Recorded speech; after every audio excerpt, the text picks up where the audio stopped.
Did we get it? There we go. Well, you know, first day jitters right on day number 3. Great.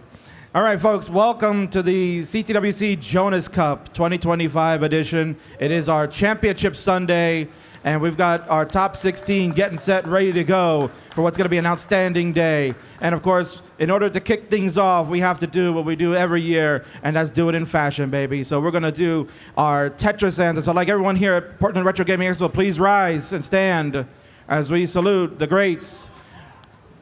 And let's kick it off to our man who does the Tetris Anthem so well, jamming it out. Let's rock out, baby. Welcome in Sergio and the Holograms.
We are live, Scout, Championship Sunday. Oh my goodness. It's always the most exciting but nerve-wracking day every year because so much is at stake today. Every time I walk in this building, I mention this all the time, I see those square lights and I think of all the documentaries, all the videos, all the things you've done over the years. All that history just keeps rushing back as soon as I see those lights, and we're going to make some more history today. Pixel Andy is on a tear, #1 seed, doubling up the #2 seed in number of max outs in qualifying, tearing through the first 2 rounds yesterday, only 1 round, I guess. And we're going to do the final 3 rounds today, and he's going to be one of our first matches here on stage in a moment. Yeah, it's a treat, and it means so much more, especially now having seen the results of what the winners got last year, getting to go to Germany, compete on the world stage.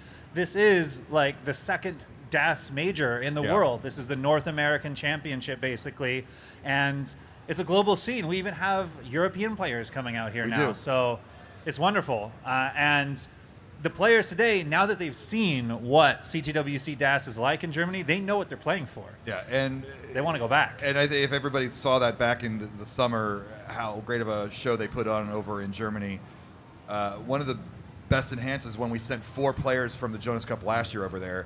And if we want to repeat that this year, we're probably going to need a little more help from our matcherino funds. We're currently at 1707, great number. We can send 1 player. Definitely the champion's going to go over there. But if we could get that to 5,000 today, we can send 2 players. And we'll dream big. If we could get to 10,000, we can send 4 players over to Germany and repeat what we did last year. So if you're watching, you get that matcherino link up in the chat. We'd much appreciate it, and our players would. And the globalizing this sport, it's one of our goals, and we're almost there.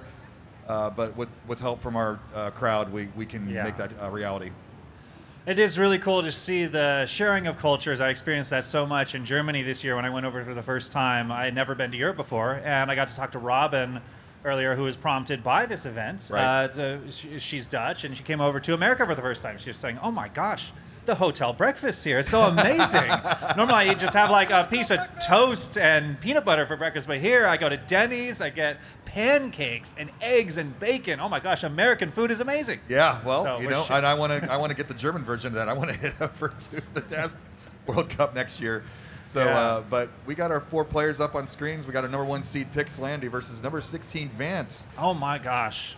Like again, Pixel's been kind of got a chip on his shoulder. I think he really wanted to win that DAS World Cup, and my personal opinion, I think the time zone difference, he kind of ran out of gas and got to that bracket reset and just couldn't quite get that world title. Oh, sure. I think the closest analog we've seen this sort of thing in the Tetris scene before. I think back to Corian. He won all those CTM Masters events. He would clean up everywhere, but it's difficult coming out to CTWC. It's a different environment, different lights, and he's coming all the way from Japan. It's a lot to get used to, and it was like always something every year that happened. Like he missed flipping the bar against Alex Kerr, or he ran into Joseph Saley, who just popped off. It was always something. And you know, our fabulous director Kingsman over there setting up the matchups. He's going to put Pixel Andy on one side of the screen. We're going to put Dog on the other side of the screen. Dog versus Coal Bucket with Coal Bucket with a 44 seed, basically near the bottom, not getting that max out in qualifiers. But showing his mettle in competition play, getting through round 0, getting through round 1, and now getting to face the other video game brother in a round of 16, and maybe causing another upset and causing more havoc. If anybody can do it, Cole is definitely worth looking at. Right, and it's really incredible. Dog was, again, like the greatest tapper in the world competitively for a long time. He was really the one who took the mantle after Joseph, and then he switched over to rolling and has completely dominated since then. And shoot, who could have expected that he'd also be one of the best players in the world at DAS? Really, these just ambidextrous players. Yeah, it's so much. And just go back to DAS in general. The chaos factor with DAS is so much more a factor in these tournaments. I ran the silver tournament yesterday. It was best 2 of 3 in DAS, so lots of upsets. Hint, I actually won a match yesterday because of it. It was pure chaos, but it was pretty fun. And having Z-Wing win that silver tournament yesterday was fun. And Higgins gave us some instructions, which I missed, but it's live TV. Yes. But we're top 16 here, and we got Possum Bakes on the judgeship back there. Got Higgins on crew. We pulled the show off. We had some hiccups. We had some crowdfunding this year. Big thanks to our big sponsor. I'll get that list up in a moment, but we couldn't really done it without all that extra help this year, and we're doing it. It's coming together, and I couldn't be happier to be in Portland. Yeah, these tournaments are a labor of love every year. There's so much equipment that goes into it. We're working with a lot of old equipment, especially, and the very newest. So it's it's a complicated marriage of the old and the new, especially on the technical side. So hats off to the team, especially Zempro running our stream and big shout out. Everything else. And also giving us so many donations in the chat. I see Tempro's been donating $1 every minute. Javanti also throwing in the $20. We really appreciate all that because it does help us get these players out to Germany, share the culture, share the scene, and make these tournaments the best as possible because we want to see all the best players out here. Now, if you got one tab open with CT1, open up that second tab, open up Classic Tetris 2. We got Ninja and Ben Mullen over there on commentary. Or actually Burb also, Ninja's the tech guy over there. But if you want premium quality dad jokes and historical content, get your Ben Mullen in on CT2 over there. So our players are getting everything set.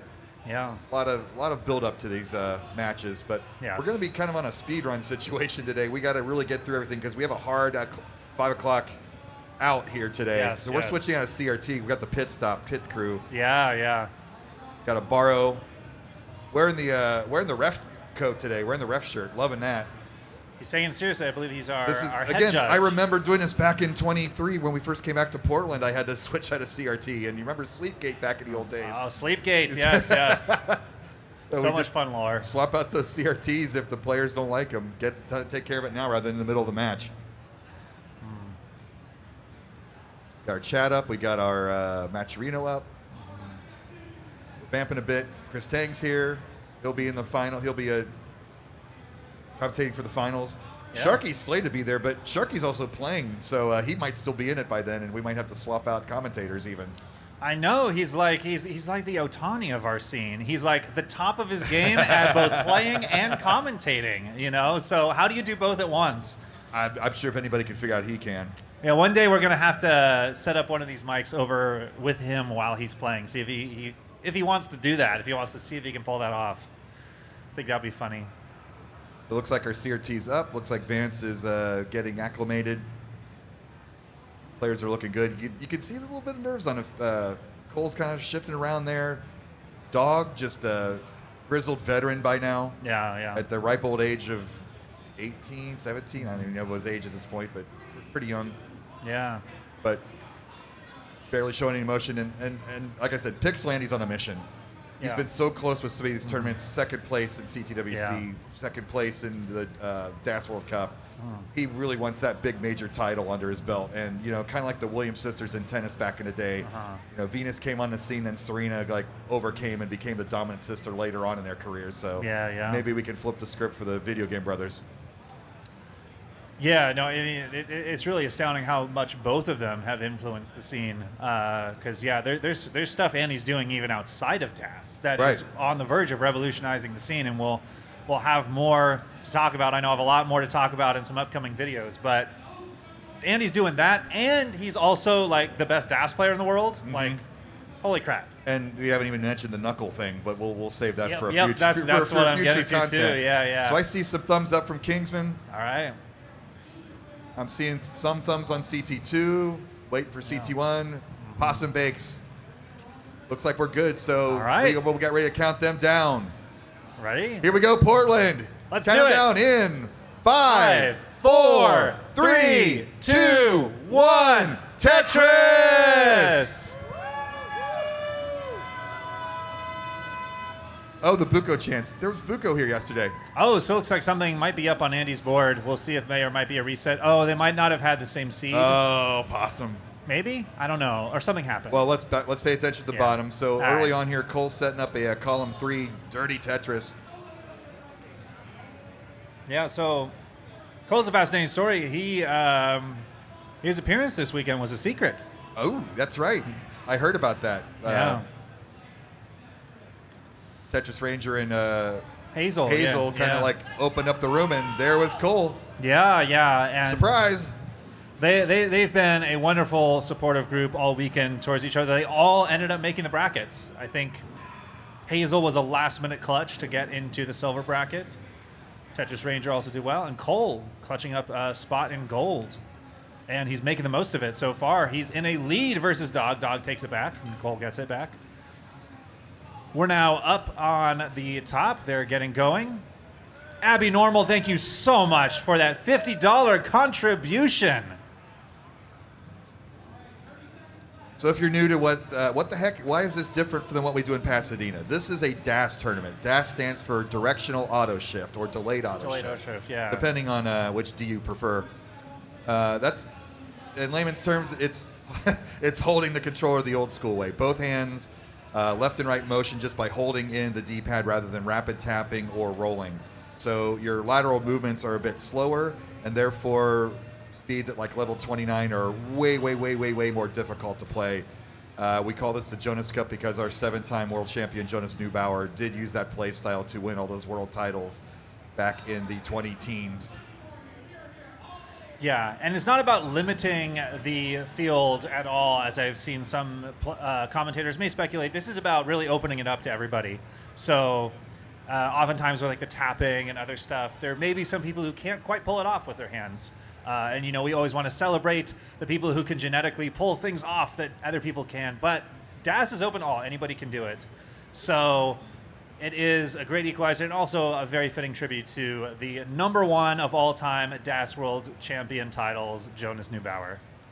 So we got about a 1 Tetris lead for Cole up down here at the bottom, but a very close game. And up top, they have started, and it's about a half Tetris lead for Vance as they kind of rubber band back and forth. Yeah. $200 contribution from Nate Swanson. Oh We've my now goodness. passed $2,000. We are racing toward that $5,000 goal to get 2 of our players over to Germany. Thank you very much.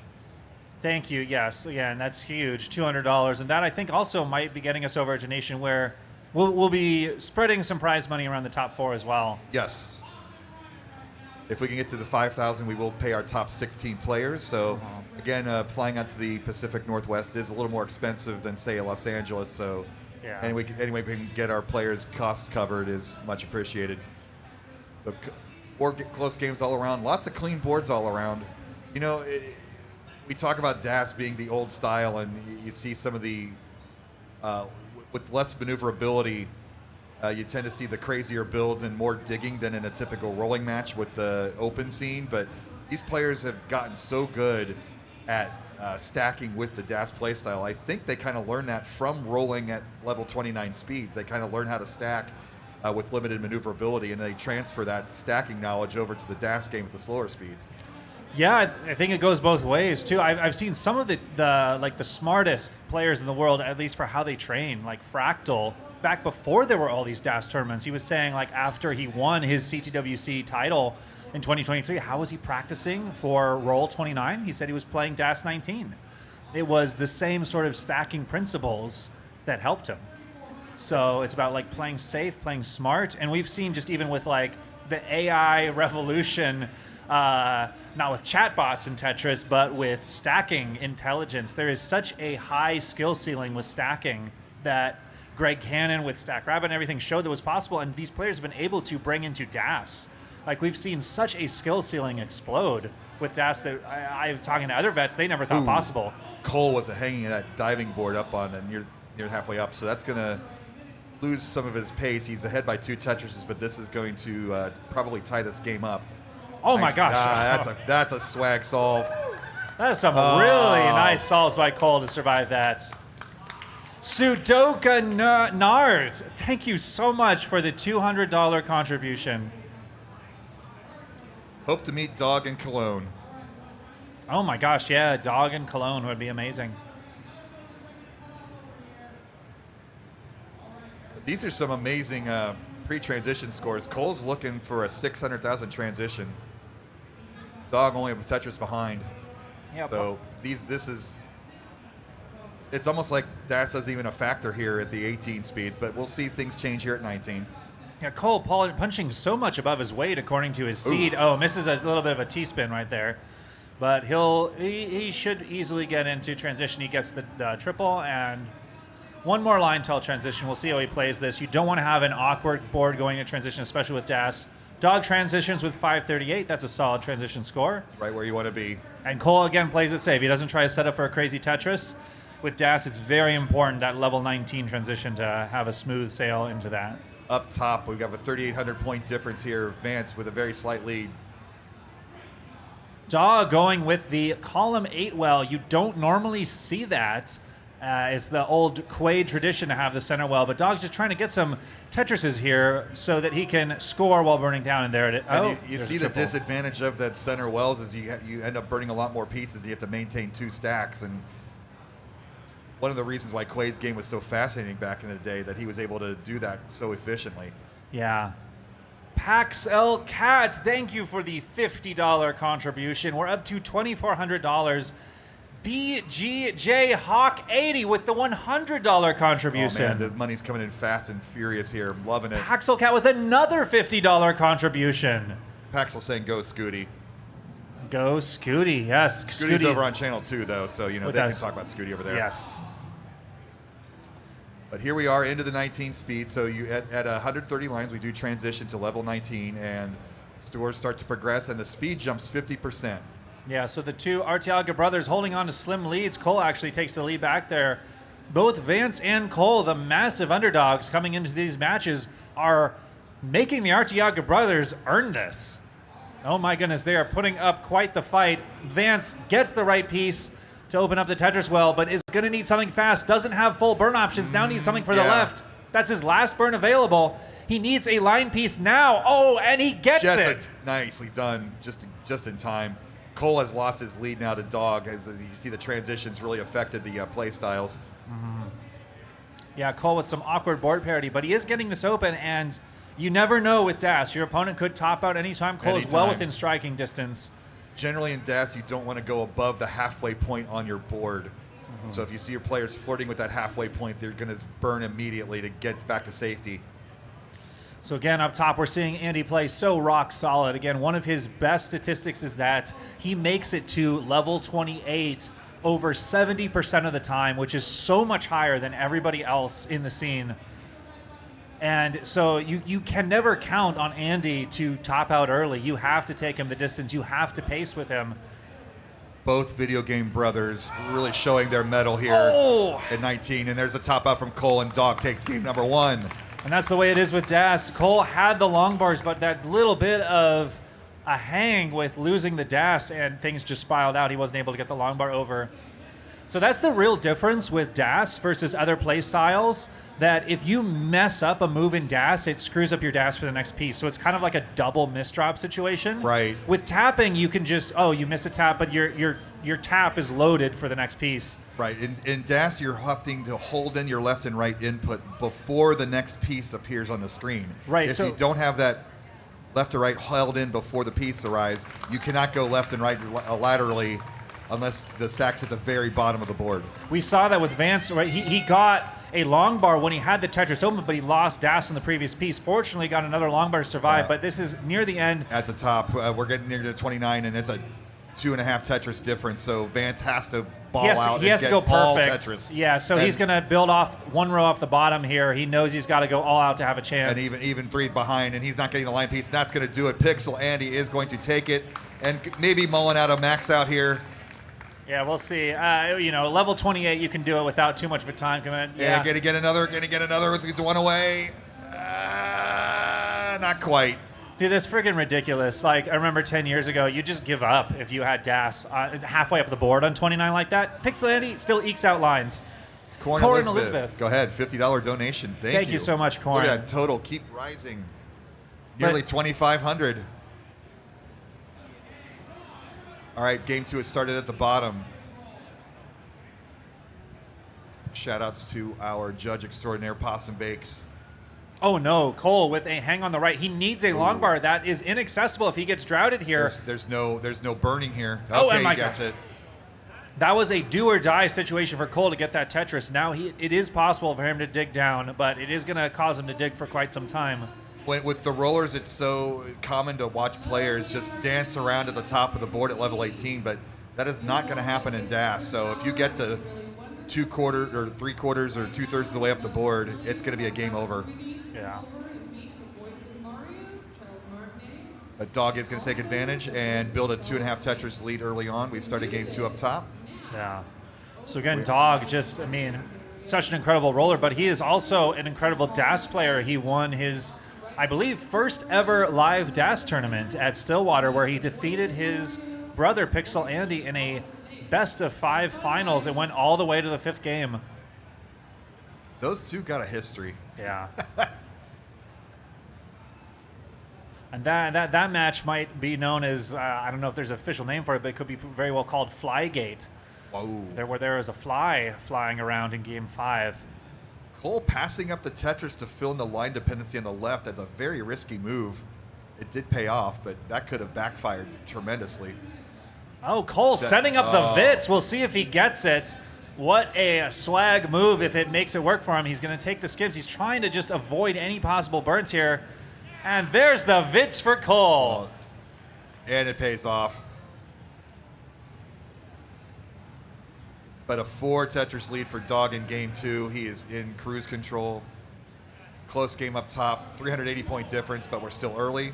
Oh my gosh, Cole is playing with fire here. He just managed to pull that off. Setting up the right skims to get that open, get the multiple long bars. He's still in this versus Dog. It's just a 5 Tetris deficit, which is significant for Dog, a significant lead. But Cole's in it. He's got a strong board. But the matches are compressed in his play style, Scout. Yeah. I mean, Ooh, 2 Man. long bars. He didn't have anything good to do with them. That's the paradox of long bars. They're the most important piece, except they're terrible for like board parity. Yep. You generally, that's why you see players just throw them over to the very far left whenever they can, because it's the one place where they won't affect your stack by default. So Dog here really pouring it on, taking advantage. So unless Cole pulls off some crazy magic here, Dog is going to try and coast this to the finish line as much as he can. But all it takes is one mistake in a transition in Right. level 19. It's a compressed game. Once you hit 19, you're basically only dealing with half of your matrix. And that will accentuate any mistakes, and that gives plenty of runway for an opponent to make up that large deficit. Yeah, and again, Vance up here really hanging in here with Pixel Andy. Took Pixel Andy all the way to the end of the game last time with, just like 3 Tetris difference. And here he's only 40,000 points behind. Vance probably one of the most underrated DAS players relative to, I think, like skill versus name recognition out there. Really showing his stuff here this year, and we love to see it. Oh no, Cole in another do or die situation. Needs a long bar now. That's not going to help. Yeah, he only gets 2 skims, so can he get anything over to the left? And that's going to be it. Dog's going to take game number 2. And we're so used to players being able to maneuver out of those situations at the top of the board, but in this is old school CTWC. Yeah. This is how it used to be. Yeah, there used to be a lot of 18 top outs back in the day. You tend to forget about those because they're short, but it was the conservative risk taking was one of Jonas Neubauer's greatest attributes in his play style. He just knew exactly when to turn on up and down the aggression. Yeah. And you even see our modern players struggling with dialing back the aggression there, and Cole is definitely one of the more aggressive players out there, and that's how he's made a name for himself, but it backfired that time. Yeah, and I mean, the nice thing that we've been able to see is like really like the progression of players pushing each other. Like you can't just coast. Like I think Jonas was the first player that really honed in all of the like fundamentals of competitive Tetris play, where it's the opposite of going for PBs, where you just go full throttle, and if you top out, well, it's fine. You have 1,000 games to get it. Exactly. In competitive play, you have to play safe. You have to take the skims. You have to try and get to level 28 or 29 almost every time. And Cole, oh my gosh, playing with fire here again, gets the Tetris to survive another day. But we saw basically with the wonderful work that Sonic, Hannah, and Andrew Meep have been doing with the stats project, we've really seen what Jonas was achieving on a statistical level. He was going for consistent 600K. Like that would win him CTWC titles. It's what you needed back then. Cole again. Oh no, and Cole. This is going to be it for Cole most likely. Oh, he gets the L piece over. This is over. He needs the perfect skims. One line helps. Oh my gosh. Oh, okay, it's a chase down. 78,000 points is needed. Can Dog do this? Very big chase down. He has 200 lines to do this. Oh, he's going to try and do this with a push down? Oh, he can do a tie. No. There we go, a tie. 1 point win. I don't think we want to do this. By the way, this is... he got 10. He got 10. Okay, he got 10. All right, yes. We have seen players do this. So Scooty was a bit of a troll in the Stillwater DAS tournament. He extended his match to Matt Martin from 3 games to 4 by doing an intentional tie. While we're on the time crunch, we do want players to win their matches if they have the ability to. But that was pretty good by Dog there to win by 10 points. So we got transitions up top. 510 transition for Vance, which is normally pretty good, but picks Landy with a 550 transition. And what a clutch survival moment there by Vance to survive that moment. We saw he like missed a piece. He had a misdrop, and then he recovered the DAS. Like, this is so hard. Yeah, this is a race to see who can get their board cleaned up. Pix Landy has the advantage. He needs 1 Mino to fill in. Mm-hmm. So now he's clean, and now Vance is in the danger zone for DAS. You don't want to be any higher than this. Can he get anything to the left? Well, he's trying to load the DAS. Is he going to get the piece? They can't get it over, and Pix Landy's going to take game number 2. Yeah. But GG's to Vance for surviving that long. That was the do-or-die situation. So you saw what he was doing there. He was throwing pieces to the right that didn't really belong there, but he was trying to have that perfect DAS load so he could even have a chance of getting a piece to the left. That's the special challenge of DAS, where sometimes you have to make suboptimal moves in isolation to increase your chances of survivability in the future. It really is a juggling act. Yeah. So, thumbs up from our judge. Let's count them down in 3, 2, 1, Tetris. All right, so as we start game number 3 here and a little less action, let's shout out a couple sponsors here. Yeah. Big shout out to the Tetris Company for sponsoring all 16 CTWCs. They've been with us since day 1. It's incredible. And I should widen up my thing so I can read it properly. Congratulations on 40 years of Tetris. Don't forget to follow @TetrisOfficial on Instagram to keep up on all things Tetris. So they helped us out also for the Jonas Cup this year. And also a big, huge shout out to the PRGE Gaming Expo, Portland Retro Gaming Expo, the granddaddy of the Retro Gaming Expos, the first one to be in a big convention center like this. Back in the day, they used to be in a hotel, like just up the street in a weird garage. Oh, man. And it's grown up into this big, beautiful building that we come to every year. They've hosted us for 12 years, and now they're the home of the Jonas Neubauer Cup. And if you're into retro gaming or retro culture or Japan stuff or comic books or anything 80s or 90s or 2000s, you got to check it out. It's one of the best in the country, and you're missing if you can't come out. Yeah. They're trolling again. Scott's another tie score. I also got to say, Pixelandy is one of the few people that can pull off wearing their own brand. Like, you got Pixelandy and you got the Ramones. Like, wear your own T-shirt and, look good doing it. When some people wear their own T-shirts, a little cheesy, like Kingsman. It just doesn't work when Kingsman does it. I mean, as he said in his 8 million point world record setting score, I am Pixelandy. And not Zempro with the $1.69 contribution. Every little bit helps. We appreciate our stream director back there. If it was anybody but Zempro, we wouldn't read those terrible numbers on stream, but we love Zempro.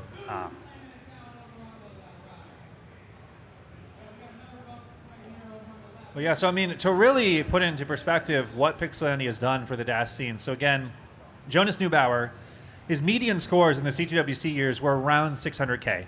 And he knew that. Like, again, he had the potential to potentially get more, but he knew, like, if he could get 600K almost every time, he would win. Pixelandy, his median score for 2025 is 970,000 points. That's the score that used to get you, like, a top 3 or 4 seed in CTWC way back in the day. Or, like, number 2 seed. Like, getting a single max out that was a big was deal. Considered a big deal. And now Pixelandy gets it almost every game. Somebody was asking me about history yesterday, about where were you when Quaid got his first max out on quals? Like, it wasn't even on stream. Yeah. We didn't bother streaming. Like, you just got in line and went to a station off to the side. So we didn't have a recorded max out until 2019. Yeah. But yeah, I mean, Pixelandy, just like every aspect of his game is so good. Because again, his median score, 974,000. His 28 percentage, again, over 70%. Nobody else is even remotely close. Like, the closest, I think, is Scooty, around 51%.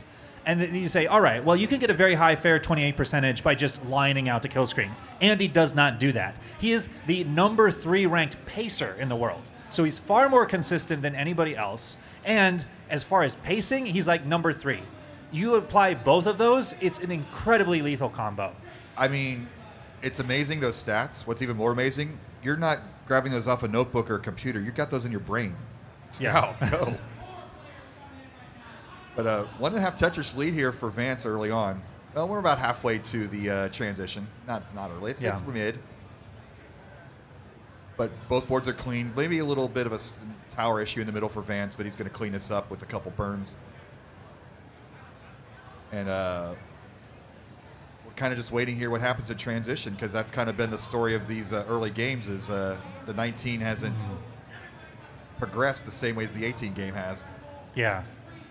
And that's another thing. So, like, back in the day, NXMB, Aron Angel, $10 contribution. Thank you so much.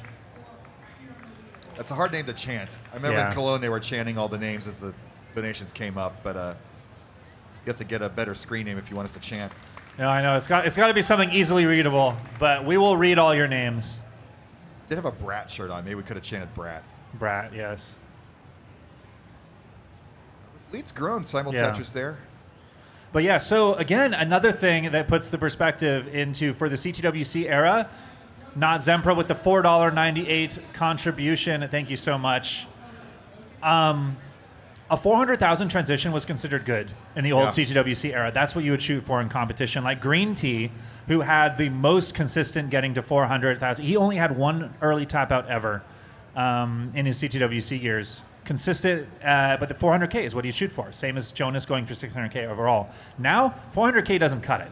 If you want to be a top player, you have to be shooting for 500, 600K.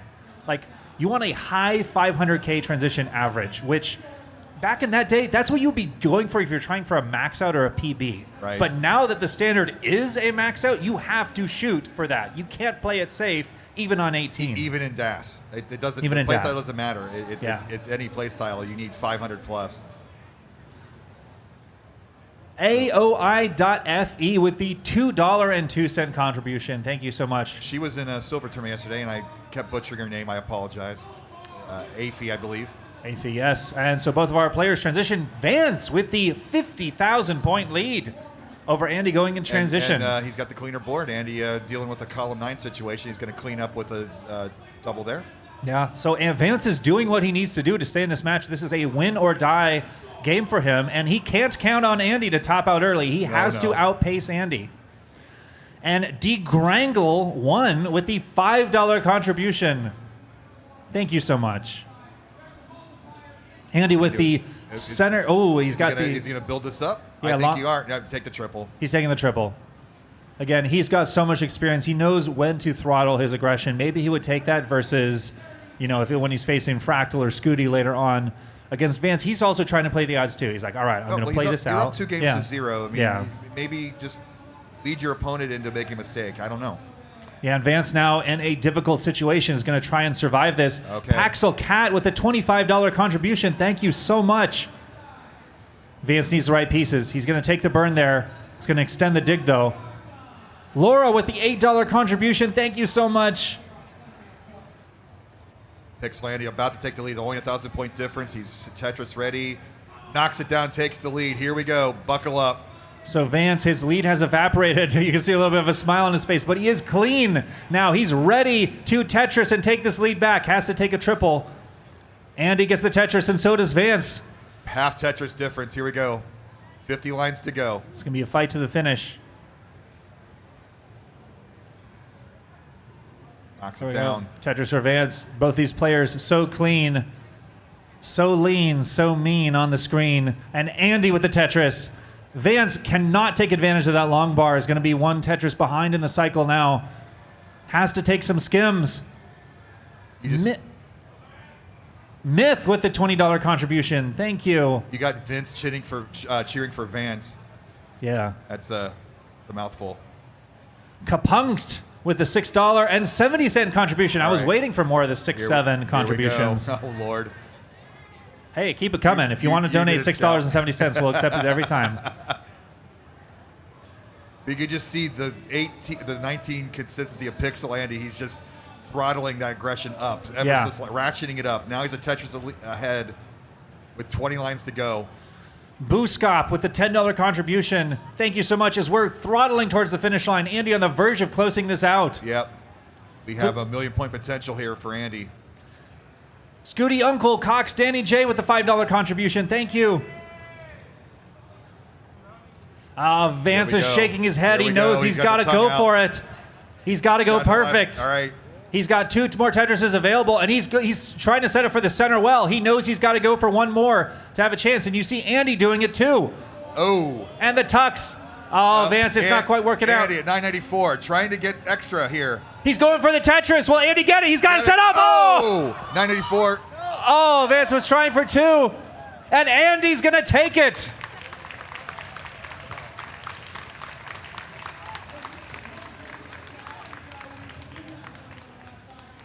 What a game by both players. Vance, the massive underdog, taking Andy all the way to the finish line in 2 games. And Dan McLean, thank you so much for the $17 contribution.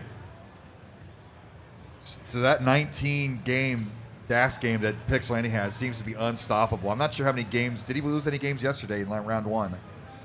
I don't know. I didn't see his matches. I was on the other side. But yeah, I mean, he's just rock solid. He's consistent. And it's like, what can you do? You can't beat him with pace. You can't beat him with consistency. You just got to go for it. And then you get extra aggressive, then you lose early. That's what happened with Cole against Dog. Yeah. So we are currently at $25.69, so we've passed our $2,500 goal to pay our top 4 players and get our champion over to Germany. Mm-hmm. So our next goal is going to be $5,000. We're going to double that so we can get our 2 players over to Germany and pay our top 16. So thank you for the contributions. We're trying to shout at everybody giving up contributions to that prize pool. Yes. Much, much, much appreciated. And there it is on the screen. Pay our top 4 players, and if we hit $5,000, we can pay top 16 and send 2 players to Germany. And not pictured on the screen, if we can get to $10,000, we can send 4 players to Germany and pay our top 32, I believe. Yeah. So this is all sponsored by you, the viewers. So thank you for watching. Thank you for every dollar. Our players appreciate it. We appreciate it. This tournament doesn't happen without our viewers. Yeah. So thanks again.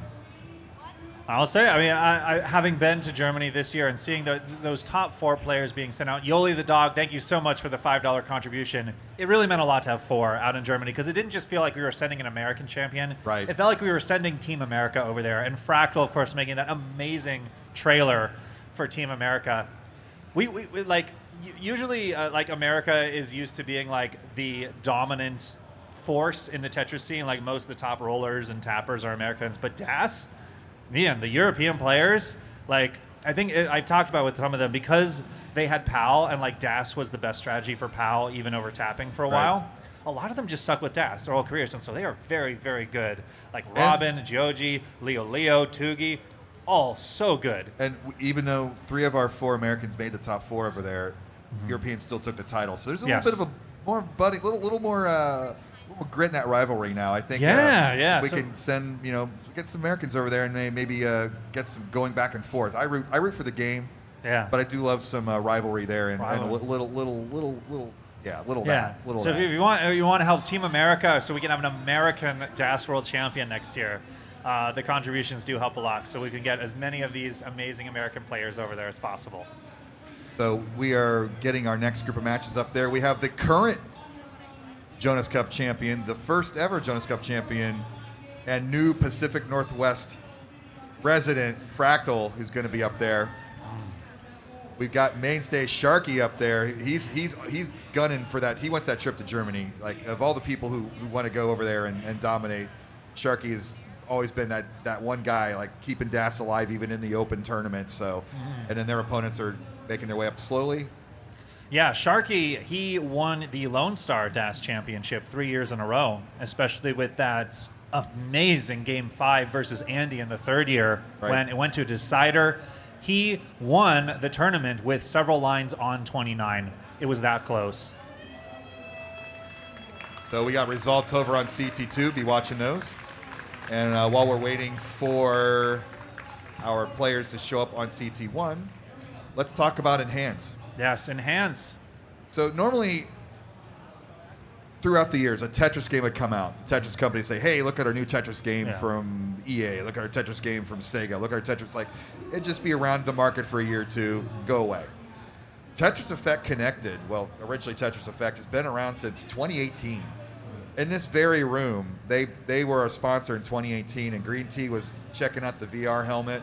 Yeah. And they have been a sponsor, and Tetris Effect has been a mainstay Tetris game for 8 years now.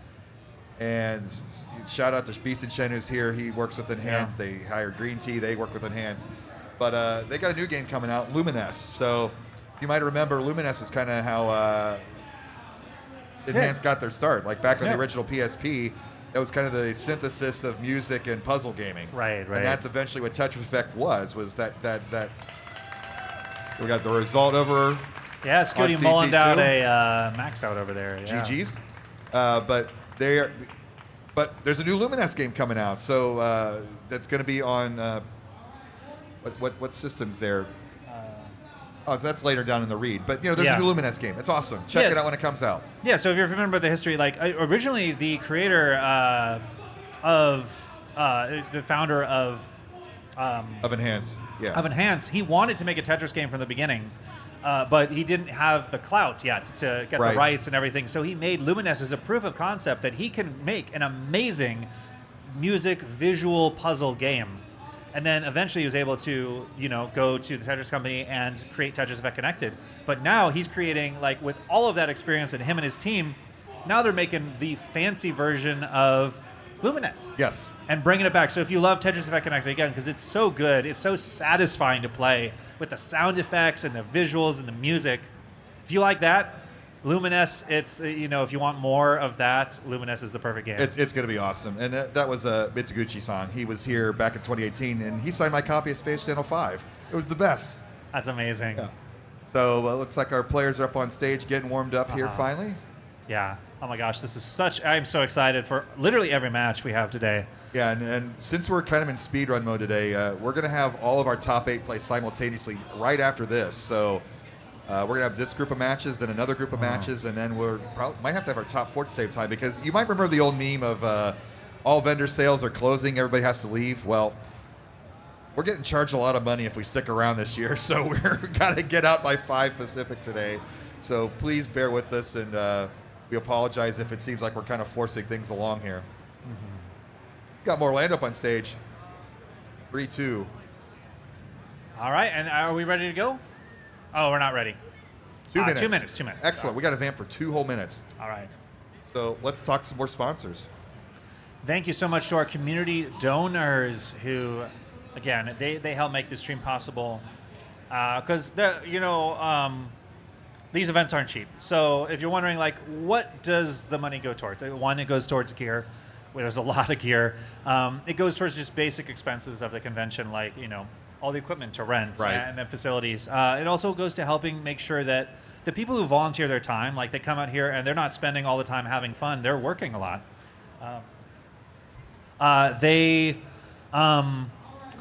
Their transportation, it helps cover them. It makes it economically feasible for them to do it. So we really appreciate it.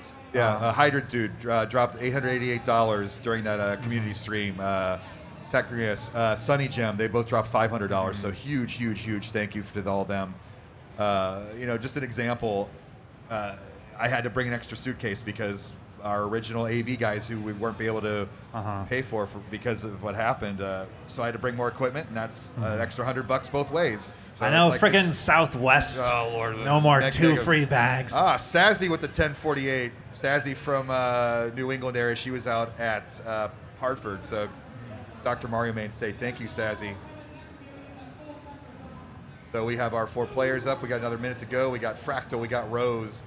Rose with the upset with the number 23 seed making it here to the top 16. Oh my goodness! Did you get a chance to see that game? 5? I did not. I was busy off to the side. One of the most insane Dastigs of all time, legitimately. You got to watch it later today. Yeah. It's amazing. And of course, our number 2 seed Sharky with the 4 maxes and the heck of a kicker, taking on the top 4 finisher from last year, Meme, the superstar. So. Do the kids still say fire? Yeah, these are fire matchups. Let's go. Yeah. These matchups are bussin'. Spit take time. Yeah. And while we are finishing up, we also need a big shout out to Brendan and Gene Spalding of Fammy Wiki.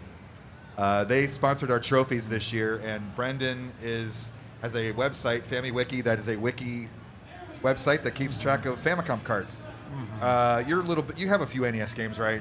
I do, yeah. So you kind of know the NES games are square shaped, kind of look like VHS tapes with the way you press it down. Yeah. Well, Famicom carts, if you see up there on the little logo there, they're half the size, about a cassette size, and they're kind of fun to collect. They made a lot more of those games than they did over here in America, and different colors, different shapes, different branding, different extras. But if you don't know Japanese, it could be a little hard to collect for those. Yeah. So on Fammy Wiki, there's 1,700 articles on all the different Famicom games that have come up over the years.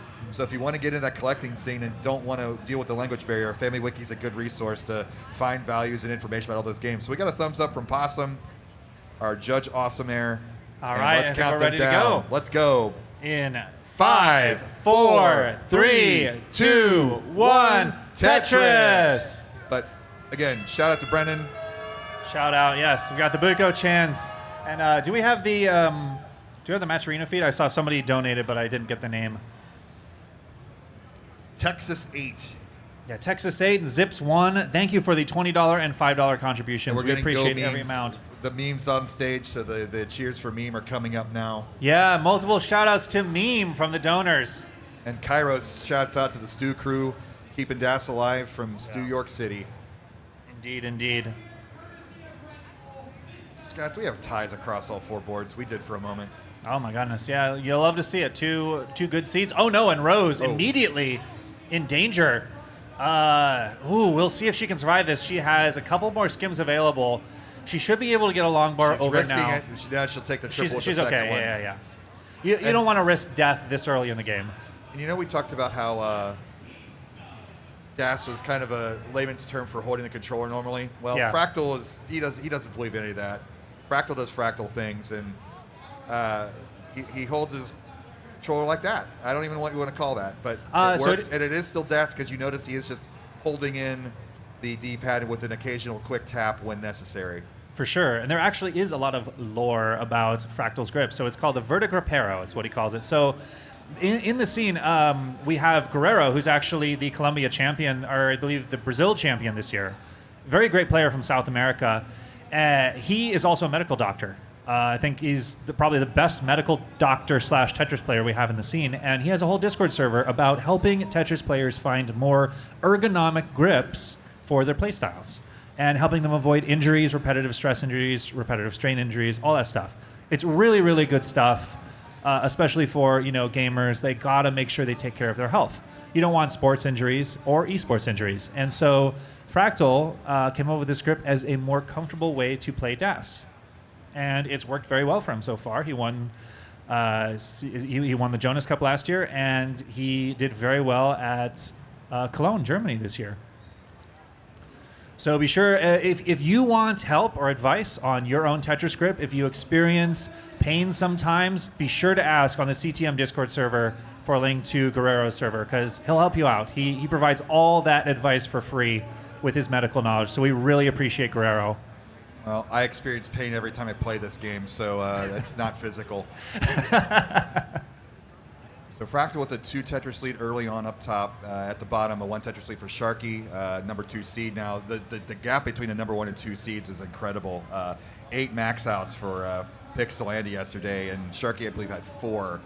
So but there's several players in that 4 group, and Sharky getting that top kicker score, so he's probably like a couple dozen points away from that 5th max out, but he is currently on this side of the bracket with the collision course with Pixelandi if we have chalk.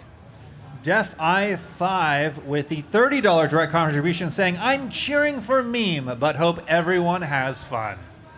And Justin Foss with the $25 contribution saying, let's go Fractal. Maybe we'll get some Fractal chants later on today, but still a little early at the 11 o'clock hour.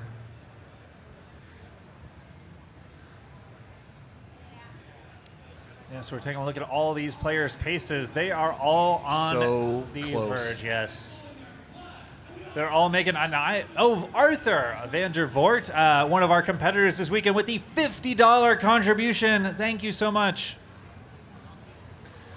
Now, there's also the thing I was going to bring up is there's so many terminologies I'm seeing being invented, especially it's a culture thing, I think, for the new generation. They love naming things after the old CTWC vets. One that I recently learned is the Joey Parker turn. Oh, yes. We use that a lot in the Best of 99 series. Yeah. So about 100 lines, it's the turn. It's kind of like a poker term. Yeah. And they're all on the verge of hitting that with the 400,000 mark. And the reason of the significance is if you have bad board health, especially in DAS, you got to get that stack down and under the halfway point for level 19 transition. Mm-hmm.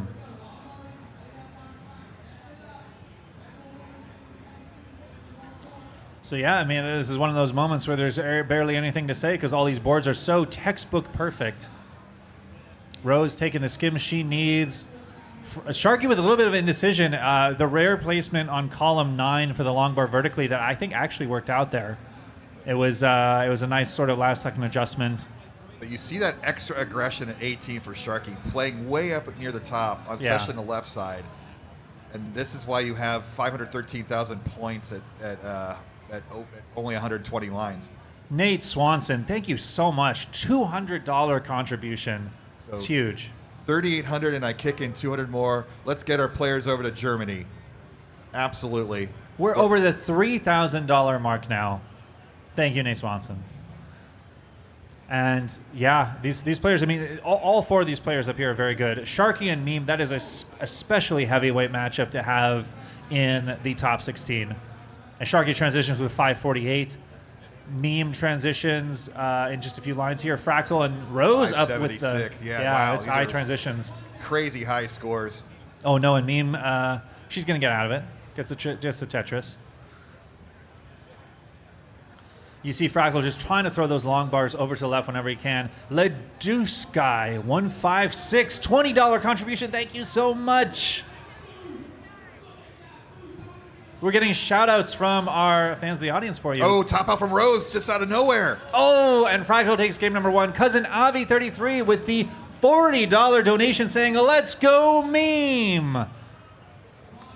But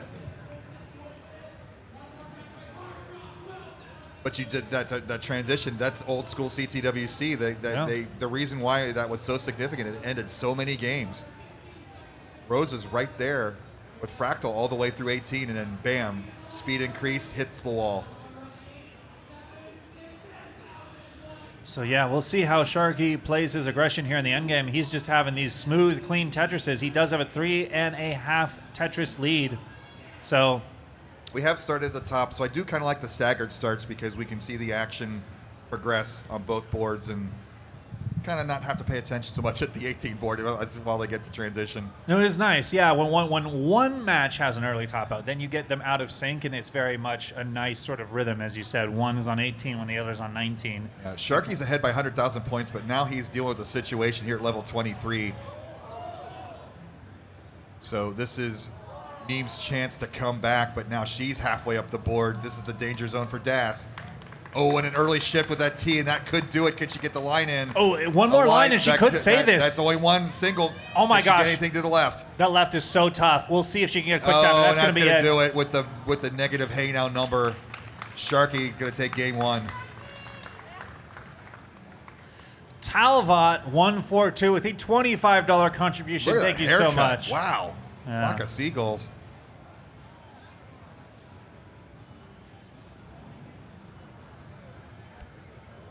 Talbot cheering for Sharky, but I hope you all do good. Sharky going off for some off-stream assistance, pulling out the Oh massive my water goodness. jug.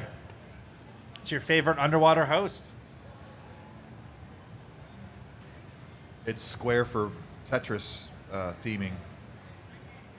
Water tastes better in a square bottle. Sharky refueling. So up top we have virtual tie. Oh. Zips with the $5 contribution. Thank you. And game 2 has started at the bottom. So while we are at 18 speed, let's bring up the old sponsor list. Hyperkin. Hyperkin has supported the CTWC since the beginning. Since 2010, they have helped Tetris communities around the world by sending them NES consoles and controllers. Hyperkin leads the way in retro and modern entertainment industry with unique, fun, and innovative items, including the Retron console. Check them out at hyperkin.com. Let's game. Shout out to Hyperkin for making a clone console that actually works with the timing. Goodness. Yeah, I got so duped at the beginning of my Tetris career with my friend recommending me a console that gave me a delay. Oh. So I was playing on a delay for like the first 2 years. Yeah, that sucked. So thank you to Hyperkin for actually getting your hardware right.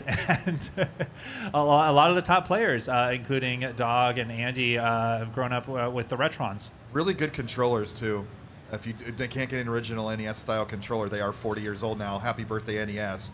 The Hyperkin's a good way to go. And basically our entire qual areas are Hyperkin consoles. They're a lot smaller, easier to transport on airplanes, and easier to store than the giant old toaster boxes. Very early on here, Rose hanging in here with Fractal. Nearly identical scores. Meme has a lead in game 2 here.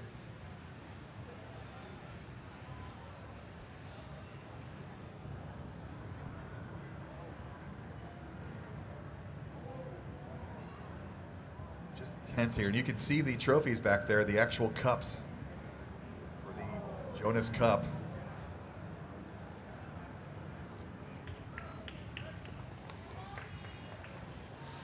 So Rose here trying to maintain this lead versus Fractal again, because we want to talk about stats. Fractal has one incredible stat. So Marfram's been putting together not just fair median score, but also high range and low range, which is measuring basically like you want the 50th and the 75th and the 25th percentile of each of these players. Because that can tell you like the midpoint is pretty good consistently for a match, but you also want to know like which players are more consistent than others. Fractal has the highest 75th percentile score range of any player, even better than Andy. So Fractal on his best day is the best player in the world. And we really saw that last year when Fractal just went on a tear at Jonas Cup. So Fractal... I wonder if he's got another promo in him if he makes it further along. We'll see, we'll see. Don't want to tease anything that doesn't actually exist, but could be fun. I know Fractal's been waiting for the opportunity to walk up for something. I think he has something up his sleeve. That reaction indicates that's a likely yes. Look at this dirty Tetris setup for Rose. She's going to get it and maybe set up another one here. If you're going to downstack, that's the most efficient way to downstack. Takes the triple there, but she's ahead by a Tetris and a half, and that's how you get a lead over a world-class high-end player, current champion, promo extraordinaire, Fractal 161. I actually don't know what the 161 stands for. That was my Boy Scout troop back in the 80s. That's what it was. Thank you, Fractal, for that tribute to Chris Bedwell's Boy Scout troop. It's very, very honorable of you. 3 fingers, that's the right salute. Transition here, 578 for Rose, but a little high up, and she's making a line dependency here. So not the cleanest transition, so that lead's probably going to evaporate, but Fractal's also got a couple gaps. Knocks out a Tetris back to safety, so Rose does maintain that nearly 3 Tetris lead. But you will see the players getting a little more conservative now. Again, I keep harping on it. Halfway up the board is the target area in DAS.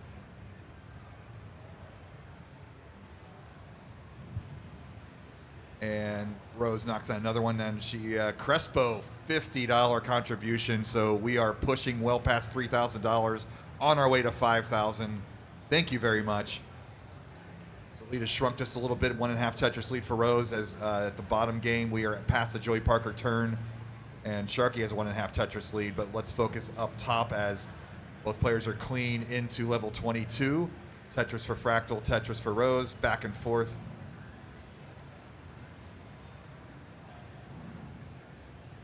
And no air hockey this year, but there is an Addams Family pinball machine that I keep hearing in the background with explosions and Raul Julia sound clips. Showtime! Meme with a nice little just extended burn. Very interesting choice there. She chose to throw the square in the center, I think, trying to avoid a spiraling board. She did get the long bar right away. So we'll see how she approaches this. Right at transition. 477 for Meme. Sharky ahead by Tetris and jumps into 525, so a Tetris and a half lead. Meme trying to get back to the bottom. Sharky going to get another Tetris to increase his lead. Back up top. Holy crap, these paces from both Fractal and Rose. Rose probably one of the biggest dark horses of this tournament. She played very well in a small statistical sample size this year. And, you know, I wasn't sure from the stats whether that was an anomaly or whether she could back it up with extended play. And so far she has. GT Ace, $10 contribution. Thank you so much. But this is, again, Rose did not get a max out in her qualifier, but she came very close multiple times. Fractal in big trouble now. Ooh, Kang's it. Fills it in with the T. But it worked out, but that was risky for Fractal, and he's behind. Dare we say this, neck and neck. Oh, but my both goodness. players over 900,000 points at level 26. Yeah, Fractal and Rose could not be closer. Just one Tetris separates them. And Rose playing a little bit safe. A little safe, yes. She might have to dial it up. She sets up the Tetris at column 9 and she misses it. Oh, it's the shake of her head. She knows she missed that opportunity there. That could be the difference, Scout. Yeah, we'll see what she does here. The pieces are going to have to work out. Does have a Tetris set up. Fractal over 1 million points. There it is. Let's ring those bells. First backs of the day on stage. Rose right behind. Rose is going to need to set up for an extra one here. She has only 2 Tetrises available for over 29. And the pieces are not working out. No. Oh, now just one Tetris And left. Fractal, though, Fractal's still on his board, waiting for that last line. Just gets it over for 107.9. Oh, Rose no, kick and it. Rose missed the last Oh. one. And Fractal with the max out. But what a fight by Rose to push Fractal that far. You can see them both high-fiving each other. I love the competitive spirit. Meanwhile, down at the bottom, Sharky and Meme on a race for the same thing. Sharky trying to get his first competitive max of this morning. The 161 is golden ratio. Golden ratio. Fractal telling us what the 161 is. So that's when you post something on the internet and your haters outpace your supporters. Yes. Wrong ratio, I know. But down at the bottom, Meme has a tuck situation, and she's not in scoring position. Neither is Sharky, though. Yeah, but the Meme is behind 2.5 Tetrises, so she needs to get this clean and There's score. only 22 lines left, Scout, and not a lot of time. Yeah, I agree, but well, this is a Meme. Meme's going to have to go for it. I think she knows that she has a competitive experience. She might go one off the bottom or a center well here. Yeah, she looks that's like the she's way to going go. one off the bottom. And so is Sharky here. There it is. There's one for one. Meme. Now just down 1.5 Tetrises. Sharky, is he Sharky, going to go dirty? That's a little risky there with one Mino short. It Okay, pays he gets off. it. What's he going to do here? Is he going to stay one off the bottom? Meme is trying to hang in here, and this could be her opening. Sharky in a little bit of a rough board situation. Meme gets the one. Tetris. She's too short. All right, she has one extra line of runway. There's Oh, my another goodness. Tetris. She's a half Tetris behind. Half Can she Tetris get behind. into position? Sharky gets a Tetris. He's at 929. And what can Meme Tetris for do on the Meme kill at screen? 29 at 910, and she's not going to get any more. And Sharky's going to take game 2. And less than a Tetris difference. One Tetris made all the difference there. And Sharky knew it. He popped off.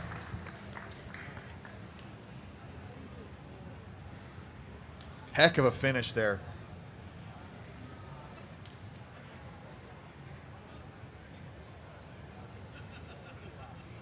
Into game 3 up top.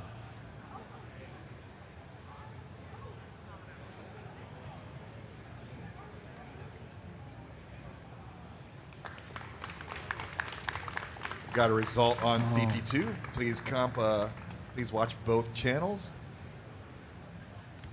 And enjoy the dad jokes with Ben Mullen. Fractal and Rose rearing off to a start. Fractal with a little bit of traffic in his stack. We'll see how he approaches this. I don't think he quite got the pieces he wanted. This is actually festering a bit. He's going to get it cleaned up, though. And it allows Rose to take a small lead early on in this game. So we're going to get some hydration here at the bottom. We'll get game 3 started in a moment.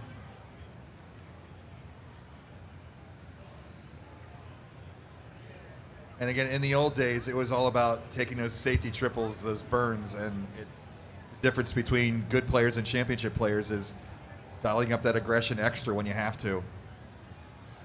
And you're seeing our top players do things that make me squirm from 20 feet away.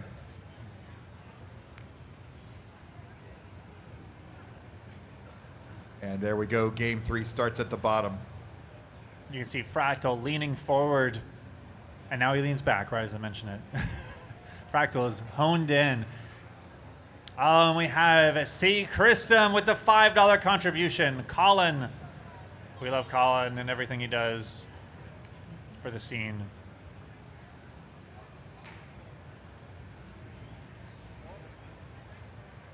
And Rose, I don't know if she was trying to tuck there. No, maybe not. That's a solve, Scout. They're smarter than we are. Yeah.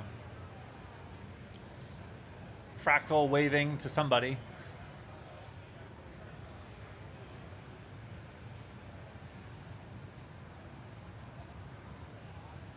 Meme kind of adjusting her face. Maybe the coffee's needing to kick in.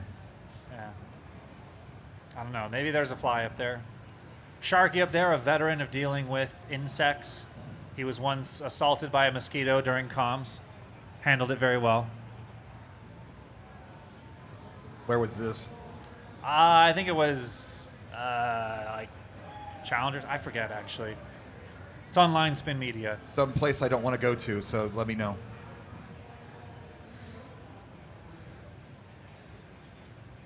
Fairly big lead for Fractal early on, but he is dealing with the situation in column 8. He's uncovering that well, but that's only going to be a triple if the dank line comes. And it does finally. Scary situation for both Rose and Fractal up top, but they do both get out of their situations. But with Rose being behind, she is going to close that gap with that Tetris. And now you need to fill in with column 9. Let's see how she deals with this. The 2 squares, she's going to get the line. That's the perfect place to fill that in. And Meme with the 1.5 Tetris lead here, 40 lines in.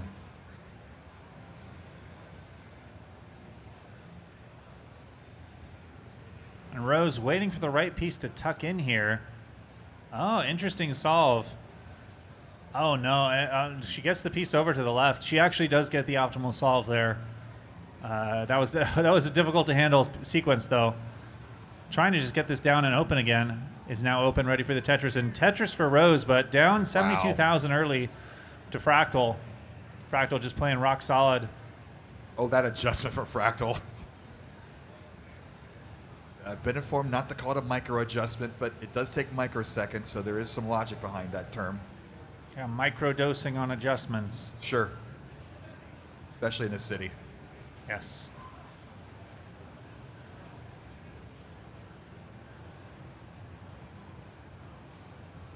It's interesting builds up top. Fractal having needing 3 lines, so he's going to go left well, but he's going to fill it in and take the double instead. $16 from Tom Schmidt. Thank you so much, Tom. A really nice little pixel logo for Tom. Ooh. Oh, no. Rose in big trouble. Her tournament life is on the line with this dig. We'll see what she can do. Flat. Oh, and that's that going to could be be it. it. Nothing she can do. And Fractal advances with a sweep. But what a showing for Rose. Taking out on her path here the Dutch Tetris Das former world champion Robin. What an amazing run for Rose. Mari on the cameras, ready to adjust when we go to a 2-player scene. Shout out to Mari. We got, it's really, every role has its place. We see the Tetris players, they got to be pro at adjustments. The camera operators, pro at adjustments. It's a multifaceted team.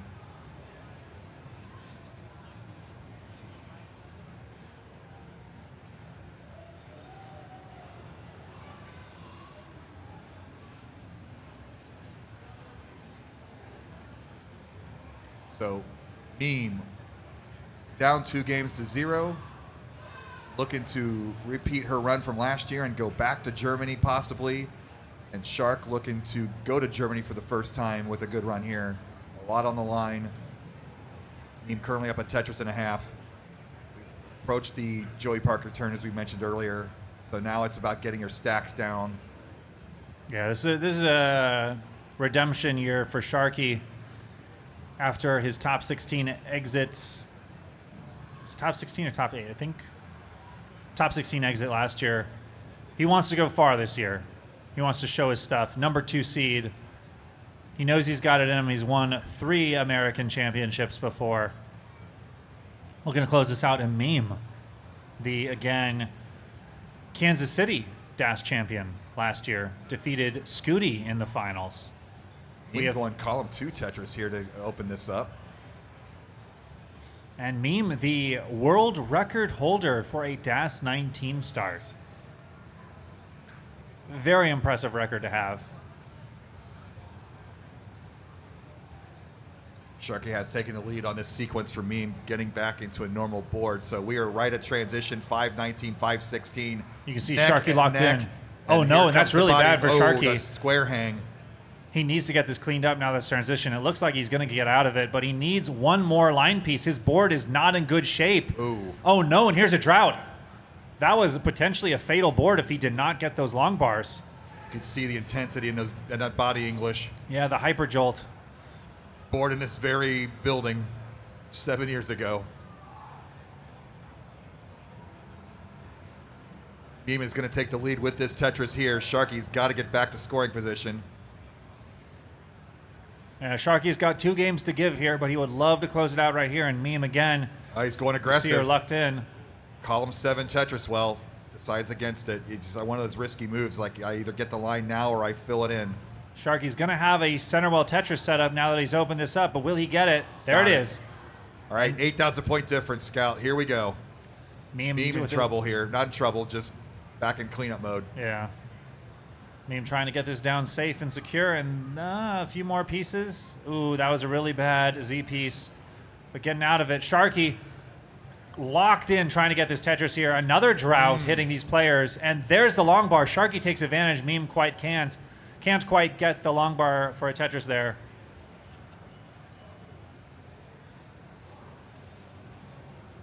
Meme scoring position, ready to go. Oh no, missed drop for Sharky.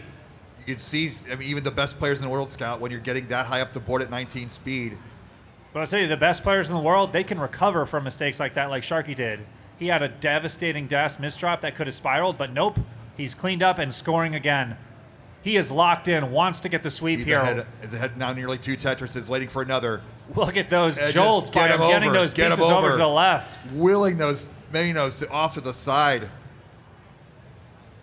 Meme, though, hanging in. Starting to slip away here. 2.5 Tetris lead now for Sharky.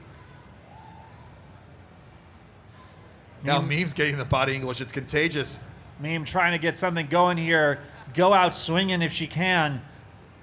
She's Sharky. ready. Now you can see the confidence starting to build in Sharky. I see that smirk. He could feel it. He's just locking these Tetrises The praise and down. waters. Meme being aggressive, taking those Tetrises, not the triples. 9-10 for Sharky. 8:33 Meme. We are down to 20 lines left. A little bit of a hole for Sharky. We'll see if this is Meme's opportunity. Sharky's board health. Oh my gosh, perfect J piece. Just needs a line piece now. Left is not in great situation. Simul Tetris. Sharky gets the perfect pieces to resolve that little bit of a shaky left on his board, and he is ready and going. He's nodding his head. This is a perfect stack. Gets another Tetris. These players are in perfect sync right now, but we're running out of time. Sharky is on the verge of locking this up here. 2.5 Tetris lead. Meme needs to go perfect. Only 3 Tetris is available for the There's one. transition. Both players are right with one another. And you see million points for Sharky. Sharky setting up the center well. He's going to try and go for 2 if the pieces are perfect for it. One line left for Meme, and she's waiting for the line now. She's going to get it. And Sharky's going to go for 2. And a double max out, but Sharky taking it home.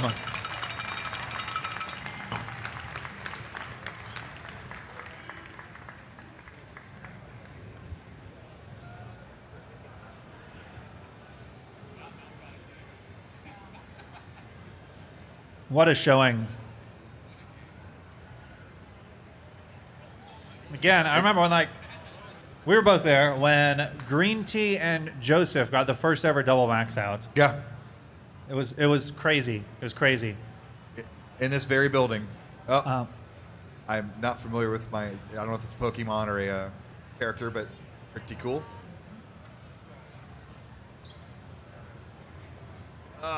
Focus. Focus. There it is. Luna.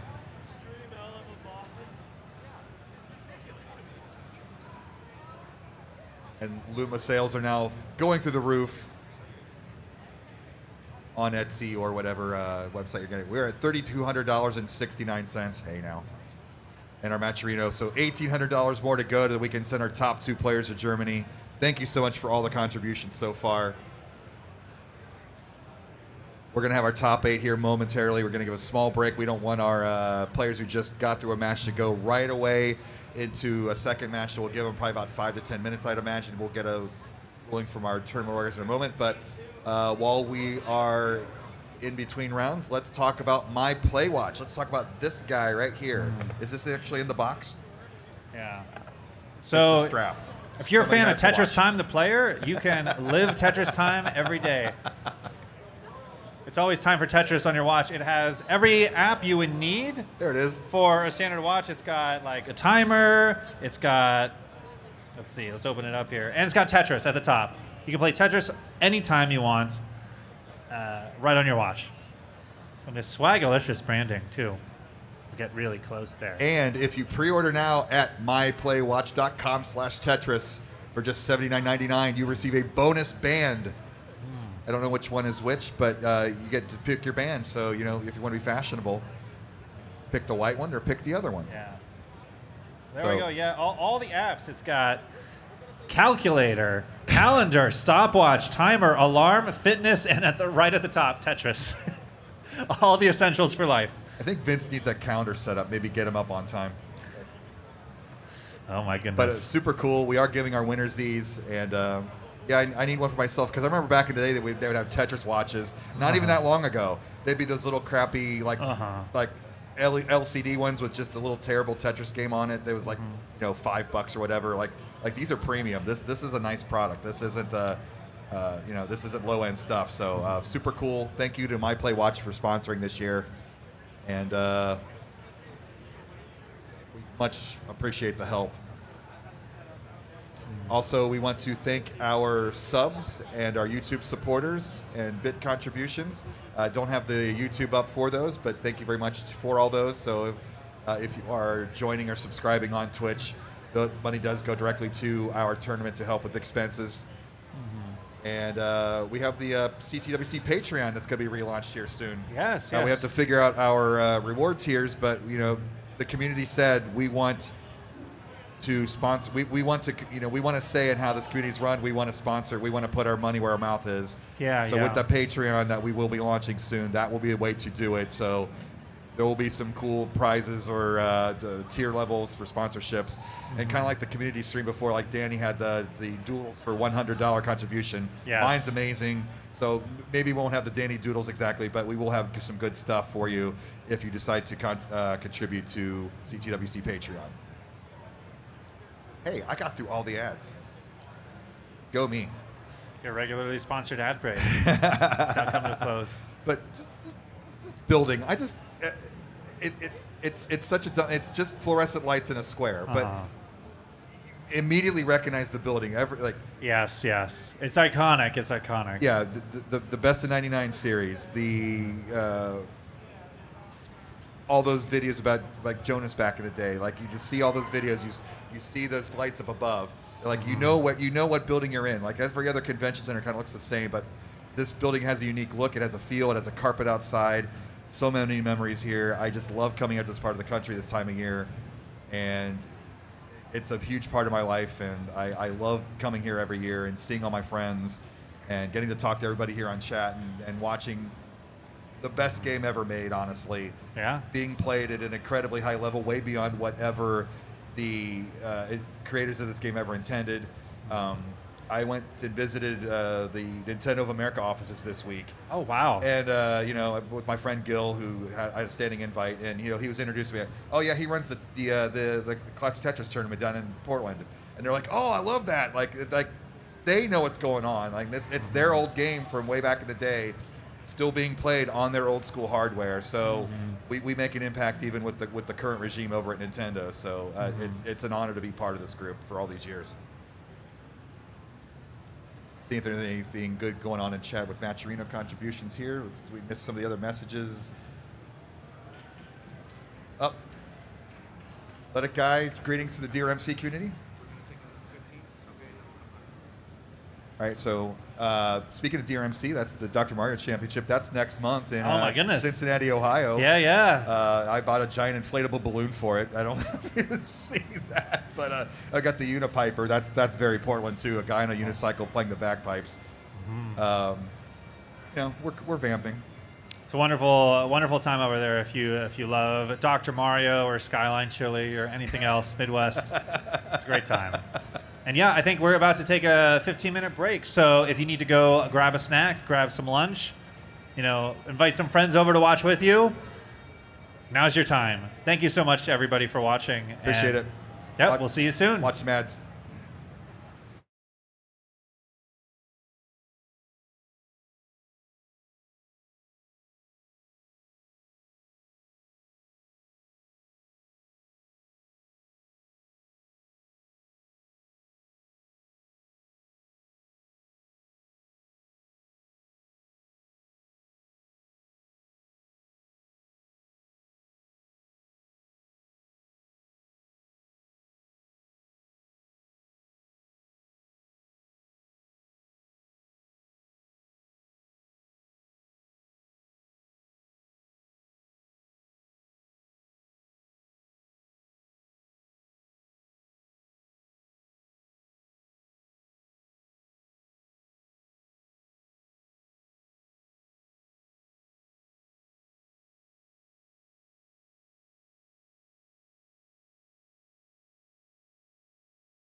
Yeah, I'm just going to announce people to come up. I'm looking for these guys here.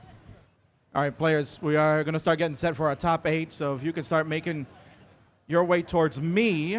Actually, if you see top 8 players, if you see Scooty, he's in the red jacket. See him, Scooty? Start waving your hand. Up high, man. So that way people know where you are, right? If you see Blue Scooty in red today, I need you top 8 players to make your way over there. That's Pixel Andy, Alex T, Dog. Sharky, I think, is over there. Fractal, he went to get lunch. He'll be right back. AV Geek and Wallband. Start making your way over there, and I will give you some instructions on what we're doing next. So please stand by.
All right, there we go. First day on the job. Folks, it is now time to start getting our top 8 going.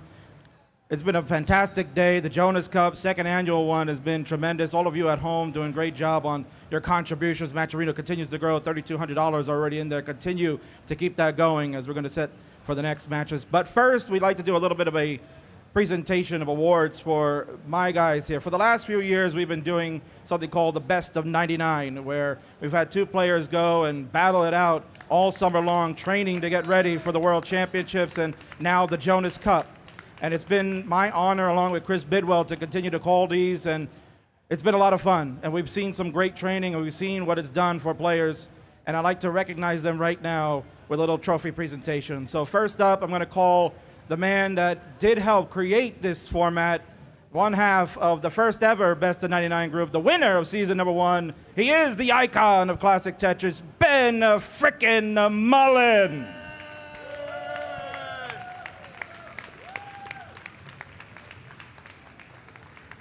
And Benjamin, there you go. Congratulations to you, sir. What an honor it was to be the first ever champion, yes? This is so wonderful. Yeah, it was very enjoyable. If anyone here has ever beaten Louis Scuy in anything, you know that it's a great pleasure to defeat him. And this is just really neat. Well, thank you, Ben, so much for creating the Best of 99. You're the best, buddy. Thank you. So then the next 2 seasons, the great one himself, Mr. Boom Tetrajev, was the winner for seasons 2 and 3. Unfortunately, he's not here with us, but he'll be getting his trophy in the mail. Jeff, we miss you. We love you. Hope to see you out next year. But then after that, Jeff was finally dethroned in season number 4 last year by the man who set all these records in the Best of 99. I don't think anyone's going to catch that max out record, and he's looking to try to maybe get one more achievement today. It is Sharky. Come on up, my friend.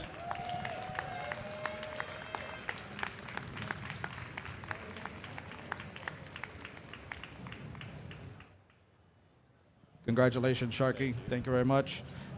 You know, what does it mean to have trained last year at the Best of 99? It really showed last year with number 1 seed, and this year it continues to be just as good, huh?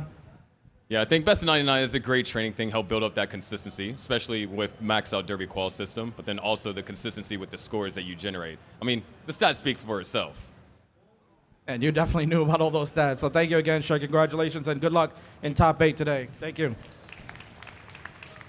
And that was last year's winner. So now we come to this year's winner, who had a tremendous season. The closest one we've ever had, right, Chris? That was the closest one we've ever had.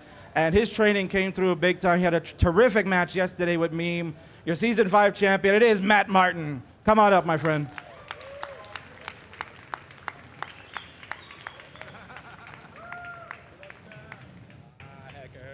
All hackers, he just said. Matt, yeah, right over here. You know, Matt, it was a tough match yesterday, but you went to the decider. You know, if we had the 100K threshold rule going, then we would have replayed that one game, right? But yes, well, that's what I was banking on. I was so used to that rule. I thought that applied here, whatever. But nonetheless, I mean, you showed that this training ground that you did, those 99 games did make a difference. You still had a great performance here. You know, walk us through one more time what it meant to be part of it. That was maybe my favorite format to play in ever, honestly. Like, that many matches against the same player just feels great. Thank you to you, Bidwell, the guest commentators. Super fun. Maybe I need a best of 999 for more consistency, but no, I loved it. It was super fun. We're glad that you participated. So congratulations to you, my friend, and hope we'll see you next year at Jonas Cup again. Thank you. So, folks, those are our Best of 99 winners. Congratulations to all of them, and we'll see you again for season 6 next year. But I do have one last award I want to give out because, you know, back at 2023 here in Portland, that was our last year for the World Championship. We did something like a test run of how a DAS tournament pretty much would look like if we wanted to do it. And we did something called the Legends Tournament in 2023, where we brought back all our favorites from the past to play in this one tournament to see who was the best of the legends. And he's back here this year. Folks, we want to give a shout out and a big one to your favorite. Whenever we count it down, 3, 2, 1 Tetris, we follow it up with your 2023 Legends champion, Boogo!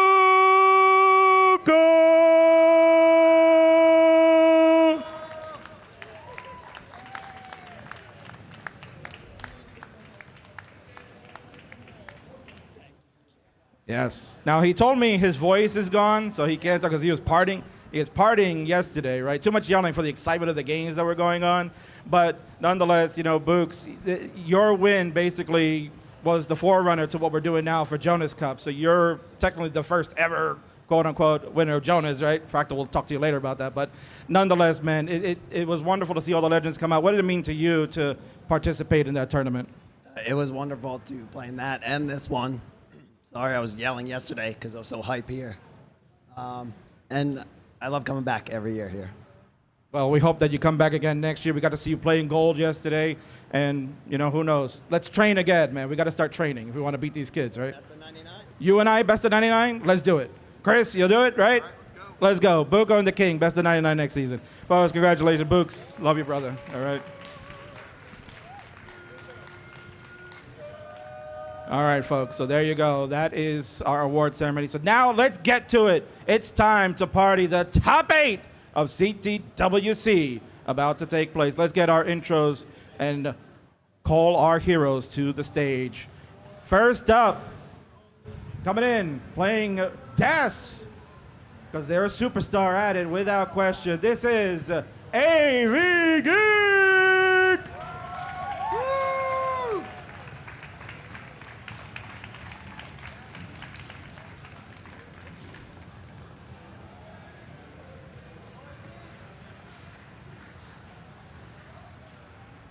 And AV's opponent for this matchup is going to be a player coming all the way from the Great White North, knows that this is a North American Championship. I can participate as well, too. Welcome in, Woburn!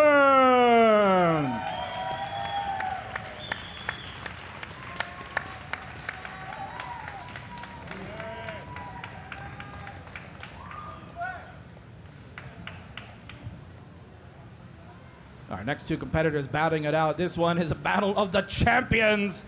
First up, he is a 2-time champion of the Classic Tetris World Championships, and he's going to look to try to add another one into the resume. This is Dog!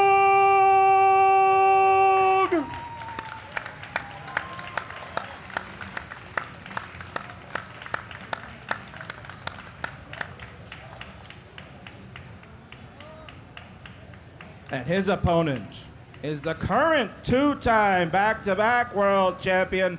People thought he didn't know how to play Das, but he's fooled them even though the king beat him one day. This is your tribal chief. Acknowledge him, if you will. This is Alex T.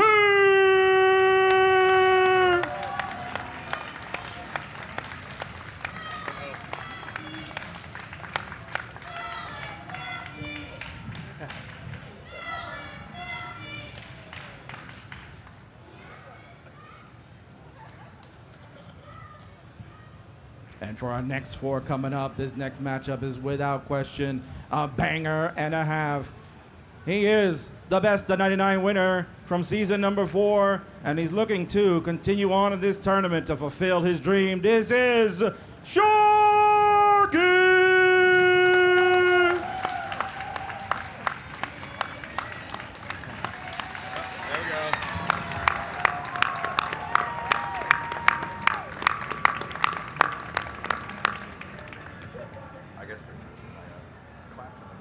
And his opponent is not going to be an easy one because he is the reigning, defending, and undisputed inaugural Jonas Cup champion. This is Fractal!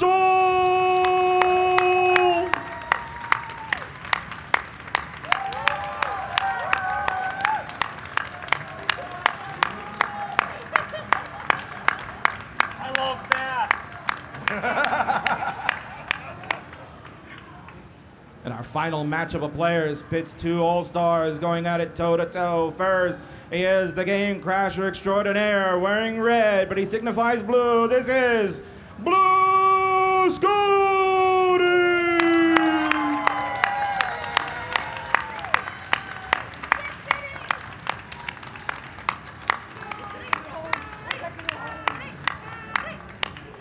And his opponent is the number 1 seed overall, the Das Darling, a Das Delight, and wants to cement the legacy live in front of you.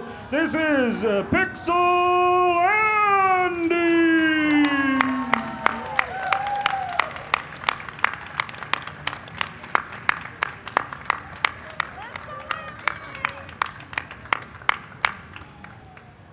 Now it's game time. I'm going to throw it to the All-Stars here, living legends, if you will. It is Lifetime Achievement Award winners Chris Bidwell and Mr. Chris Tang. Let's go. Chris, good to see you. It's great to be back. Every time, every year, I cherish yeah. getting to work with you. This is an honor again. Legend, the reigning Sega World Champion. Never going to leave that title. We'll never have another one. We're going to rock it like it's 2014 all over again. Oh, man. And we got some all-stars on the stage now, and CT1, CT2's rocking it too. But we got the reigning champ. We got a man on a mission to win a big title. We got the Game Crasher. And Yeah. everybody wants to go to Germany so bad. You can see in their faces. They might be smiles right now. Not really, but this is going to be super intense. Yeah, this is just a top lineup you'd expect from the Open Championship. Sure. All up here. And then, of course, Sharky, after last year's amazing quals performance, really wants to solidify a performance to be proud of here the second year. I mean, 5 max outs in 90 minutes with DAS. That was unthinkable 5 years ago. Right. And now it's like, well, let's have a DAS tournament. Those rollers can't handle DAS. They can handle DAS just as well as they can with rolling. Maybe they don't have the 29 chops, but everything else, they are just dominating this game all across all of our top 8 at the moment, as both play styles, they just know how to play, and we're going to see some fireworks. Yeah, I mean, 29 was unthinkable, but now we're seeing line clears, players just getting to 30 just because they can. Pixel and Andy. even just seeing, Andy do that, it's amazing. Yeah, and maybe the origin story of this run, perhaps, last year, Pixel Andy was dealing with a bit of hand injury and didn't do so well in the Open, and maybe that time off and maybe forcing himself to learn other play styles in the interim has really boosted his play style in the Dash arena especially. So, kind of a silver lining of a bad situation last year. Oh, yeah, absolutely. And, Andy is one of those players that, went through all of the play styles. Mm-hmm. So getting to experience, evolving from DAS, going to tapping, and then to rolling, being a great player across all of them. And then when DAS rises back into prominence, Andy was ready to rise to the challenge. And what a performance so far. The crazy quals with the 8 max and the 9 kicker. Yeah. Yeah. I think it was like 300 or something. It was just like not leaving very much for it being not a max at the current record.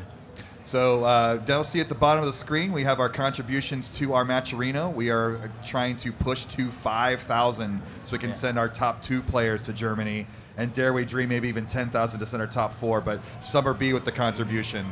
Fractured earlier with the $50 contribution. So keep bringing those contributions in. Let's get up to 5,000. Let's get our players to Germany. Let's pay the rest of our players too. Yeah, Nickelodeon with a $50 donation just now. Thank you. If we get to $5,000, we can pay our top 16 and send our top 2 players over. So one goal at a time. Our players much appreciated. We appreciate it. Thank you, thank you, thank you. Look, it's just Chris and Chris is the.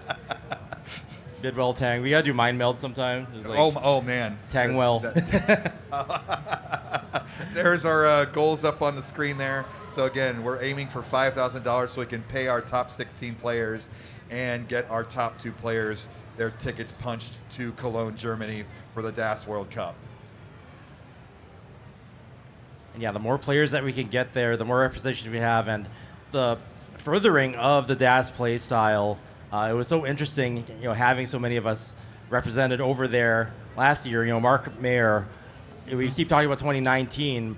Mark made his CTWC debut in 2019 as well. Became an organizer and built this thing in Germany. They go to the esports center there, and it just looks so professional and so good. It's really raising the bar. The interview area, the different stages, the tight scheduling. What is a tight schedule? Yeah. Tetris. You're supposed to have a tight schedule, but we kind of had to steal some of that because we got a hard out at 5 p.m. tonight. We don't have to worry about vendors closing because the whole building's going to close if we don't get our act together. So good on the players. That's why we're doing all the top 8 at one time instead of our typical 4-and-4 setup. So we'll see how it goes this year, and maybe we'll use that in other tournaments. But it's the 8 best DAS players in the world all on stage right in front of us.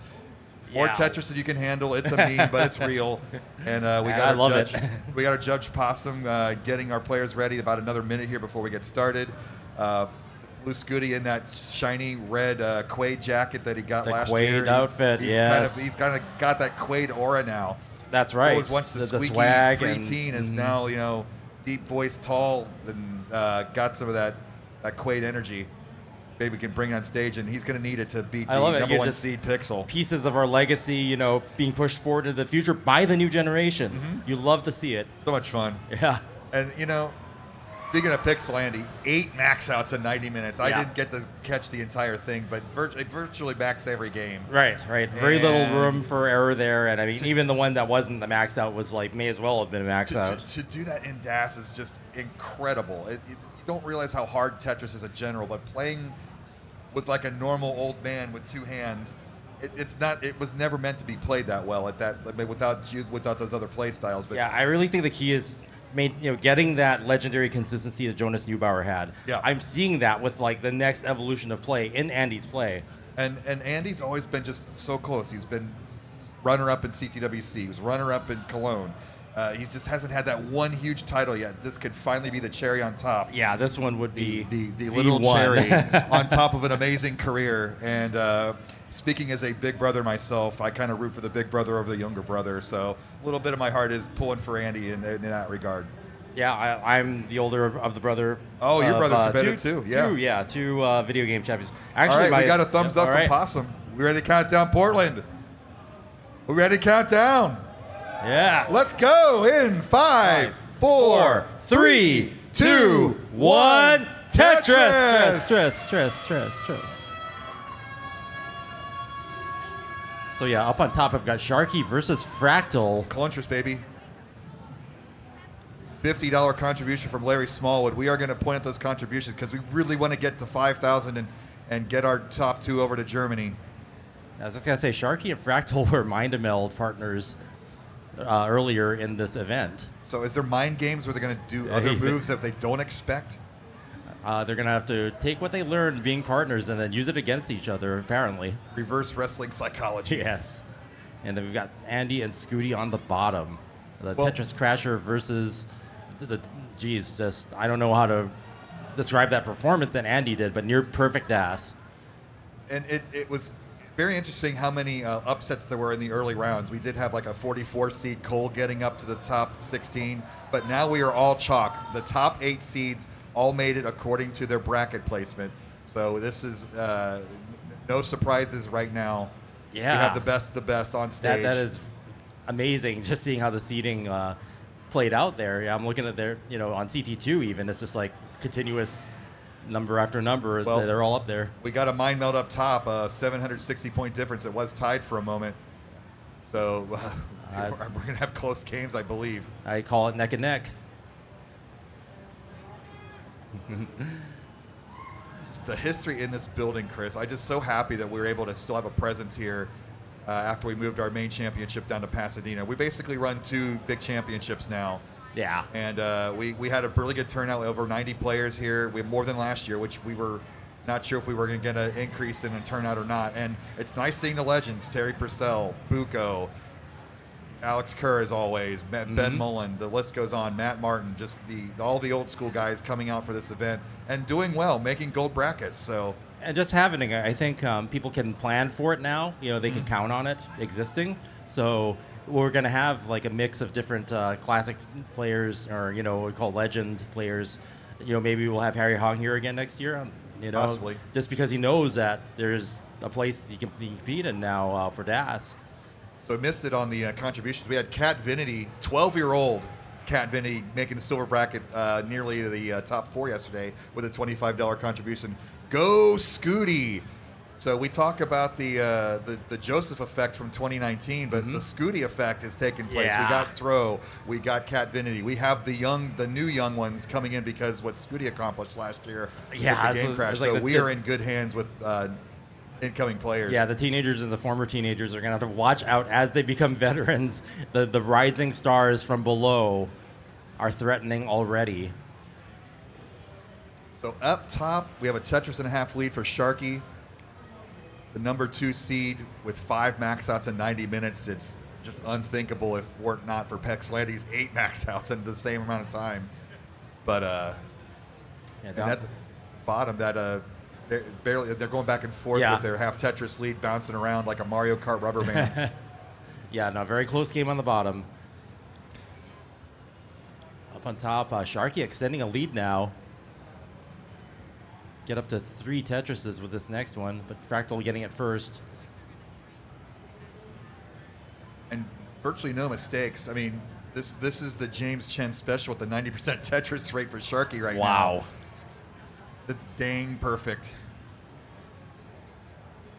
Sharky definitely, you could see it in his body language. He wants the this best. like Just- so badly, and you can't help but to cheer for that. But then, Fractal, defending champion here at the Jonas Cup, wants to hold on to that. And still with the interesting hand position. It's supposed to be ergonomic. He doesn't look like he's in pain. You can certainly play that way, and I wonder, if it's for ergonomics, you get better endurance out of it. But the accuracy, I'm not sure if that was intended there to drop that Z in that place. It could be a handicap in a way. Yeah, well, Fractal's starting to fracture a little bit here with this formation. Sharky's already had 2.5 Tetrises. Yeah, And that lead's we gonna did grow. get a $14.20 contribution from Robin. Let's go, Sharky. Clap, clap, clap, clap, clap. I'm reading it. It's not as fun with you actually clapping. Boom, Tetris for Sharky, and that's going to increase the lead briefly for just a few frames to 3 Tetrises. Scooty knocking down that safety triple. I was about to say, with the transition coming up in Yeah. DAS, you typically don't want to go above halfway up the screen. So once you're past 100 lines, you need to get down your board a little bit lower. And yeah, they're in the Anticipate drought that right now, 23. Got the Alex Stats chat. But he's on the other channel. We don't care about that right now. 33-piece drought and increasing. Yeah, the players want to get their boards in shape. They're only a few lines away from hitting transition. Boom, Tetris for Scooty. Finally, the long bar coming. And Andy up high does get the long Just bar. got Boom, it, yeah. Tetris for Andy. It was Just a in little time. nerve-wracking. And Scooty is going to take the lead. Yeah, with a little bit cleanup Oh my left goodness. for Andy. 6:13 transition Yeah, for Sharky. Sharky with a monster transition score there. 3 S- Tetrises ahead. S tier. Sharky is on fire. Feeling it now. Yeah, the look on his face, just sometimes you just need to will yourself over the finish line. It's not just skill, it's mental. Oh, Yeah. All right, shakes his head there. He's getting this cleaned up, but he's ahead by 100,000 points, so Fractal's probably not going to make up all that deficit while Sharky cleans up. Yeah, At the bottom, Blue Scooty takes a 1.5 Tetris lead, 637, 592. Pixel Andy is dependent on the left. He fills it in. Mm-hmm. I guess that's right. Boom, Tetris for Andy.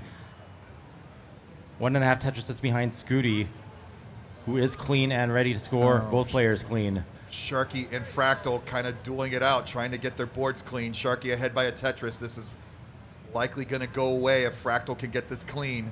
Sharky's clean. Yeah, Sharky's ability to recover is just so amazing.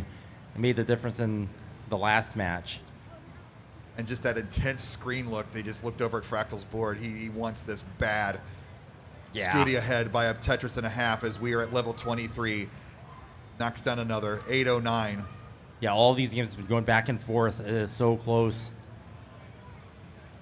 Starting to get a little tower in the middle for Fractal. Trying to make up that deficit. Sharky basically Clean perfectly Tetris ready, sloped, and knocks boom, it down. Tetris for Sharky. Tetris for Andy. He's only behind. Oh, so that Tetris and a half lead is maintained here for Scooty.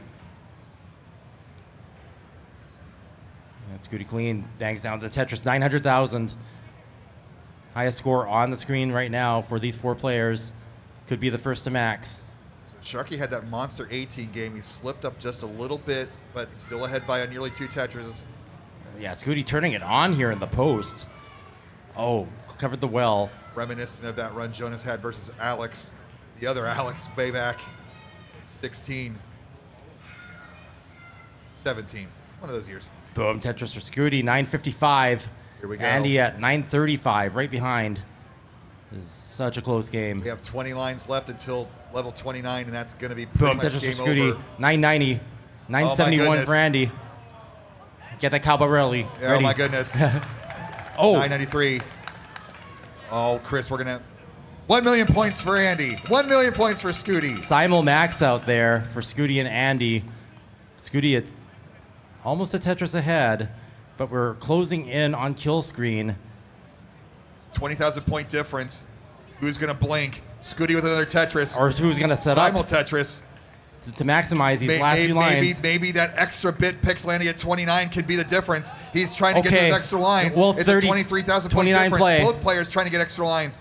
Pixelandy behind by 20,000. Isn't able to get any more lines, so Scooty is going to barely take that one with a 20,000 point lead. And Sharky taking it up on top. Look at that finish. Take a screenshot. Million points all around. That is a quad max out, ladies and gentlemen, with DAS. Sharky didn't even need level 29.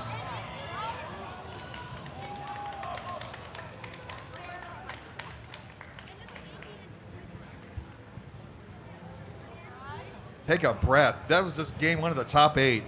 That's the caliber of players that we've got up there here in 2025 at the Jonas Cup.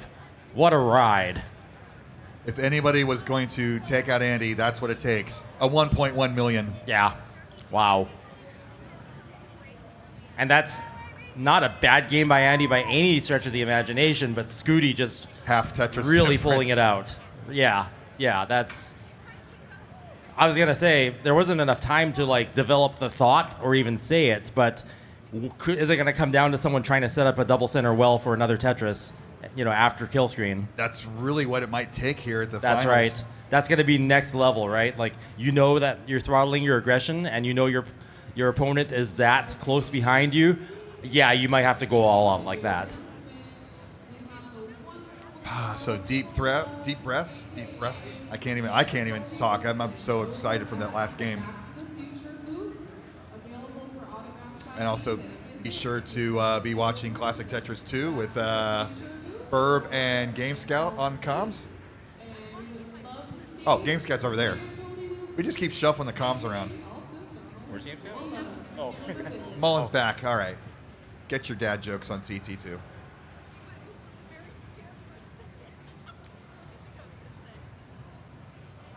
All right, thumbs up from our judge Possum Bakes. Let him bake. Here we go. In 3, 2, 1. Tetris. Stress. I love the echo. I love it too. I don't know how to add to that to make it any better. It's a shout out to the NWC. Except they had to use the machine to do it. Oh yeah, that's your analog, baby. Yep. All right. A 2 wide gap for Blue Scooty, so he's going to fill it in with a square and take a couple safety double. And he's going to fill out this issue here and be Tetris ready. Yep. Oh, and 1 Mino short, so Scooty's going to have to wait a minute.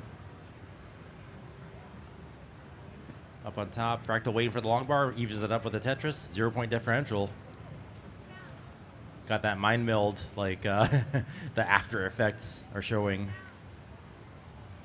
And again, huge shout out to Yobi for Nestra's champs. What a great, amazing enhancement this is to our scene. Having digital readouts, having the extra stats, having the Tetris differential on screen is so helpful. I mean, I kind of liked being able to do the math in my head, but I'm no Fractal and doing math and playing Tetris at the same time. Look at a Game Scout with 67, memeing it up with the contributions, taking photographs, donating money, staying relevant with the kids.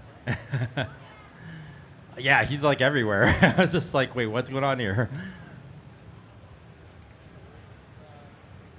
Fractal playing way high up, really wants that long bar, gets it, boom, Tetris for Fractal. And we're neck and neck. Just this game with Sharky here. Yeah, he's so like aggressive, the mirror Chris. match. This normally players would be burning this down into safety, but Sharky wants to squeeze those extra points out. And Yeah, he's interesting. just not able to. Okay, He's there back he to a goes. regular board. He gets it open just in time. Boom, Tetris for Sharky. Fractal Meanwhile- up by 1. Meanwhile, that's not the most kind seat, as Fractal had to get a column 7 Tetris to go back to a normal position, and he's building up in the middle. So Yeah, the spire is forming there. Lots of extra Z's and S's in this seed here. At the bottom, Andy ahead by a Tetris and a half. Both players clean. Scooty with the Tetris and Andy right behind.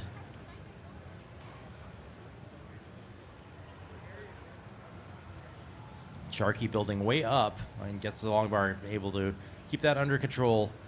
Fractal still with the Tetris lead. Okay, now it's evened up. Yeah, the reason we are having all matches at the same time is we do have a hard out today. We are being charged money if we are going over. So the vendor sales will beat us out today. Wow. So always got to be the vendor sales. yeah. Plot twist, the vendor is you. Speaking of which, we do have our booth out front. I think the Tetris company has stuff set up here in Portland, which is kind of cool. I got to see that earlier, and we got the My Play watches on now. So, oh, big shout out to my arcade for those watches.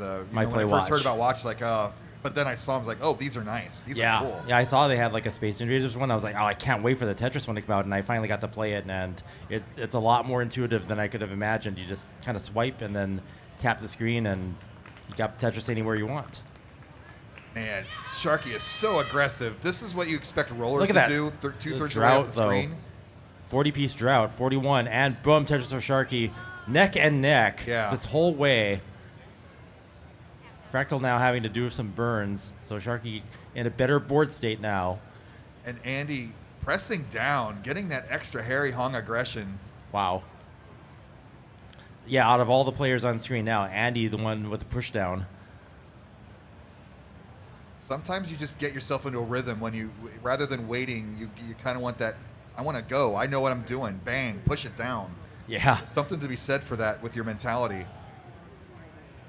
I'm not sure if Andy was pushing down during quals either, because, yeah, I noticed like that one game that was almost a max out. It was like one of those games where push down points could have turned it into a max out. So, I mean, when the games are this close, you've always said it. Push down points could matter someday. I'm sure by now it's happened a few times, but yeah, in a major tournament, when it happens, it's going to be huge. Especially with the caliber of talent up here now. It's just like, if any of these players fall, it's going to be big news, and only one can win to advance. Fractal is defending his title right now, up 2 Tetrises over Sharky, although he's a game behind. And Andy now up 3 Tetrises. 52 cannon. Yeah. $3.33. $3.33. Thank you. Pretty big lead. Look at this transition score for Pixel Andy. Yeah. He nails this Tetris. That's going to put him right under 600,000. And yeah, 3.5 Tetris lead now. So yeah, Andy definitely upping the aggression here. 643. My goodness. I mean, Scooty's with a 565, which is about par for what you want for DAS at transition, but this is really far behind, and he's got quite the canyon to work around. So, meanwhile, Tops Sharky has shrunk that lead down to 1 Tetris, and Fractal looking to clean this up to get back to scoring position. So we could be tied here momentarily. Yeah. And there it is. So we are neck and neck up on top. Fractal versus Sharky. The mind meld partners now dueling. Enemies. Yeah. Dueling to the death here in the DAS top 8. 2,000 point difference here, level 20. And you see the difference, Pixlandy with his press down. He's ahead of level. Yeah. And you know, you like to say, oh, that's an advantage to the player who knows what they have to get, but sometimes that extra pressure can make you crack.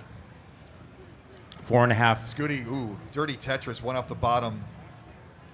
So Scooty already behind 3.5 Tetrises. So again, with that disadvantage of knowing, or it's an advantage of knowing what you need to do, maybe that extra pressure is not so beneficial. But for what Scooty. I really feel from this, though, is Pixel Andy really getting his groove today, Yes. right? Like, get that rhythm, get that consistency, and with that consistency and confidence, I am Pixel Andy. Absolutely. This is Pixel Andy showing how it's done, the template for perfect DAS. Meanwhile, Fractal, the reigning champ, up 2.5 Tetrises, very clean board level 24. So we are 50 lines away from kill screen. Andy ahead by 4 Tetrises in cleanup mode. Covering up the well again, but he can afford this This gap. is the one lead that can definitely allow for some safety if needed. Oh, Fractal, the board getting messy. Gets the Tetris. Over. You saw the sparks on that Tetramino as it crossed that gap. So yeah, Sharky this Sharky's opportunity. Now. Oh, there it is. Andy takes game number 2. We are tied. We are racing to 30 more lines here at the top. Yeah. 1 Tetris difference. Fractal try and get back to the bottom. Sharky takes the lead with that Tetris. Now down to 20 lines remain. Yeah, that was Sharky's one chance to even it up, and he does. And Fractal still in good shape, though. Scores are neck and neck. Oh, my goodness. This is going to be a showdown to the finish. All right, at the bottom, they've started again, but we are focusing on the bottom. Line dependency for Sharky. Got to get that RNG. Give him that line. He's running out of time. He's ahead by a half Tetris, but it might not be enough because he's ahead in lines. Tetris for Fractal takes the lead, 9:19, 9:06. Down to our final 6 lines. Yeah, Sharky needs to. Oh, he's going to go. Tetris for Fractal, 9:56. Sharky going for a high, dirty. He's got his only chance. Boom, Tetris for Sharky, 9:41, but it's not enough. 1.5 Tetrises behind, 1 line to give. That's not going to be enough, and we are even on both matches. 9:97.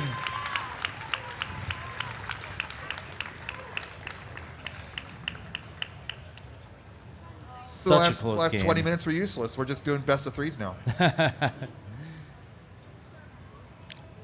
These players have to earn it. Every match, every game, every step of the way, every piece drop. That was a fight to remember up on top.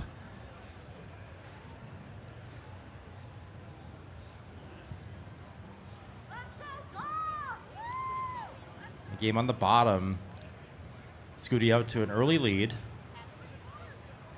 Has a better play field. Yeah, the trend I noticed in the Open is to play one off the bottom, and I don't see any reason why Andy can't just leave this board the way it is. Although I'm not sure about that play. If that was he's It'll smarter work than me. That was out. intentional.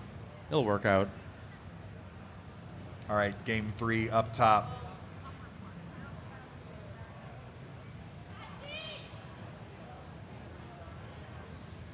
Yeah, I mean, with this caliber of player, you expect it to be deciders all around, but I mean, just how close these matches are and how good the players are to get out of these death-defying situations and take it the distance. You know, that's definitely earning it, and you know, we get to enjoy the show. So, thank you for enjoying it with us. Thanks everybody at home for watching. Thanks for your contributions on the matcherino. Yeah, 35.95. We're well on our way. Hopefully, we can get the goal to send 4 players to Cologne, Germany. That's the ultimate goal, $10,000. But next goal is $5,000 to get 2 players over there, and to get our top 16 paid. Yeah. Big lead for Scooty right now. Yeah, it seems like they're kind of going back and forth. K9 watching Tetris, thank you. $50 contribution. Go dog go. Even though it's on another channel, we'll say go dog go.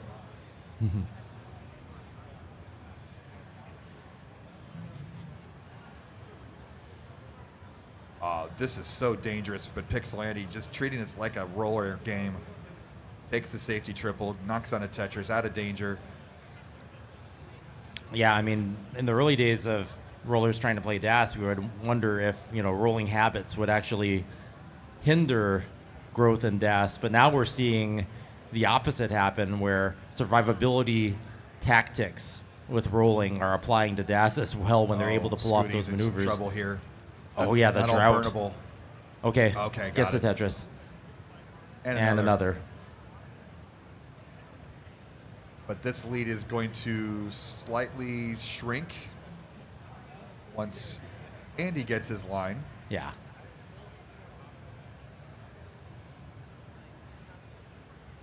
And another $50 from K9. Go Andy, go. So There you go. watching both channels like both a bros. good, loyal Tetris viewer.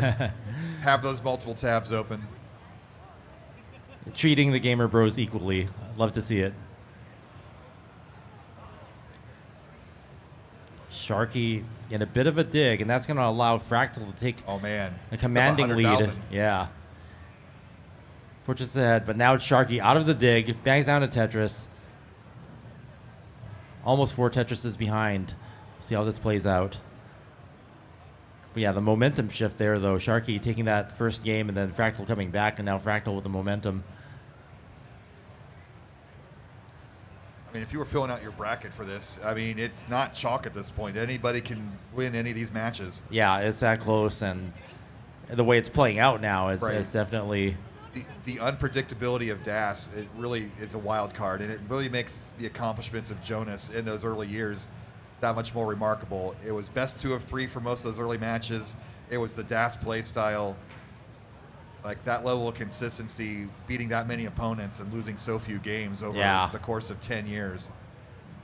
Definitely something special, and you feel a lot of that magic is encompassed by this new generation.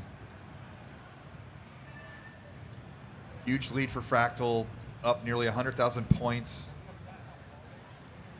Scooty ahead by 50,000 here. The transitions are coming up. Both boards are nice and low.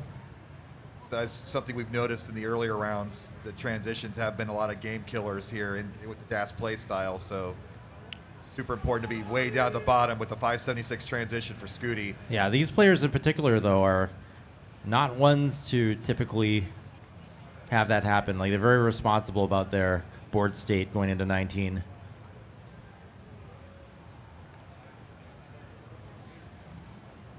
Yeah, I remember in the early days, I would definitely, in the commentary, I would talk about that a lot, almost as a way to remind the players. So it's just like, you don't crash out early, survive the transition and go the distance if you can. Both Scooty and Pixel playing 19 well. There's no issues with the transition. Ooh, a little early flip there for Pixlandy. He's going to get the Tetris and then go into cleanup mode. So he's already behind 2. Yeah. There's some big leads going on here. Fractal, 5.5 Tetrises ahead. Oh, man. This Sharky's is a got monster score. 500,000 at 115 lines. Woo. Yeah, Sharky's going to have to turn this around, and we've seen him do it before, so getting that the flow state.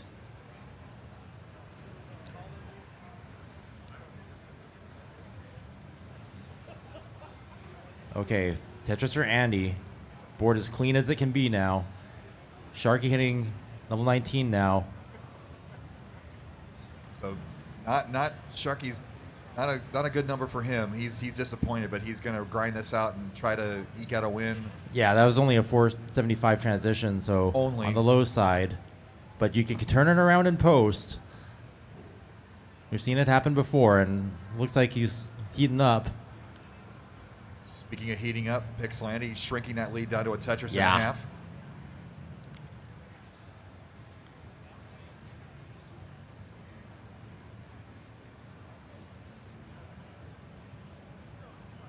Fractal building in the middle. Just it's so uncomfortable to watch. But he's going to fix it and knock it down. But yeah, as Scooty's been playing through the event, we're seeing some really good consistency now. Like in quals, definitely a different Scooty now between a couple of days ago and today. Scooty flawless here, just Probably grew another 2 inches over that 2 days too. yeah, it could be. Evolving before our very eyes. The Tetris Crasher, the reason why the world was talking about classic Tetris over the past year. Here to make a statement. Getting really uncomfortable here for both boards in the middle. Scooty just gets it over into safety, but still dangerous situation at 909, but he knows he's playing against the best in the world, so he needs to be at his absolute best. He's got a Tetris lead, but a spotty board. This lead's going to go away even closer. 918, 904, Level 28. Yep, level 28. Time is running out. Half a Tetris lead. Scooty's got to get down and score again, or Pixels Andy's about to take the lead with this next Tetris. 224 lines for Andy. This Andy's drought. selling out his board now. 226 lines. One more Tetris available. Now one more line available. He's still behind by 8,000 points. He needs this. The drought so might bail. 938. The drought. And there it is. Oh. Very last piece for The Andy. long bar coming at exactly the right time to reward Andy's perseverance. And up on top, neck and neck we are, although Sharky being ahead by quite a few lines. The Fractal having a better pace lead here. So Sharky is going to have to... 7,000 points. Yeah. 30 lines to go. I mean, this is a repeat of what just happened on the bottom game. It just came down to the last Tetramino. Yeah, Sharky can't let up, though, because of Fractal's pace lead and being ahead by so many lines. That's gonna make a difference here, even if the scores are neck and neck. That pressure of having to be perfect with every piece. Yeah. There's no pacing here. You have to be perfect. Every long bar has got to be a Tetris if you want to win this one. Look at this. And for every Tetris, okay. 9-10, 9-15, neck and neck. This is the last one that Sharky can make, unless you set up something crazy. Oh, but he's ahead by a Tetris. But Fractal just made it there. Okay. 5,000 points. Sharky just can't do it. Oh, he's behind by only 4,000. That's so close. Oh. So close. That was you had to use every long bar you could and have the right setup there to take the win there. That's like the photo finish, the neck and neck photo finish was that match up on top. Only a little more than a double separating the two there. Yikes. The reigning champ, one win away from advancing to the top four.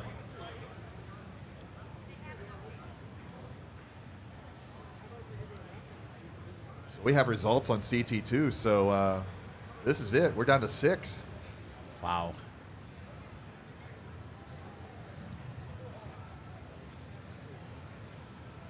Yeah, I didn't see what happened over there. Oh, well, we'll have to watch the replay. Yeah. Or I'll know soon enough they're going to be in the top 4.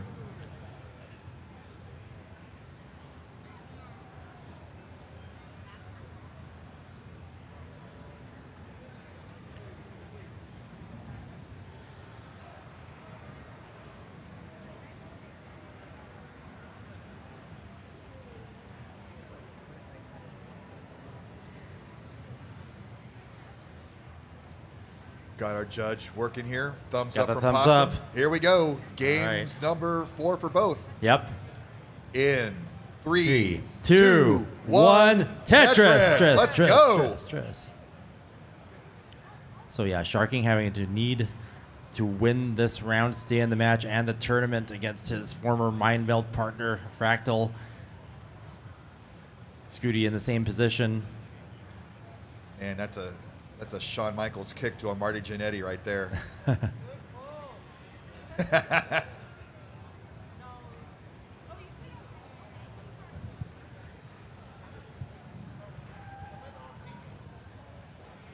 Chat's already rooting for deciders, and if there's a possibility if there with the early trouble here for Fractal. Yeah, that board is going to require some burns to get back into shape. He'll fix it, but Sharky's going to take advantage and get this early lead.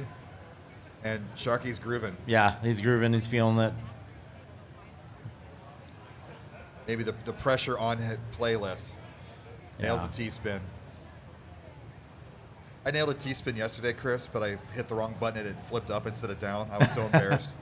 No bonus for you. No.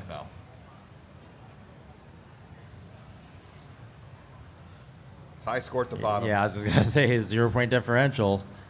It's as neck and neck as you can get. Scooty and Andy both looking to advance, but Scooty having to win this round, stay in the match.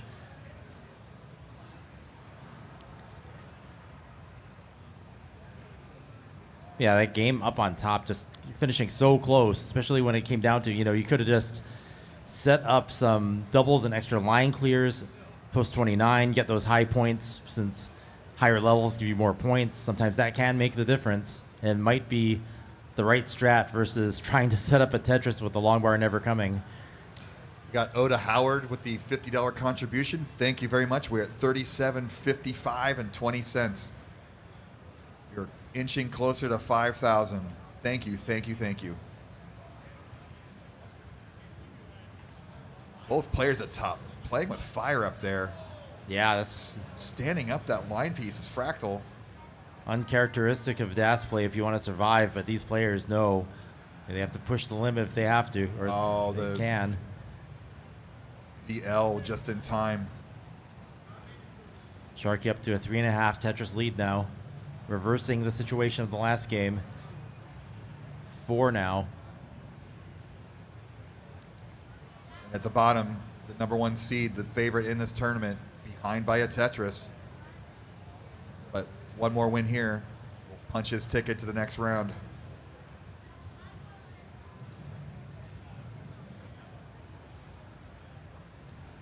Clean boards all around. Boom, Tetris for Fractal. Reducing a deficit to 2 Tetrises, but Sharky firing back.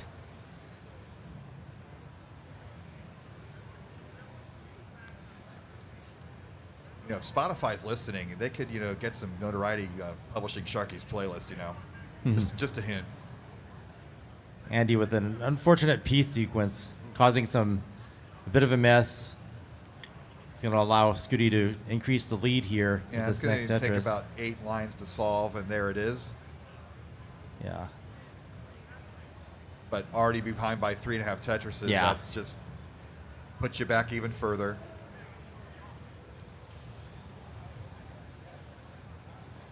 Sharky at the top, ahead 2 now. Oh, nice Vits. Making the most use out of the pieces there. Keep it clean. Boom, Tetris for Sharky. 3 Tetrises and change ahead. On the bottom, Scooty increasing the lead now. 4.5 Tetrises. Body language of Pixel Andy. He's not happy with this sequence. He's behind. He's comfortable. He just does what he needs to do. Yeah, no, I saw those, Z's and S's really just making life miserable for a moment there, but Andy finally out of it is clean. But again, 88% Tetris rate for Blue Scooty, 509,000 at 99 lines. This is going to be a monster score transition here.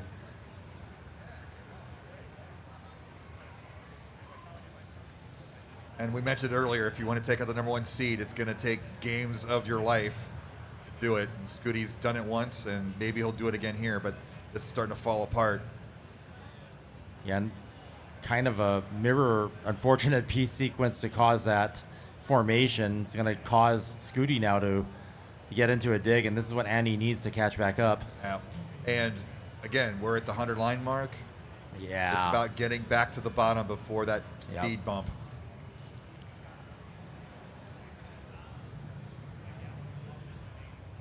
Ooh, Scooty having to put in some weight on that hole there. Every time that happens, you need to do more burns to get back down.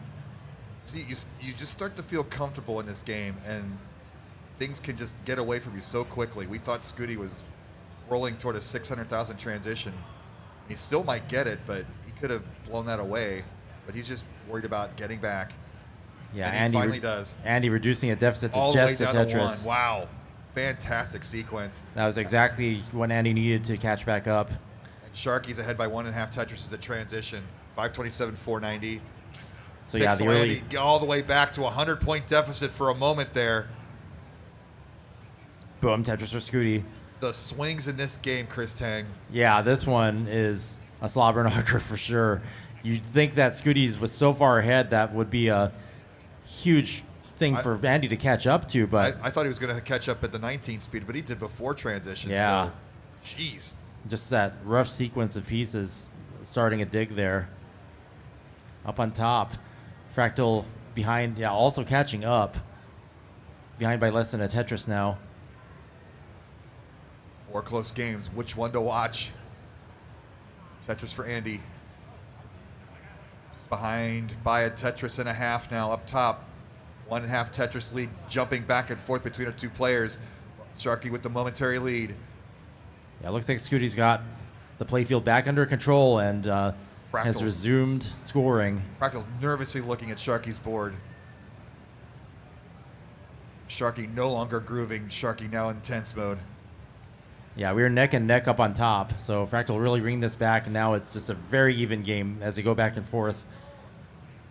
7-11 for Sharky, 7-24 for Fractal.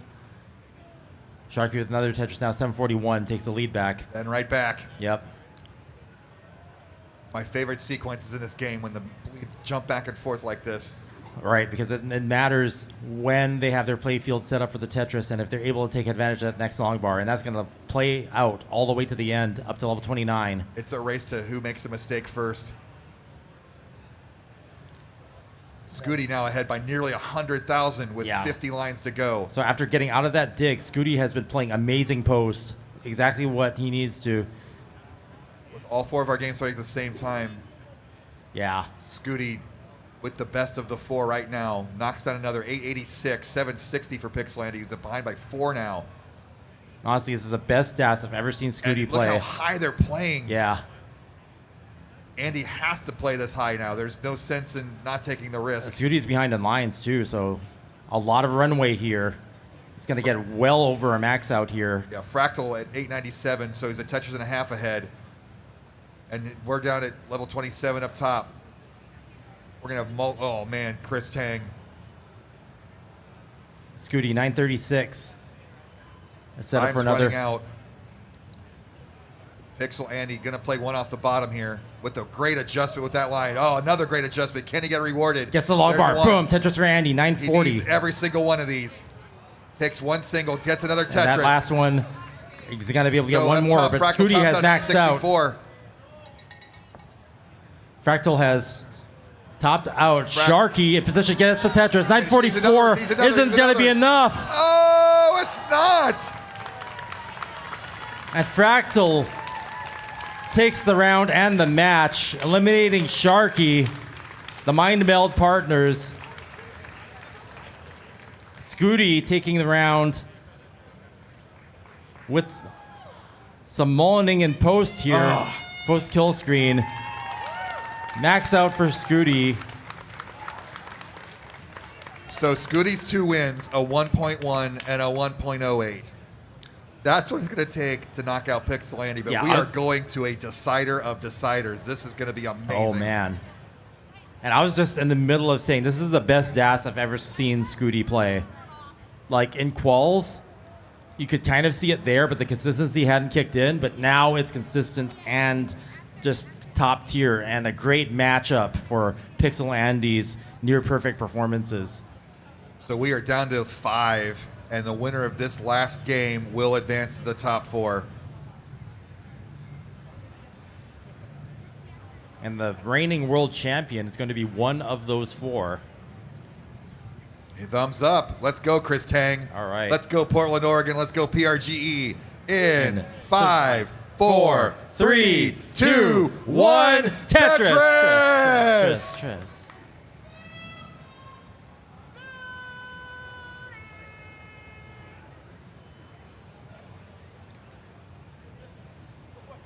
So just the template, the legend of DAS play in the modern era, Pixelandy versus the Game Crasher.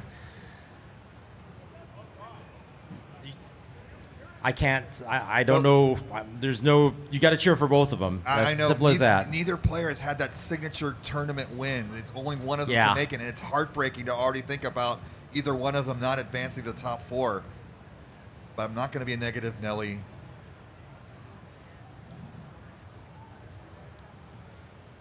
Going to enjoy this tie score, of course. Yeah, it's a decider of deciders, as you said, and you know in the early goings, it's always going to be neck and neck. But you know, every line clear, every Tetris, every moment here. So Scooty's got a little situation he's going to fall behind now, but droughts for both players.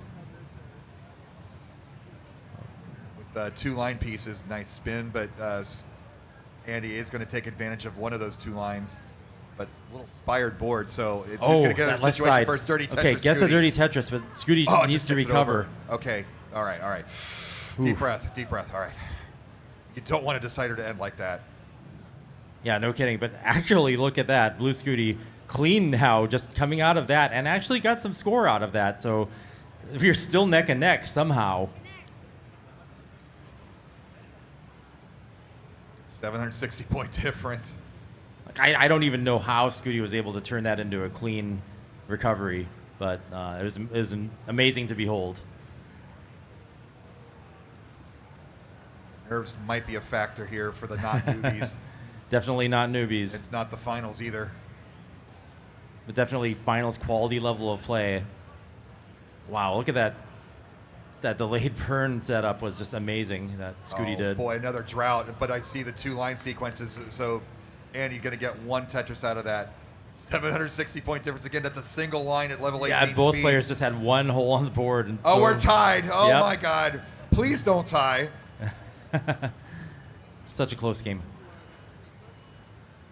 Scooty setting up his dependency on the left. You saw the jolt there to get that one. That's Oh, it doesn't get over. the double tuck. All right, so we got some press down points. Thank you, Clemente. You're my hero.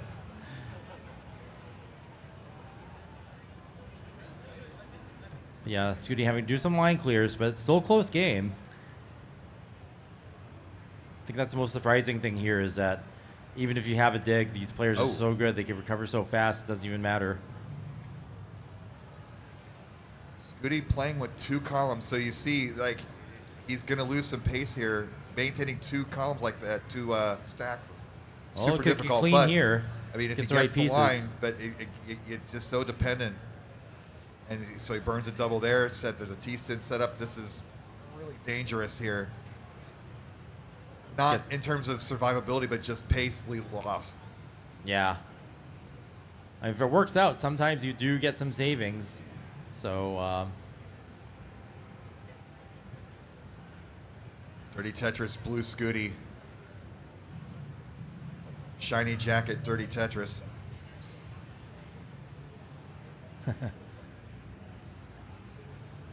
Andy this- clean. Gets the Tetris is going to take advantage of Scooty having to clear all those lines. So, And definitely- again, Scooty just can't get into regular scoring position. Like, he's just dependent. yeah, the and- pieces are not cooperating here. And finally, gonna have to play off row 2 here. And Andy, knowing the situation, takes the safety triple. Boom, Tetris for Scooty. All right, That's so now he's first got that- one in a while. Now he's got that Mino in column 10. Let's see how he clears it out. He's going to clear out just like that. Yep. So, After 3.5 lead for Pixel Andy in our decider at the 100-line turn. Yeah, scores are a little bit lower than we're used to seeing, but maybe they're playing a little more The drama's catching up, safe. Chris Tang. Yeah. But sometimes, they really turn it on after transition, so that could change. That could change everything at 10 lines away. You're watching the best in the world do their craft live in front of an audience. What a treat. Absolutely. I'm just so honored to be a part of this, and having seen, the evolution of this tournament and our esport. And it's great that it's called the Jonas Cup.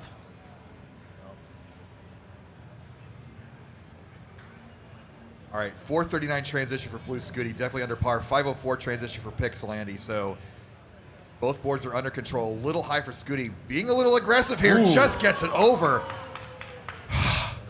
Frame perfect death-defying maneuvers there to survive that. But it's falling apart again, Chris Tang. He needs a line. Gets it over. Oh, no! That could be it. That's going to do Man. it. And Pixel Andy is going to advance. Yeah, flying too close to the sun, getting a hang up man. there. Just not what you want to do, but you gotta be aggressive sometimes. And Scooty, I'll still say it, some of the best DAS play I've ever seen Scooty play, or even I've ever seen played. they were playing for 45 minutes straight. Your instinct just takes over sometimes, and those rollers, they can deal with that situation halfway up the board, but that's why you got to keep your board down at 19 and DAS. If it's one mistake and it's instant game over, you cannot recover. But Pixel Andy's march, despite that close call, is continuing. Yeah, it is a heartbreaker, but I mean, that's Pixel Andy, and with the momentum that Andy had, I mean, what can you do? Wow. And there they are. There we are. The Chris Show. Hi, guys. Yeah. Our parents didn't have creativity in making names. Not at all. So, yeah. None whatsoever. I think my mom's in chat. Hi, Mom. I think my mom's watching. Hi, Mom. But we have our top 4, so I think we're going to take another bit of a break here. But That's again, right. we are on a time limit, and it is 1:30 p.m. So I think we're starting at 2 Pacific. I'm Okay. sure our director will let us know. But again, we'll just do a quick list of all the sponsors. We will shout out to the Tetris Company, PRGE Expo, Enhance, FamiWiki, Hyperkin, MyPlayWatch, and of course all of our Twitch subs, our YouTube supporters, our Matcherino contributions, our community contributions, and our upcoming CTWC Patreon, and all of our staff and all our viewers. And thank you, love you all. I get to go watch the rest of this, so you're going to continue on to the top 4, and I believe Sharky will be on commentary for that. Okay. I guess And, everybody wins. Everybody wins, and I get to watch. And thank you all for coming It's out. been always an honor. I mean, you're the best, man. Every time, it's so awesome to be here, and I get emotional doing this stuff. So, and wow, there's Kingsman. Yeah. Ladies and gentlemen, Lifetime Achievement Award winner Chris Bidwell. Ladies and Give him a gentlemen, hand. The initial Lifetime Achievement Award winner, Chris Tang. The Chris Award, Chris Higgins too. So we will take a break, and we will be back before 2, according to Zempro, Super Judge, Super Tech Guy. So thanks, everybody. All right, we'll be back. All right, thanks to Chris and Chris, the 2 Chris's there, 2 Lifetime Achievement Awards. Thank you, guys. So real quick announcement for you players, top 4. We will be starting in about 10-15 minutes, so you got a quick break. And then Mario will get you into your positions so we can do our intros and all that. It will be one at a time. We will be playing one at a time, so it'll be Andy and Dog first, and then Fractal and AV Geek afterwards, all right? So Dog and Andy, you guys will be up first. You got about 10-15 minutes break, and we'll get that started. Thank you.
All right. Folks, we're about to get started in a few minutes, so I'm going to ask that players get ready. I know their positions there. I'd like our teams ready over here. Commentators are getting into their positions. Referee Arbaro will need you over here. And we'll begin our semifinals shortly. So, folks, we're all here in the Portland Retro Gaming Expo. We do have our merch booth. Our friend Judy over there. Judy, that is the lovely wife of Monsieur Mats. You know, Mats.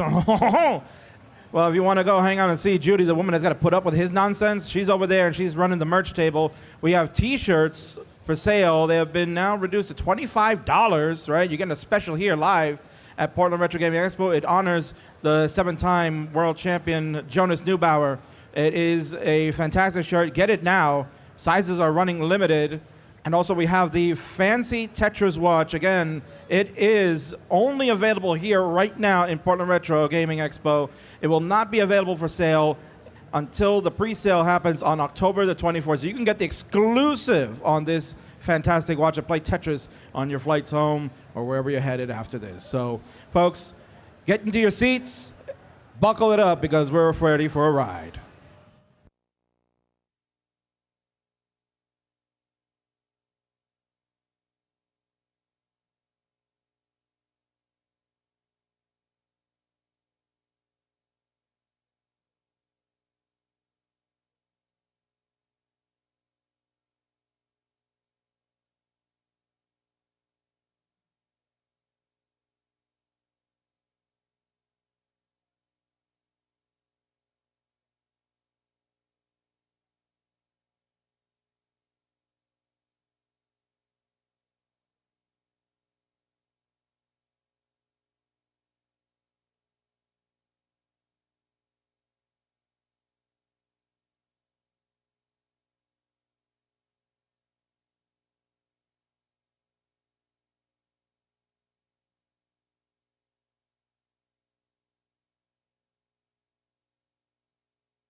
All right, folks, welcome back. It is now time for the semifinals of the Jonas Cup. We got 4 great players that are going to go vie to become the champion of the Cup. And let's get the introductions going for our first 2 players. We begin with a 2-time world champion who is looking to come into the finals and claim a new championship. Live for you, this is a player, when you spell the name backwards, G-O-D, it spells God. This is a dog.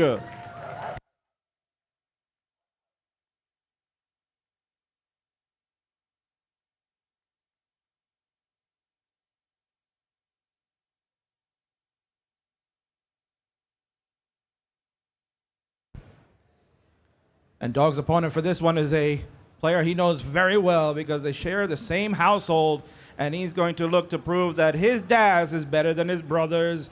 This is the number 1 seed overall, Pixel Andy.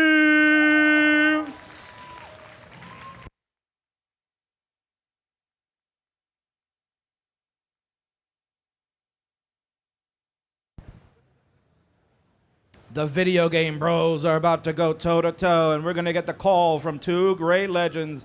We've got Lifetime Achievement Award Chris Tang, and welcome in your top 8 finalists, Sharky! Oh, there we are, Chris Tang. Good to be back. Are you guys excited for top 4?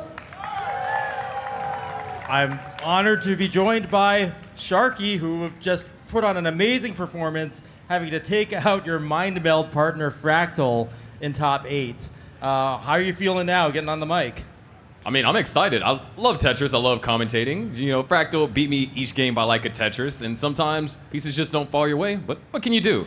Also, he was the defending champ, so I was the interestingly, I was the underdog.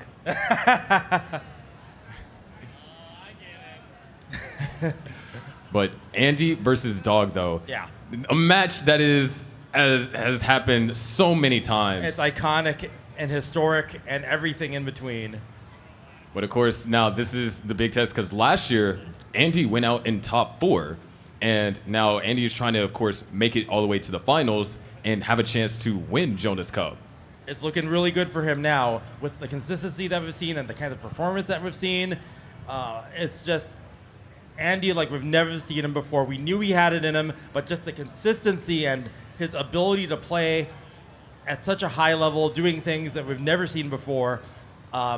Really, I feel like I keep saying it, but the template of Das. I mean, back in the day, it was Jonas.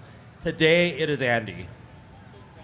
Yeah, I would agree, especially the thing that a lot of people are a bit concerned of when going up against him is that 29 play. That's right. You Because can actually get some more points afterwards. It is not over yet. Yeah, even for his 8 max qualifier, there was one game specifically where I believe he needed 4,000 to 5,000 more points, and he got those points on kill screen. Yeah, and not only that, he started pushing down. So really just maximizing everything possible with Andy. But don't count Dog out, because I remember in quals, you know, Dog got that first max, then had a few games, didn't get maxes. Took a little break, came back, then max after max after max. When Dog is locked in, Dog is unleashed. I agree. It's going to be interesting because also all of us have scrimmaged each other before, so we all know what we can do. And there have been times where all 3 of us would get 1.1s, and it would alternate between them 2 who would get higher. So they are very familiar with each other in their play styles.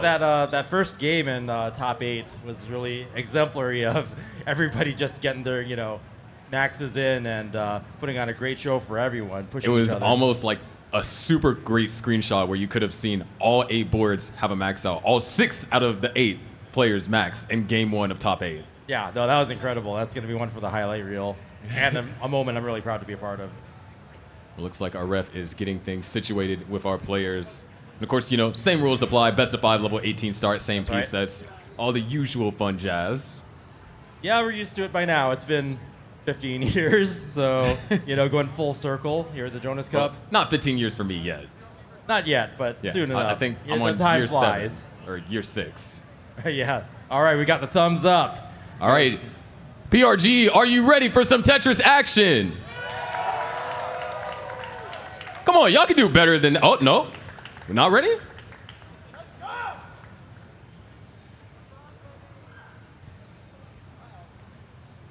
Now we're good? Yep, okay. All right. Well, I can do that. Well, I think one of the interesting things about qualifiers this year is that after the first day, we already had more maxes and everything than last year's Jonas Cup. And we still had heavy hitters that qual on Saturday as well. You mean counting bracket play, we had more maxes? No, just strictly qualifying. Wow, yeah. And so then, of course, after day 2, now we're good? Are we sure? All right. Now, PRG, are you ready for some Tetris action? See, you guys are even more excited this time. I love that. Let's go ahead and get them counted down. Here we go in 3, 2, 1, Tetris! Stress.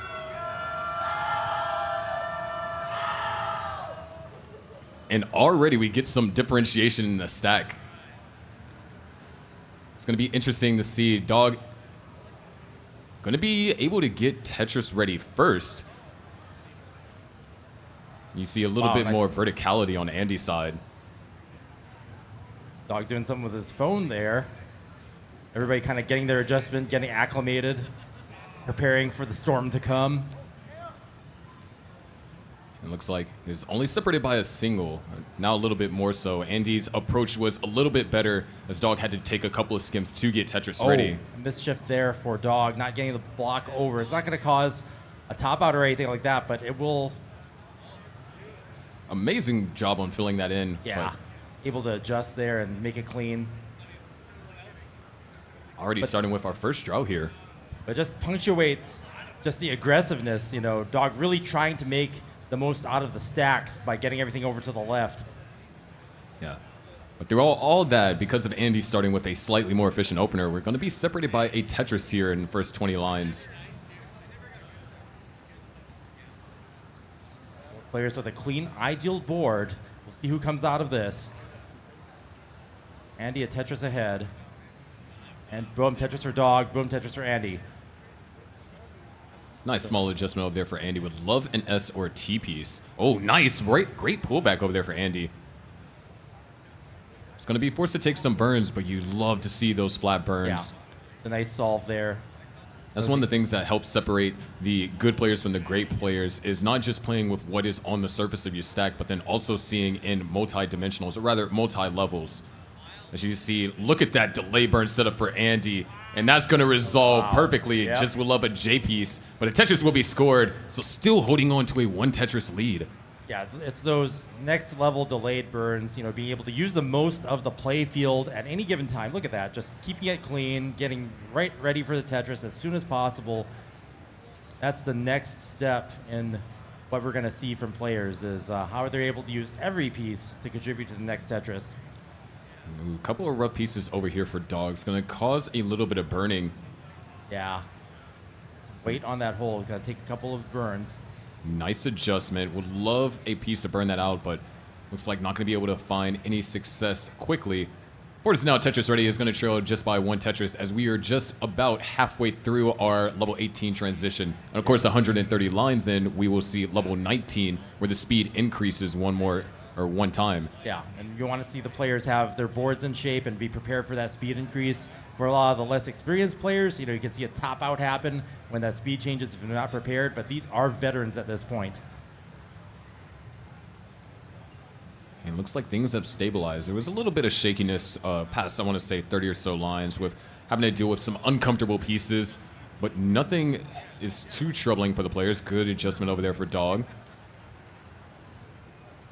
298 to 319. Andy now in the lead, still by 1 Tetris. And thank you, Frogbird53, for a $100 contribution. Yeah, we are almost to the 5,000 goal. Of course, ideally we want to hit like 10,000 so we can send all 4 players, but for all of our players to get prize money, getting the 5,000 is key, and that $100 is going to help so much. Thank you. Now we're separated by a single. A little bit of a pace advantage over here for Andy, though. And it's interesting whenever you see these kind of very close games, because if you really look back at the game, you can see it's like this was the moment that this player fell behind by a Tetris. And in this case, that happened at the opener where Andy just had a bit more of an efficient opener. Dog being forced to do some burns here. Nothing terribly costly. And Andy's also having to do some maintenance burns as well. About to hit the 100 line mark here. Andy now almost 2 Tetrises ahead. Dog ready to fire back with that long bar. There it is. Boom, Tetris for Dog. 415 at 100 lines. Andy up slightly at 104 lines, 459,000 points. Looking at see a good transition score here for both of them. Yeah, at this point, we are looking at a pair of high 500s, depending on if the pieces allow it. And he ideally wants an S piece here. Unable to find it, so would like another one. That's going to be a nice double. And you've seen a lot with that, Andy, this game. These delay burns, yes, it's burns, but they have managed to keep the stack in a very favorable scoring position. And we saw this a lot with top 8 too, where our games leading into transition are separated by a Tetris or less. And I think that's just a testament to how intense the competition is with the DAS playstyle now. Yeah, I mean, they're trying to make every Tetris that they can, do minimal burns. You have to take a few here and there. And unless they get into a really big dig, you know, they're going to be going into transition. Here we are, high 500K, as you said. 600K is possible for Andy here. Tetris going into level 19 is worth 24,000 points. See if they get the long bar here. They're in a bit of a drought. Thanks, Cox, Danny J, 1234 contributing. Yeah, there was a drought, but Tetrises come in flooding in 19. So now 604 to 582. Dog still trailing by just under a Tetris. Yeah, it's just that early lead, that one Tetris lead that Andy has had the entire way. But, you know, Dog has been playing right along with Andy this whole way And up you're looking through the for transition. Looking for optimal pieces to skim safely. Don't want to have an uncomfortable left. And now running into a drought again. And now that left side going to be inaccessible until after the Tetris. We are neck and neck. They're now 360 points. Really going full circle there. Yeah. And now Dog's taking the lead. Right. Andy just been having to burn on that left side. And as you said, just that you could tell the moment where it might have shifted the lead, and that might determine the outcome, because, you know, Andy had that one Tetris early on. Oh, Dog with a troubling left and lost DAS on the eyepiece. That's a 698 top out, so Andy needs 699. Small chase down here for Andy, and it's almost Tetris ready. There it is. Just needs the long bar now. And there it is. Boom, Tetris for Andy, taking the first round. It was a really tough situation for Dog in that particular game because got a couple sequence of pieces, and the way that the pieces were ordered, not really too much that he could have done to find an efficient burnout. And when you lose DAS, sometimes it might not be recoverable just because of what piece you're on. Surely if he was able to get that eyepiece over to the right-hand side, there might have still been a chance to survive. And it looks like they're already good to go for game number 2. So let's go ahead and get them counted down in 3, 2, 1, Tetris! Stress. Ooh, double Z opener. Not going to make it easy on them. And T-Beck74 with a $250 contribution. Thank you so much. Brings our total prize pool up to $4,462.34. Every cent matters here. And already a little bit of a tricky opener over here for Andy. Not able to find some early success. So now going to get on the board with that Tetris.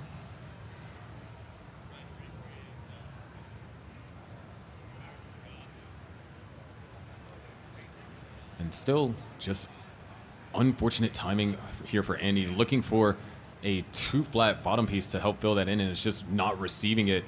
But able to find it there, open up the wheel, and knocks down a Tetris, so Doggone still hold on to a lead. Storm and Norman with a $43.21 contribution, bringing us over 4,500. Thank you, Storm and Norman. Yeah, we're getting close to that 5,000 mark that we need. Every little bit helps. Carnage Malone, $50. Thank you.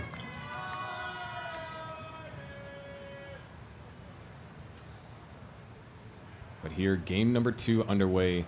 Dog holding on to around a Tetris and a half lead. It's a little bit ahead Andy in line, so could just be half a Tetris.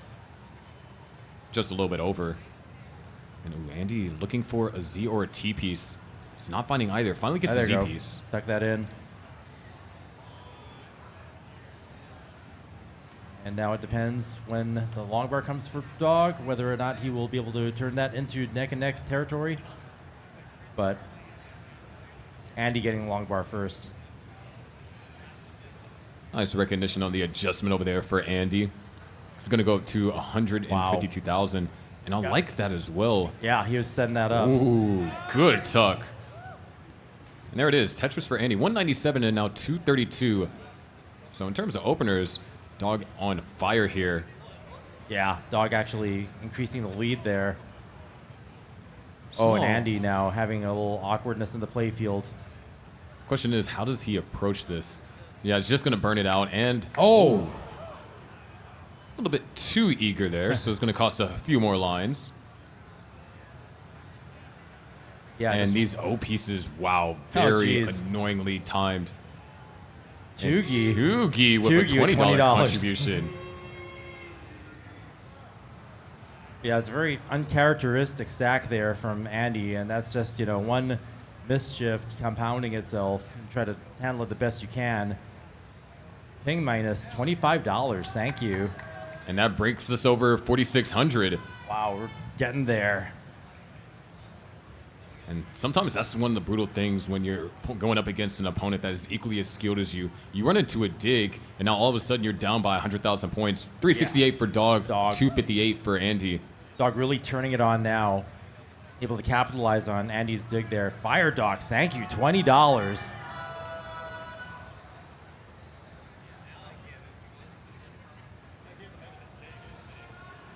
Another Tetris over here for Dog. Actually, this is kind of ridiculous pace. 414,000 before 80 lines. 94% Tetris rate, James Chen.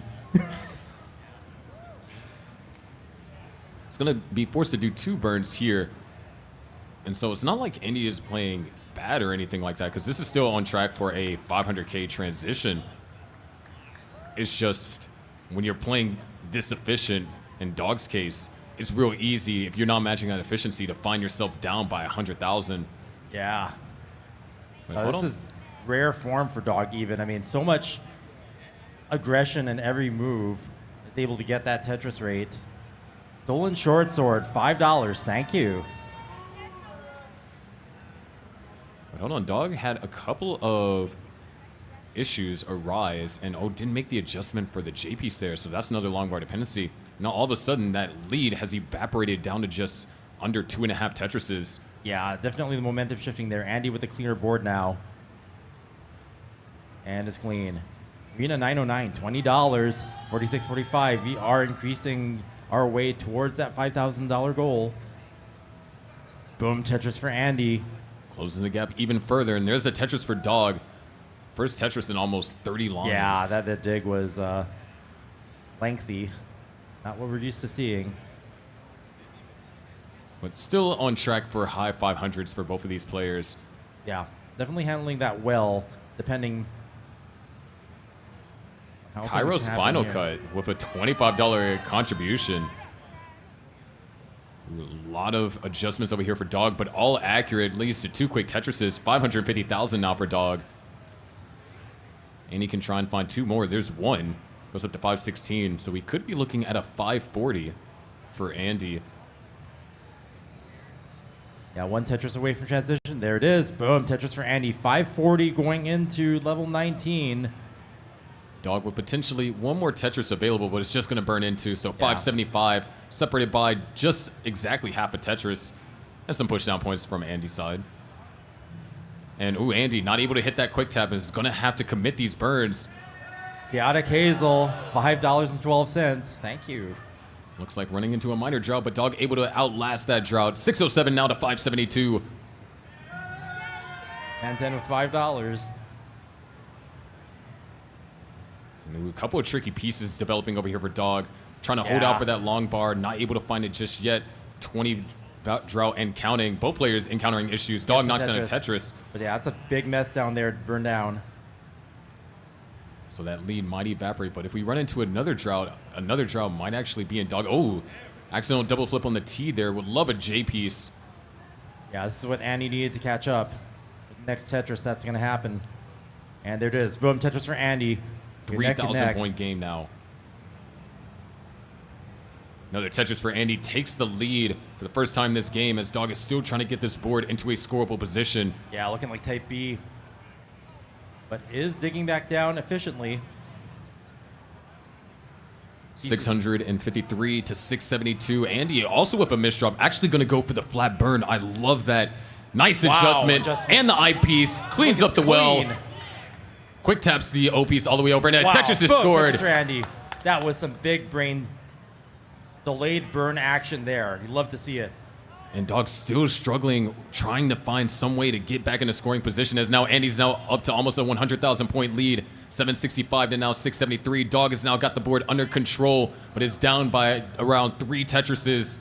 But Andy also having to do some digging in that hole in row 4 is going to prevent Andy from scoring a Tetris until that hole is dealt with. That's a triple. Yep. Dog is Tetris ready, but also a dangerously high board. Going to go for the flat placement. Reopen up the well. Drought counter continues ticking. Eyepiece comes just a little bit late. And it's just going to continue burning down. Wasn't able to capitalize that on long bar. Okay, almost down to the bottom. Just this. Oh, beautiful flat burn over there for Dog. Down by 123,000 points now. He's going to try and knock that down to a 90,000 deficit. Andy now having to do some burning, interestingly enough, so there might be an opportunity for Dog to kind of close the gap. Yeah, Andy, just that piece sequence. Tetris for Dog. Andy now only 2 burn lines away from getting access to the well again. There's a Tetris for Andy. But yeah, left a hole in Andy's stack. He's have to put some weight on it, so that's going to make the board a little hard to deal with as we approach kill screen. Now we're only separated by 2 Tetrises. Dog potentially thinking about going for the left well. No, just going to burn down. We only have 13 lines left here before kill screen. Time's running out. Andy's going to have to figure out where that well is going to be for those last Tetrises. Dog needs these 2 Tetrises here. Andy's going to set up for a dirty. Dog's going to also set up for a dirty, but those pieces were not great for Dog. However, Andy's struggling to find anything. Able to get a Tetris. That might seal the deal. Yeah. Dog needs 3 Tetrises at this point. Yeah, only triple center well might be able to pull it off, but even then. But that left side's a concern. There's 1 Tetris. Get a T-piece. Able to find a couple lines, but that's not going to be enough. Andy taking this round, showing that consistency, is up by 2 now. Dog having to win this round to stay in the match and the tournament. And that was just a really tough game for Dog. I feel like Suffer Game would perfectly quantify that game because Dog stayed alive, but he was just in all these elongated digs, and there was not too much that he could have done to get out of them more efficiently. And the times that he did, the pieces just did not favor him. Yeah, just every little burn that you had to do, if it compounded into a prolonged dig like we saw there, then that was what Andy needed to catch up and then eventually take the lead there.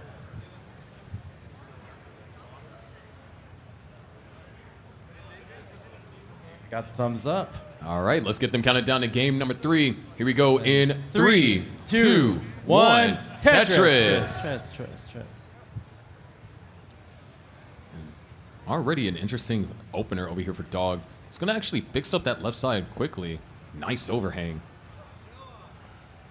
I really like the way that both of these players decided to approach this opener because of the way that Dog played, as unorthodox as it might have seemed at first. It allowed him to utilize the first long bar for a Tetris without any burns. And both board states look ideal as well.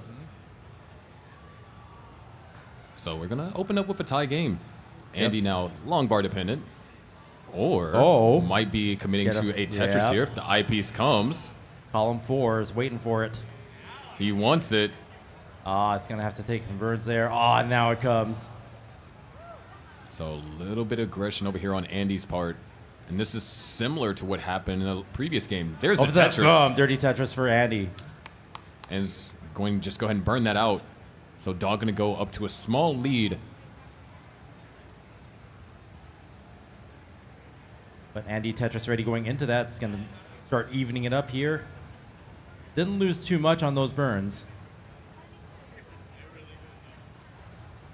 Boom, Tetris or Dog.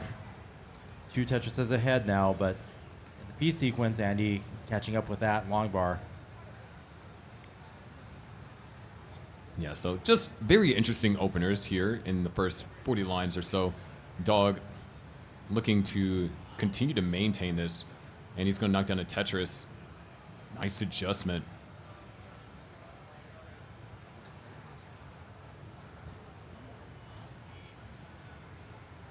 Both boards clean. Dog with another Tetris there. Andy just waiting on another long bar. Andy, ooh, I like the delay burn setup. Delayed burn T-spin potentially, but actually opens it up. And T-Beck74 with a $120 contribution, bringing us up to $4,800. Yeah, definitely in striking distance of that $5,000 goal. Thank you. Boom, Tetris for Andy, 217 now. Reducing the deficit slightly. Wow, And Dog just disposing of the long bars over to the left when they're not needed. Banging down the Tetris with that one. Extending the lead to 2.5 Tetrises.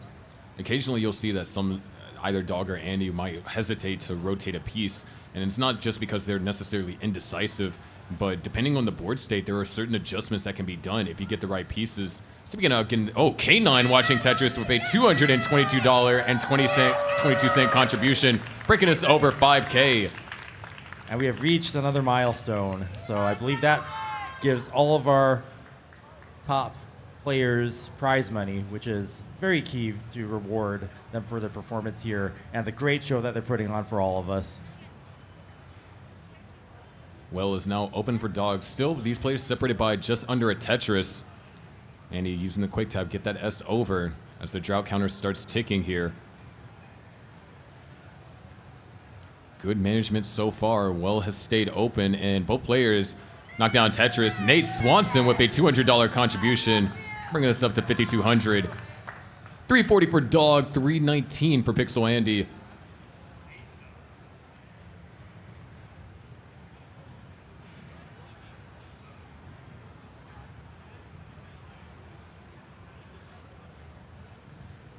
And right now, another drought seems to be appearing.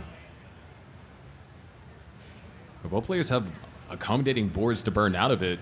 Yeah, you want to have that too wide gap on the right to be able to dispose of any piece efficiently. But Dog coming out of that with the Tetris, Andy, I think having to take a few more burns there. Still separated by less than a Tetris. Yeah, no, it's getting closer and closer as we approach level 19. Ooh, nice overhang over there for Dog. Yeah, both players doing all these adjustments. A little bit jagged over there on the left for a bit, but both players going to withstand the drought, and a perfect J piece to fill in that dependency for Dog. They've got nearly identical Tetris rates here. They're really playing in line with each other. It's exactly what you want to see. And the way that they're building, and just each time a long bar comes, for the most part, they're able to utilize it to score a Tetris. So the lead hasn't been changing. And they've also been matching each other's efficiency in terms of like how they're able to stack and whether or not they're committing extra burns or not. Yeah, just keeping it down to like 2 or 3 burns. Even if they make a misshift or a mistake, they're able to recover out of it quickly.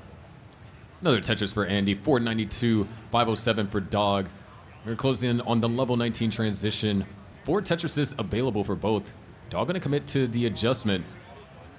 He's going to knock down a Tetris, but might have to skim to get Tetris ready or use an eyepiece. Looks like skims are the way to go for Dog. Right. You only get so many long bars before you hit level 19. You want to be in better shape. Boom, Tetris for Dog. 554. So good transition scores here. And remember, Dog needs this game. Andy is up 2-0. Yeah. And he has already taken out last year's Jonas Cup finalist in Blue Scooty and trying to become a finalist of his own. But hold on, a little bit of a scary transition for Andy. Able to get the T-piece all the way over to the right. Goes for the flat eye placement. But yeah, that is up high Oh, for wow, gas. look at that. Able to get that piece all the way over to the left. Trying to keep it accessible. Gets the T. Good burns. The Opens well it is up. open. And Just in time for the Tetris drought. Andy. Tetris Ooh. for Andy. Just barely getting that bar over to the right. And Dog outlasts that drought as well. So 621 and now 601. Dog still in the lead by just under a Tetris as both players are stacking here on level 20. Dog hitting that quick tap to get over there to the left. And a Tetris for Dog. Another Tetris for Dog. Andy also correcting the stack. Able to get that O piece over to the left. But Andy, playing up higher than usual does get the long bars to bring it back down. But yeah, when you kind of like fall behind, you use your long bar, your stack is still high. You're needing another long bar right away, and Andy was able to weather that storm and survive to here. And so far in the post-transition, Dog has been able to be just one Tetris more efficient than Andy, and that's because of the dig that Andy encountered at the start of level 19. Dog knocks down a Tetris. We'll be looking for a J piece or an I piece for that left-hand side. It is. Great sequence. S piece a little bit rough around the edges, but another Tetris for Dog. 789 to now 747. Traffic guy with a $50 contribution. Thank you. 821 now for Dog. Now to a 2 Tetris lead, but Andy's going to cut it back down to 1. But that long bar dependency for Andy means that the next eyepiece can be utilized for a Tetris. It's going to cover it up. Yeah, it's going to take a triple there, and that's going to allow Dog to extend the lead. But we're running into a drought, and there was 2 separate long bar dependencies over there for Andy. Hits the quick tap, very crucial there. 2 long bars, going to fill in the dependency. And Dog was unable to use those long bars for Tetrises either. So Andy's still alive. Dog not going to opt for a dirty setup, just going to try and get the board clean. Andy might be rocking with a left wheel here. We are closing in on the kill screen. And yeah, Andy with a left well Tetris there. Oh, keeps the left well. And there's a Tetris for Dog. 887 to now 838. Massive long bar dependency over here for Andy. Doing the best that he can. Good split double. Oh, very nice adjustment. Now the well is open. Tetris for Dog. Andy still trying to get this left well reopened. Now it is. Yep. Waiting on the next eyepiece. And didn't have dash, but able to get that over. Gonna go for a tug. Oh, wow. And another tug. Look at that adjustment. However, needs this eyepiece. There it is. Another Tetris for Andy. 915 to now 931. Dog, however, in some trouble. There's a Tetris. Yeah, he's forced to play off of row 2 there. And Andy with a clean board going into 28. Dog trying to get cleaned up. There's a Tetris for Andy. Has closed the gap to now 15,000. Really close. Dog trying to open up that hole so then he can start building. Andy's setting up for in the center. Let's get, yeah. Dog in trouble. There's a Tetris for Andy into the Kill lead. Screen. Dog can try and grab one here. 975. Oh no, that misdrop. And he's going to get the ghost. Man. Andy takes it with Andy 996. with that center and is well going to finish it off with a max out with some kill screen play. Looking for it. And the level 30. Wow. What a performance by both players. But Andy taking that, eliminating his brother. But another match of the ages. The Gamer brothers pushing each other to the limit. I mean, it was a sweep, but that was an earned victory for Andy.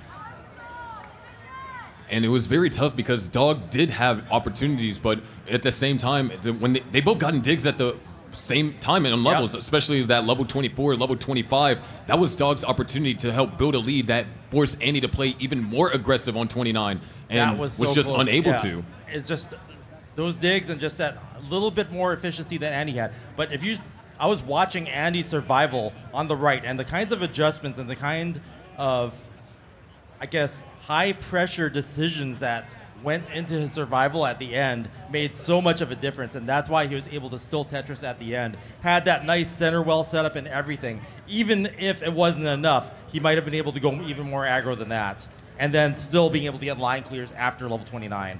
Yeah, ridiculous play from both, and you could just feel for Dog there because there was so much that he could have done, but at the same time, when the pieces just aren't there for you, and remember, even though we all are pros and we're playing this, it is very hard to think that fast, and especially you know that Andy is going to go for something on 29 because Andy's been behind almost the entirety of post-transition. You know he's going to set up for some 29 play, and so then that does play with your head. Yeah, actually, like I said, there's just so much that Andy was doing that was like contingency upon contingency, extra points potential that Andy has that's not even tapped. I mean, I'm not even sure if there's other competitors who have a weapon in their arsenal to go against that. Yeah, but it looks like we are ready for an interview with Kingsman, if I'm not mistaken. So, Kingsman, take it away. All right, thank you, Chris and Sharky. Man, what a match that one was. That was tremendous. I have Dog here. He is now a semifinalist at the Jonas Cup. Dog, last year in the inaugural one, you made it to top 8. You seemed like you were having a lot of tough opponents. This year, pretty much the same kind of vibe again. You know, you had Chance in the beginning. He was giving you a tough run. Alex T, you know, you had to face off. What is it about the Jonas Cup that's bringing all these players out that it just seems they're really gunning for you? Yeah, I mean, watching round 0 and round 1 this year was definitely, I feel like it was a lot better than last. Like, there were so many close games, and the level really elevated. You know, I was saying to myself, there's a crazy statistic where 100% of all Jonas Cup winners play Chance in the top 32. I tried to let that simmer, but unfortunately it didn't work out for this tournament. But yeah, I mean, I played Andy, and you know, that last game was pretty good. The other two, like, a little bit unlucky. Not really unlucky, I just played bad, but it is what it is. Yeah, no, it's just this game is a tough game to play overall, and what we found is that you've persevered, you've done so many great things. What have you attributed this year to your DAS? Because it's been really good. You've won CTM, DAS Masters a couple of times here. What have you really attributed to this grind that you've been on? Yeah, I mean, I think DAS is just one of those things where it's nice to be able to have a different play style that like, you know, you have to employ a different skill set as opposed to rolling, because I think sometimes rolling gets to a point where it's like, you know, you practice a lot and you kind of you don't really get that like cathartic feeling anymore sometimes. So going back to DAS and like kind of being able to try and play at a certain level and learn things all the time is great to have two different play styles where you can do that. And certainly you've continued to do that. Now you got your brother's going to move on to the finals. It means a lot for him to try to win this live. You know, what advice would you give him as he knows either Fractal or AV Geek wait in the final? I mean, yeah, just play like how you played me, and you should be good. There you go. Play like dog, and you will win. Don't worry about it. Folks, this is our two-time world champion, a now top 4 in the Jonas Cup this year. And, you know, Doug, we're on that projection. It looks like maybe next year you'll make it to the final, and then we can do this. And listen, if you want to see Doug get paid out, we want to try to get the top 4 out to Germany. If we can do that, $10,000 will get us there. We're more than halfway there, folks. Continue those contributions. If we can do it, you might see Dog going to Germany next year. That'd be fantastic to see that. Dog, thank you so much.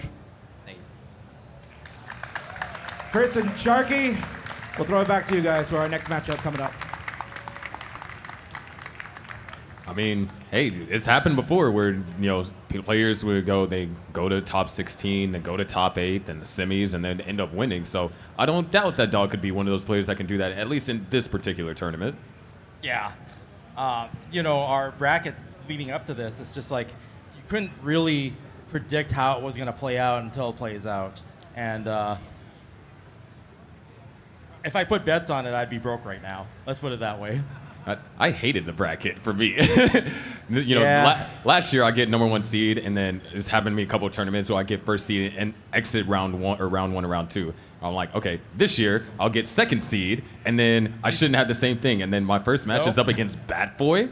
Like, that's ridiculous. Yeah, as I was saying in the commentary, it's like both of these guys came out of the hyperbolic time chamber of Tetris and, you know, have this consistency and are stronger than ever in DAS. And still pushing DAS, you know, into like the main event level open brackets of CTWC. So I think it's super interesting too, because I also told myself, well, I had specific seeds I was trying to avoid because I had dinner plans on Saturday. But outside of that, I was like, seeding in my mind for this tournament, it doesn't necessarily impact things because it doesn't matter where you are, you're going to have a tough road to win. You're like top everyone's 8. just so good. It just sucks that C2 has to go up against Batboy, Meme, and then Fractal. That was tough for me. and you got Fractal, which was funny because you teamed up with him like earlier in the event. So I just think that's a kind of interesting. Maybe it hurts a little less, but I know how bad you wanted it, and it broke my heart. You know, it would have broke my heart if Fractal lost too, but I mean, especially because I know your heart's in DAS, and that's really your thing. And the fact that you still push DAS, you know, even in open play, even in the main CTWC, that's definitely something to be commended, and something that actually makes what we do here like more relevant. So shout outs to you, Mark. Sharky too. I was saying Michael Buster because I was just tagging you. So it's like, yeah. Speaking of Fractal, Yeah. Fractal's going to be playing up next up against AV Geek. And I believe this is a second year that AV has made top 4 in Jonas Excellent Cup. performance last year. Like a bit of a dark horse coming in, but coming out, one of the top contenders. Yeah. Top 4 or top 8, I can't remember. Jonas Cup last year, it was a little bit of, top 8, thought so. But now it's gone from top 8 to top 4, has to go up against Fractal. And, Fractal's been on quite the run. I mean, obviously. And is the defending Jonas Cup champion, so. But, of course, I'm wearing a nice watch here, the Tetris watch we've from got My Play Watch. We're going to burn some time, but the best way to burn time is when you've got My Play Watch on your wrist. Tetris everywhere you go. And have you tried the puzzles on it? yes, it's actually a lot of fun, and I found the controls to actually be a lot more intuitive than you would expect from a touchscreen. But yeah, you could start up a marathon game or a puzzle game, but the puzzle game's great because you could just play in, 20, 30 seconds at a time. Piece drops, and you just swipe left or right or down, and then you tap the screen to rotate.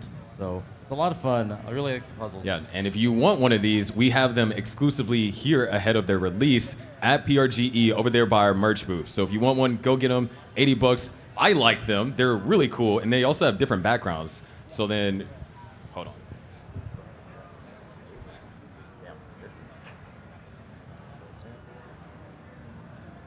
Yeah, the backgrounds are cool. I like the fact that you can go digital or analog style for the display. And also, you get an extra band if you pre-order it before it's released. I think it's October 27th that it's coming out. So it's not actually out yet, but you can pre-order it now and get an extra band if you get the pre-order. Yeah, I think the band is in white. Yeah, it's a white band, so you can choose, you can swap it out, have Tetris style wherever you go, and then something cool. Like when I was growing up, I was hoping that they would continue making video game watches, and then they stopped making them for some reason. I guess video games got too popular and everybody had mobile devices. They stopped making watches, but this is the ideal form of what I wish those game watches would become, and now we've got it here with My Play Watch. Yeah, and for me, is like being able to play Tetris wherever, because I mean, that's also with like Red Bull Tetris, 3 minutes, quickly do that. And unfortunately, the past week, I spent a lot of time grinding Red Bull Tetris, because I was like, oh, it's 3 minutes, and then I'll play, and I'm like, I can do better. Oh, I can do better. Kind of what happened with me in Classic Tetris, because I remember Jonas, this week, actually, I got here for setup on Thursday, and we had mostly all the stuff set up with the exception of the projectors. And so then I'm like, well, if I'm here, the TVs are set up, I'm going to play Tetris. By the time we wanted to go get dinner, friends are like, dude, you've been playing Tetris for 4 hours. And I'm like, wait, really? Yeah, the time flies. And the time flies with Tetris on your wrist. So why not get the My Play Watch and have Tetris wherever you go, whenever you go. All right, but we're going to throw it to Kingsman to introduce our 2 upcoming players here for our other semifinals. Kingsman, take it away. All right, thank you, Sharky. It is time for the next semifinal to take place, so let's get those intros going. First, I'd like to welcome the player that was once known as another victim, has grinded so much and has changed the play style to another level. She is absolutely vicious now, making her first appearance in the semifinals. This is AV.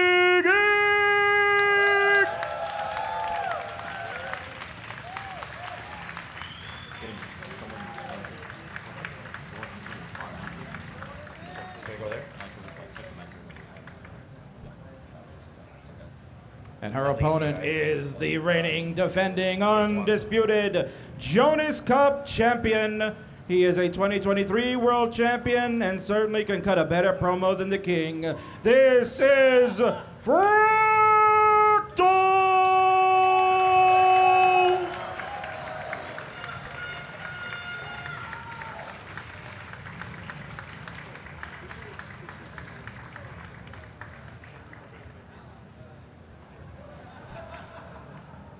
And yes, folks, it is, according to the Tetris Time Watch, it is time to rumble. I'm going to throw it back to Chris and Sharky. Let's get it on.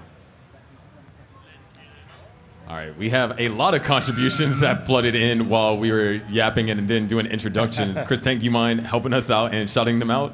A big thank you to that lazy guy for donating $420.69. Nice. Hey now to the matcherino. And also Nate Swanson saying good performance dog, contributing $59.69, and Hooded Fool with $9.62. Thank you so much as we edge closer to our next goal. But now AV versus Fractal. Of course, it's been very interesting to see how a lot of these matches played out. Even in the last match between Dog and Andy, yes, it was a sweep, but if you really look at the story of each match, and I think that is more relevant in this Jonas Cup than other tournaments, despite how many sweeps you have, you had to see the story of each match because a lot of them were close. Yeah. I think in my match with Fractal, the margins were won by literally one Tetris or less. Yeah, and the momentum was shifting between game, and everyone was earned. It was just so close, and like I said, I'd be heartbroken no matter the outcome, but I know how bad you wanted it, so yeah. But yeah, here, your nemesis Fractal is here against AV Geek. AV Geek, such amazing performances she's done, like not just here in DAS, but like, in CTWC this year, and then in Jonas Cup last year as well. Yeah, you can already see some warm-up. We're doing some good old-fashioned 29 warm-up, which players like Andy, Blue Scooty have gotten other DAS players to grind it out. Now there's players that have into the teens, or maybe even in the case of like Scooty, I think he has like 30 lines from a 29 start with DAS. But you see that a lot of people warming up with that nowadays.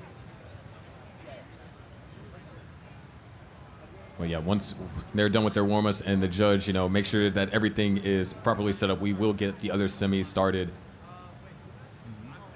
I was wondering, do you have any insight into Fractal's hand position continuing from last year? Yes, the vertigrip arrow.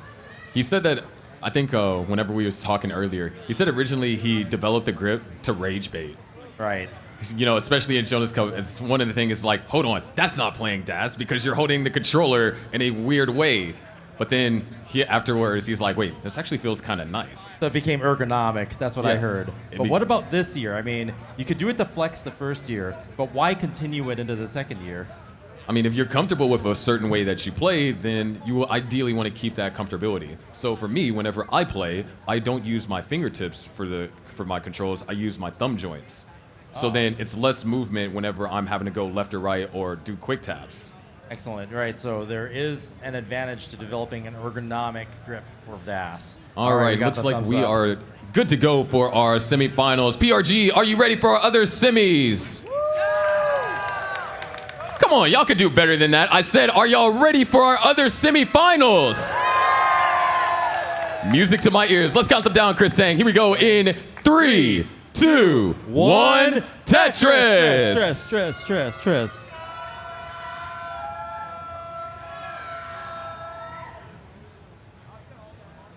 We get a little bit of Clontris action. For a bit. But they're both going to bang down that Tetris at the same time. Ooh, different approaches there. Yeah. Fractal going for the tuck. AV Geek with solid build there. Okay, AV Geek taking a triple off the top there. Interesting approach. But in the drought, that's maybe what you do. Yeah, but unfortunately, the drought, AV, as soon as she does get that eyepiece, will be unable to use it for a Tetris, just more so to help fill in that gap. Yeah, and wow, almost 30 doubles. pieces. But given the outcome, AV Geek coming out of that with just a slight lead. In fact, with that Tetris going to take it back. Great flat S piece. Was not able to capitalize on 2 long bars there, so just the way the long bars fell. Okay, finally getting another long bar for that Tetris. And Fractal's going to come ahead with that 1 Tetris lead. Yes, sometimes it's not necessarily the amount of the long bars, but more so the timing. Yeah, when they come. Are you ready?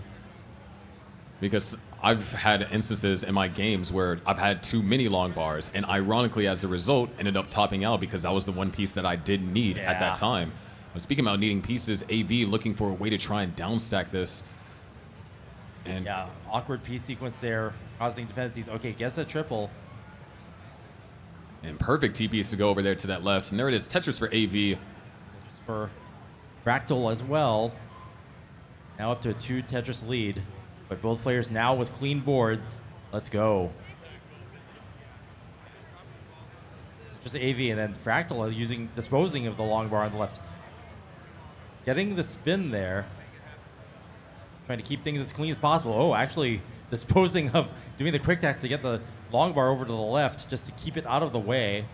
Excellent adjustment there. Yeah, all things considered, this has been great play for both of these players because this piece sequence, looking at it from, a macro perspective, it has been very turbulent. It's not easy to deal with. Yeah, you could tell when they see the next piece and they have to adjust to try to keep their board clean because it's just not ideal. That just shows the tenacity of what they can do. I like to categorize games into how they feel, and sometimes you'll feel like even though you're playing well in a Tetris game, it feels like, man, I'm trying a lot harder, or I'm having to think it's a lot more work and having to get more complicated solves. T-Beck, 74, 88, 88 contribution. Thank you. Which puts our total at 5, 8, 88, 88. I think you might have added an extra 8 there. I think there's probably a reference to math. That's what it's got to be, right? They're 5 8s. Yeah. Yeah. 258,000 for Fractal, 305 for AV. Was able to find some degrees of efficiency while in the midst of Fractal trying to kind of keep the board under control.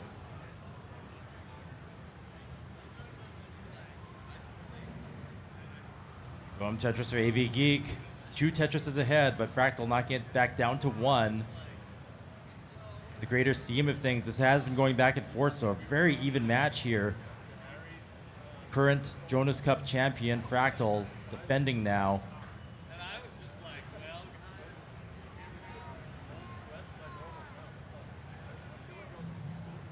AV Geek wanting to get that left side filled in, isn't able to do it at most efficiently.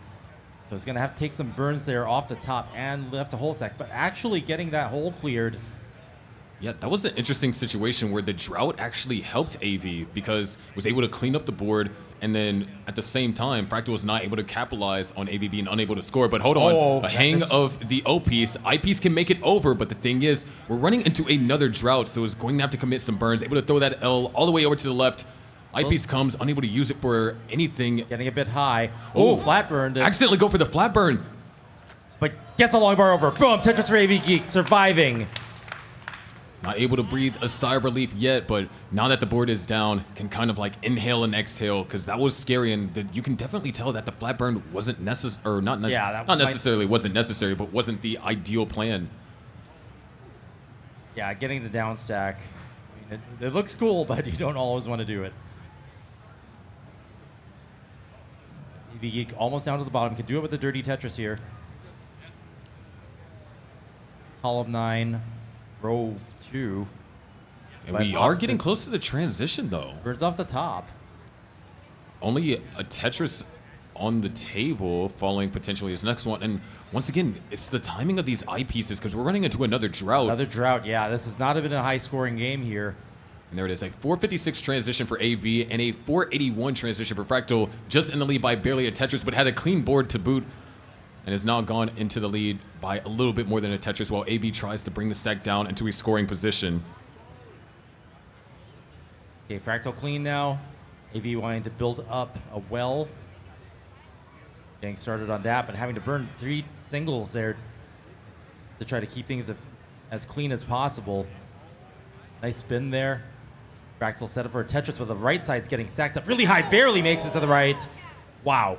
Nice quick tap over there for Fractal. And look at that, the left side's build takes a glorious triple. Still holding up for the long bar, and there it is. Tetris for Fractal, 593 to now 496. AV knocks in a Tetris, but now the board needs to be recovered. Yeah, we've been seeing that a lot, where a player will be able to score that Tetris, but is left with a mess and some maintenance needed to be done in order to get back into scoring position. And that's what AV Geek's dealing with now. Allowing Fractal to, that left misshift. We'll have to burn down the right side. Wisely takes a triple and a double in order to make things manageable. Nice. Just did a quick tap there just to ensure, because it was 6 high, but you don't want to risk hanging there and accidentally make it 10 high where you're not going to be able to get an eyepiece over. So a little bit of insurance. Definitely the smart play there. And AV now getting a little bit dangerous here. Going to be looking for an L piece, preferably. Goes for the eye flat burn. Still want that L piece. Not finding it. Still looking for that L piece. Not finding it. The box. A lot of smart skims. Still need that L piece. Can't find it. Where's this L for AV? Still trying to stay alive. Finally gets the L. Hits the quick tap. Wow. The survival. But It's not going to be enough. That's not going to be enough. Yeah, that. Fractal's going to take game one, 785 to 547. But a valiant survival effort there from AV Geek. You could see how she would never give up, even in that situation. Very tricky seed for our game one right there. Yeah. Because it was a lot of thinking, and then also the drought timing always happened yes. at like crucial spots, like right before the transition. And in the last case, it wasn't even the eyepiece drought that did AV in, it was the drought for the L piece. Yeah. Okay, we got the thumbs up. Ready to count down? Yeah, let's go ahead and get them counted down to game number 2 in 3, 2, 1, Tetris. Tetris. Because in the case of whenever you are down stacking on level 19, the L piece to your left, as I like to always say, is your best friend. Yes. Because it can get over further than a vertical eyepiece. Yep. And had AV got that L any time sooner, bring the stack down a little bit more, maybe she would have had more room to work with, and maybe could have dig out of that. But Carnage Malone with a $111 contribution and 12 cents, bringing us up to 6,000. The math be mathin'. Toast with a $72.5 contribution. So just for a second, we're at 6,000, and someone had to throw another donation in to make it uneven. So I guess we're gonna need another donation to get it to 7,000. Or a handful of donations. Yes, one way or another. Boom, Tetris for AV Geek. And Fractal is up to a 2 Tetris lead early on. AV Geek evening up a bit with another Tetris. A little bit of rough timing on that S for AV, so it's going to force 2 more burn lines. Which, in the case of us like pointing out, it's like, oh, they burned 2 lines here because of that, or they burned, 1 line here. In isolation, it doesn't sound like a lot, but when we considered how a lot of these games have turned out this tournament, those burn lines add up. And when you lose by 1 Tetris, having to go for those burn lines could have been the difference maker between you winning and losing.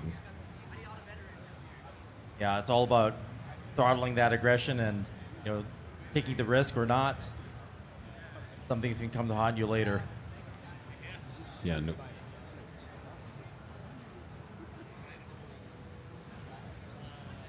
Right now, 185,000 to 189,000. AV in the lead slightly. Ooh, great adjustment over there for Fractal.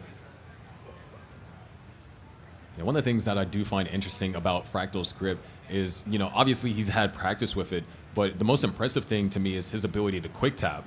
Because the way holding it vertically, normally if we're holding it down, we have leverage to work with on our leg or wherever we're playing it from. When you're holding it vertically, you're essentially either the only leverage you have is against your hand. Your own hand, yeah. You actually have to have good muscle control to be able to do that precisely. Yeah, and he's still using DAS because DAS is holding left and right. There's no tapping outside the quick taps, which is one singular tap, but he's still using DAS. Yep. It's just a unique way to hold the controller. And I mean, for some players, that's whenever they first learn, maybe like on keyboard, they wouldn't have like the tapping grip but still play DAS because that's just the way that they learned how to play. That's actually how I hold the controller too. People say I have Thor grip or something, but it works for me. So far, a pretty close game here, separated by a Tetris. Unfortunate timing of this drought for Fractal. Okay, gets it long bar. Start clearing that down. Yeah, Fractal's so long bar dependent for so long. It's going to allow AV Geek to catch up here. Actually take the lead now by 1 Tetris. And boom, Tetris for AV Geek. That's going to increase the lead to 2 Tetrises now. Fractal finally catching back up. It's built up for 2 Tetrises. Gets 1 there and another. Would love an L piece here. Oh, nice commentator's blessing. There's the L piece and a Tetris for Fractal. 381 to now 378. You're neck and neck.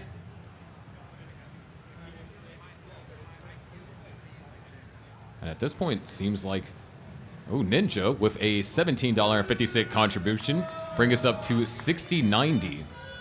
Hey now.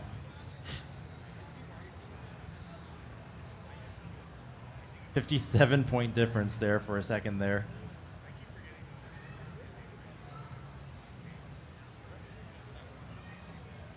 I'm a little disappointed we didn't get a math promo from Fractal this year. Or are we yet to see one? Well, you never know. All right. Maybe I'll have something to look forward to. 75 points is what separates us. That's a pretty close margin, and that's because AV has been pushing down on some pieces. Not all, though, but just enough to generate some separation. 518 now for Fractal. We're in 600K transition territory. Yeah, exactly one Tetris ahead. Oh, now it's even. 90-point difference. LJ dependency for Fractal there. And I that it love gets that. the right pieces for that. Still would love an eyepiece here. Gets it. Built up real high. Look at that Spire from AV Geek. It's got bursted there. Yeah, that Fractal filling in the long bar is actually, we had a couple of conversations about it, and it is like how nowadays people have transitioned to more so filling in the long bar dependency. Sanzel with a $25 contribution, but how we transition to kind of filling in that long bar dependency because you don't know how long you'd have to wait for the next long bar. And generally, if your board can accommodate it, you'll be able to survive the drought and not have to worry about filling something in the center of the stack. So it's been like an evolution in the way that certain aspects of the game are played. But speaking about an evolution, we're going to evolve to a higher speed. That's a transition of 616 for Fractal and 618 for AV. Yeah, excellent, strong transition scores here. This is what you want to see. Both players have momentum, been playing clean, keeping those Tetris rates up. Players are going to have to push each other. Nice tuck over there for Fractal, able to maintain DAS. Despite tucking seeming like a simple maneuver with DAS, it is possible for you to lose it if you're not careful in your timing. And it can be fatal, especially when you're up rather high.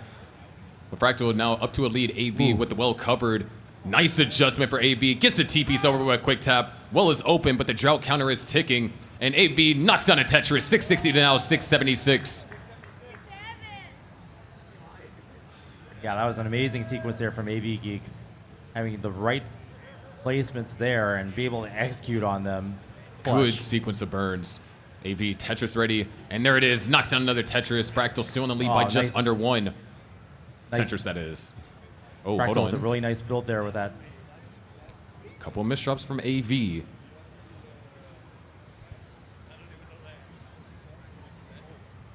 Scores are close, and as AV comes out of this dig, could get a dirty Tetris here. No, opts to burn the triple and the double off the top. Takes the safe route. Will this haunt AV Geek going forward, though, now with Fractal up by 2 Tetrises? AV missed shot. That was a 36-piece drought, so great Oh, job. man, and missing the tuck. Now double long bar dependent. Uses the left side. And fills it in. Is ready for Tetris. And boom, Tetris for AV Geek. That paid off. Now we're in an interesting situation. AV is going to actually burn this all the way down, and Fractal's going to use that opportunity, get the board clean. And so now the lead's not going to change. AV set up for a column 7. Waiting for the eyepiece. It's just going to burn it out. Top. And just being forced now going to try and recommit to the column 7. Holding up for the long bar. Takes the double. Tetris ready again here in this column 7. Trying to avoid taking the burns. And there it is finally. Tetris AV Geek. But still down by just around 2.5 Tetrises. And now there's a long bar dependency in column 4 as Fractal knocks out another Tetris. 9-15. A couple of misdrops for AV. Trying to regain DAS, and now DAS has been reestablished, but now the board is in disarray, and nothing is burning. Pieces are going left, pieces are going right. AV trying to find ways to downstack. There's a, no, Fractal hangs the T-piece, and that's going to be it. AV tops out at 799. Fractal is good for game number 2. Now up by 2, AV Geek fighting for a tournament life here. But a lot of clutch survival there. And there's the max. And Fractal going Gets to the hop max. out, be considerate of our timing here. T-Beck with a $54.69 contribution, bringing us to 61.6969. Nice. Is that 61, 69, 69, 62, 19, 69? Alex T with a $50 contribution.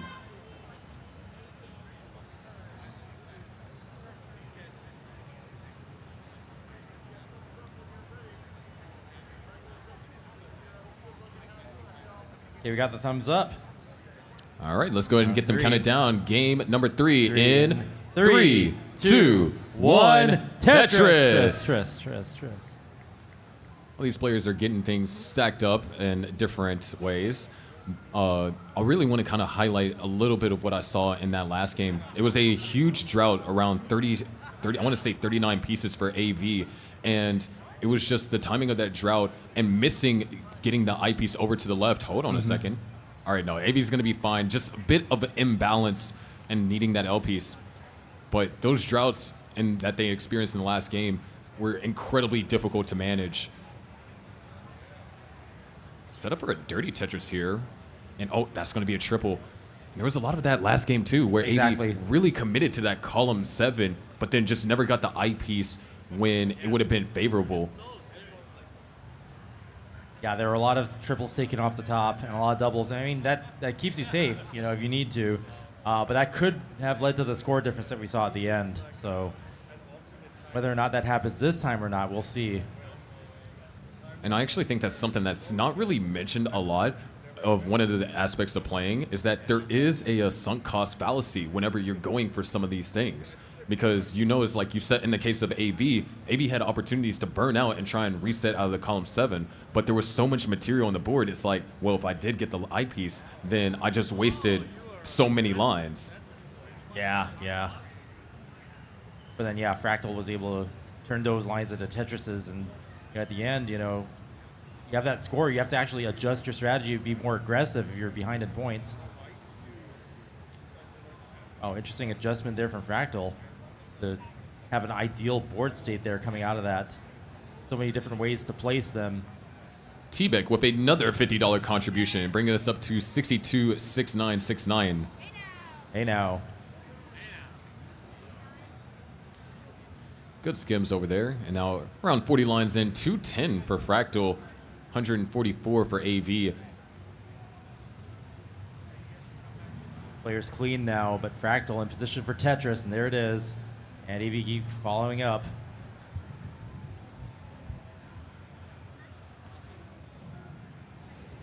And a little bit piece dependent over here for Fractal. Actually love that O placement. Avoid creating 2 piece dependencies.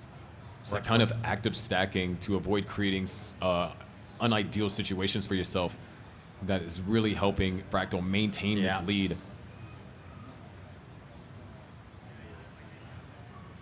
And increasing that lead now to over 3 Tetrises. Yeah, about halfway through the level 18 pre-transition. And generally when you have that 300,000 at 60-ish lines, means you're on track for a 650,000K transition if the pieces work out in your favor, of course, and you're able to execute them as well.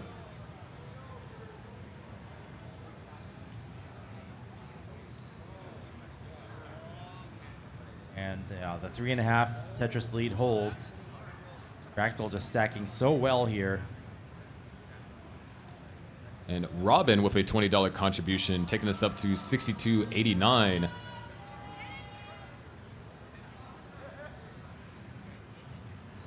So far, still very clean boards. 398 for Fractal, 291 for AV. Yeah, Fractal's just been pushing efficiency here. It's been pretty much consistently Tetrises for so many lines here. I think I lost count, but it's just been Tetris after Tetris. 86% Tetris rate. I mean, it was a lot lower before. Okay, finally takes the double, and then boom, Tetris for Fractal. Well, now it's 2% lower.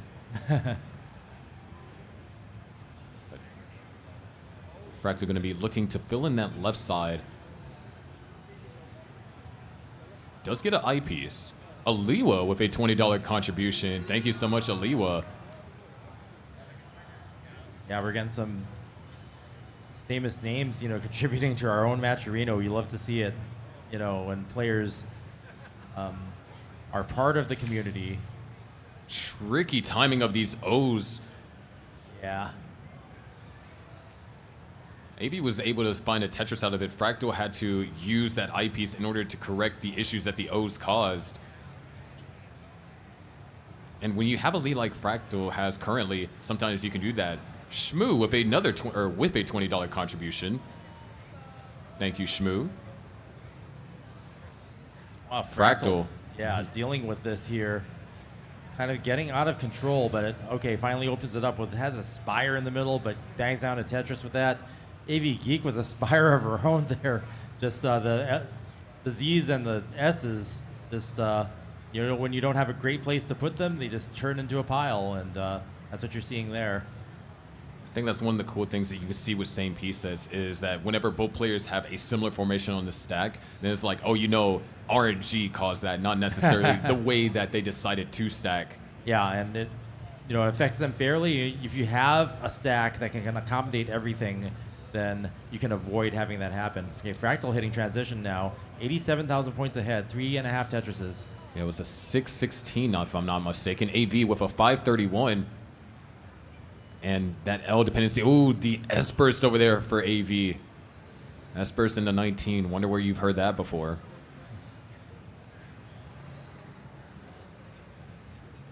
Okay, AV almost clean. There it is. Fractal starting to pull away though. Tetris for AV. Great adjustment for Fractal. Moving that O piece over there to the right to get Tetris ready and score the Tetris. No, Tetris for Fractal. 704 now to 591. This game could definitely go the distance here with double max outs with this kind of score. O pieces forcing Fractal to go for burns. Mr. Cagatorio with a $5 contribution. Thank you.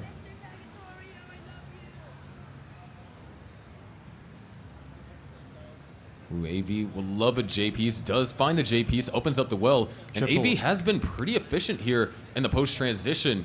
The issue is that Fractal has matched that efficiency, if not surpassed it in some aspects. Yeah, Fractal has been very aggressive here and only taking minimal burns. I mean, 75% Tetris rate at this point. It's tough to beat. Wow, look at that movement, just barely getting everything over to the left side. Nice adjustment on the T as well for Fractal. So 853 to 720. The lead still hasn't changed. Yeah, Fractal's efficiency here is so scary. Look at this build. It's just so clean. Boom, Tetris for Fractal. 914. Closing in on the max. Closing in on more than a max at this rate. Oh, yeah. But okay, couple of tricky pieces. But I like Fractal's approach. Good quick tap. Now would love a J piece. Or an L or a J now, thanks to the way that Fractal played that. AV closed the gap by one Tetris, nice. but Fractal reopens it. 952 to now 846. This is a good game from AV, but an even better game from Fractal at this point. This is probably the best game I've seen Fractal play this weekend. 955. Boom, Tetris for Fractal. 987. Less than a Tetris away from max out. But okay, Fractal hangs. Hold on, that could be huge. And unable to get anything over. Fractal tops out at 987. And we have a chase down situation. AV Geek has a chance to catch up here. 2 Tetrises behind. Can't you do it? 988 is the score to get 3 Tetrises or 2 Tetrises and change. And it's looking like 2 Tetrises, but hold on, John counter ticks. There's 1. There's another. 650 points to go. At this point, a line will do it. It's probably going to try to do it for Tetris, and there it is. Tetris for AV and the max. Wow, what a reversal at the end that you just couldn't see coming. AV Geek staying in it, bringing it to around 4. And there it is. A93. AV staying alive in the tournament.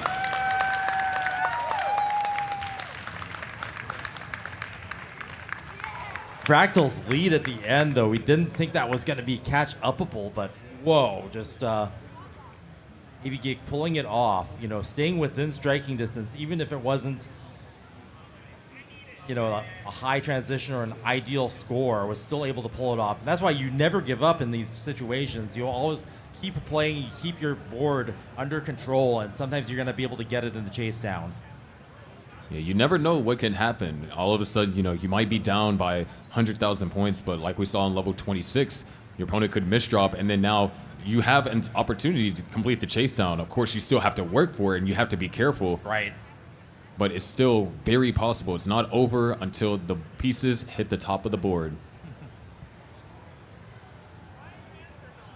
Yeah, that actually took multiple mischiefs by Fractal in order to take him out like that. So.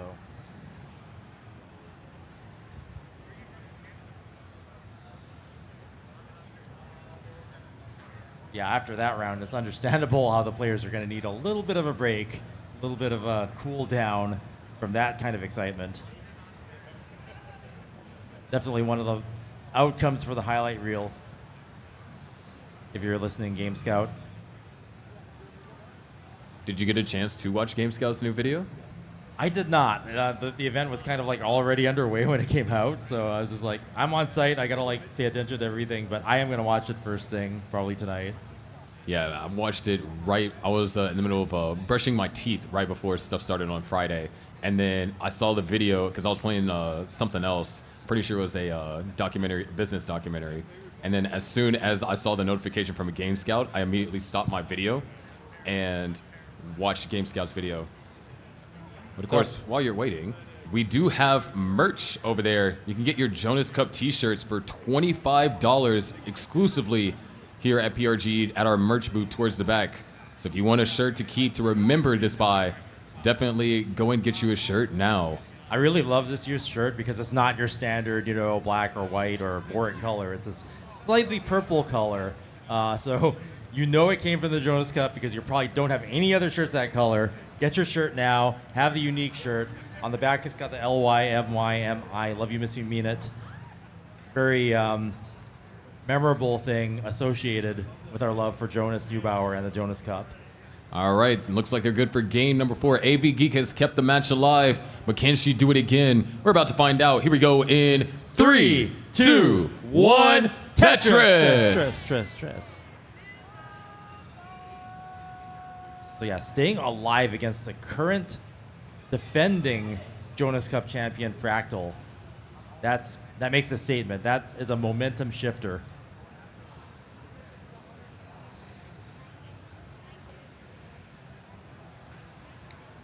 Avoiding a sweep and then possibly turning it into a reverse sweep. That is at the point we're at now. Fractal with a Tetris. Both players with 2 Tetrises on the board. Only Tetrises, in fact. As so far, no burns committed by AV. Fractal had to take a single. And AV will eventually have to take a burn. Yeah. But it's a double and it's single. Looks and like Tetris the ready. drought continues to grow. AV actually was able to find the eyepiece. And Fractal opening back up with a Tetris.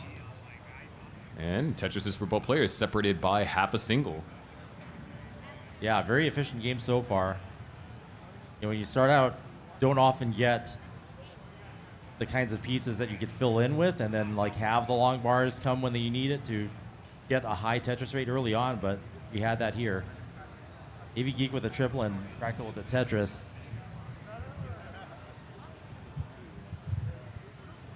So far, Fractal in the lead here. AV is going to be forced to do some burning. Good J-piece. If that J-piece didn't come for AV, trying to resolve that in an efficient manner would have been a little bit more complicated.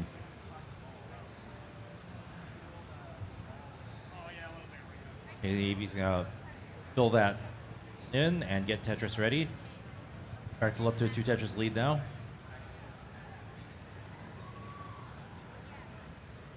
There's that spire forming, when you don't want to get rid of the S or Z any other way. It's one way to do it.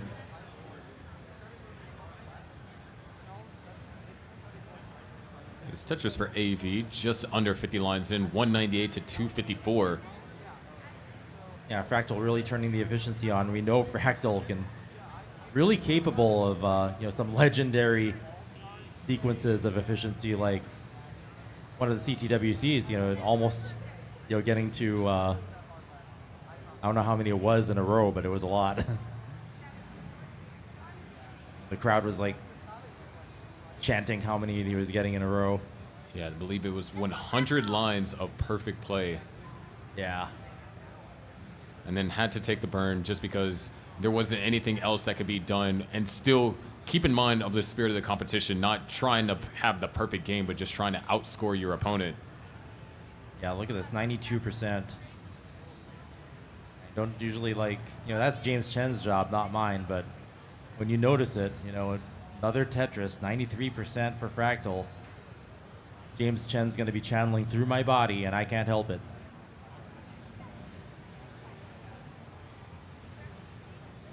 Geek now ready to Tetris. Definitely want to get some on the board here, being 3 behind. Boom, Tetris for AV Geek, that's going to help. 94% Tetris read for Fractal. What is going on? See, I can't. James Chen's starting to materialize. Help me, Sharky. Still continuing to play this efficiently. The timing of the bars has just been great for both of these players. It's just Fractal was able to kind of capitalize early on. And scary misdrop for AV. And wait, nothing's going to burn. Has to find something to get over there to the left. Maybe an OP. No, AV's going to top it at 367. Top out. Your defending champ makes his way back into the finals, which means we will have Fractal versus Andy. Wow. The template versus the defending champion. Jonas Cup 2025 is shaping up. And there, look at that embrace. Two amazing players. AV Geek doing so well getting this far. We saw some great survival earlier. And managed to stay alive for another game against the defending world champion, Jonas Cup champion.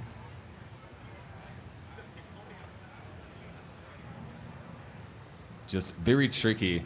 And because there was that drought did happen, and maybe if that misdrop didn't come, then AB might have been able to survive the drought. But sometimes that's what it is like. You get into a drought and that pressure starts building. You're like, man, my board's starting to get uncomfortable. I really need this eyepiece here. And you start getting a little bit eager. And sometimes that can lead to, early dash shifts because you're eager to get pieces in a certain spot.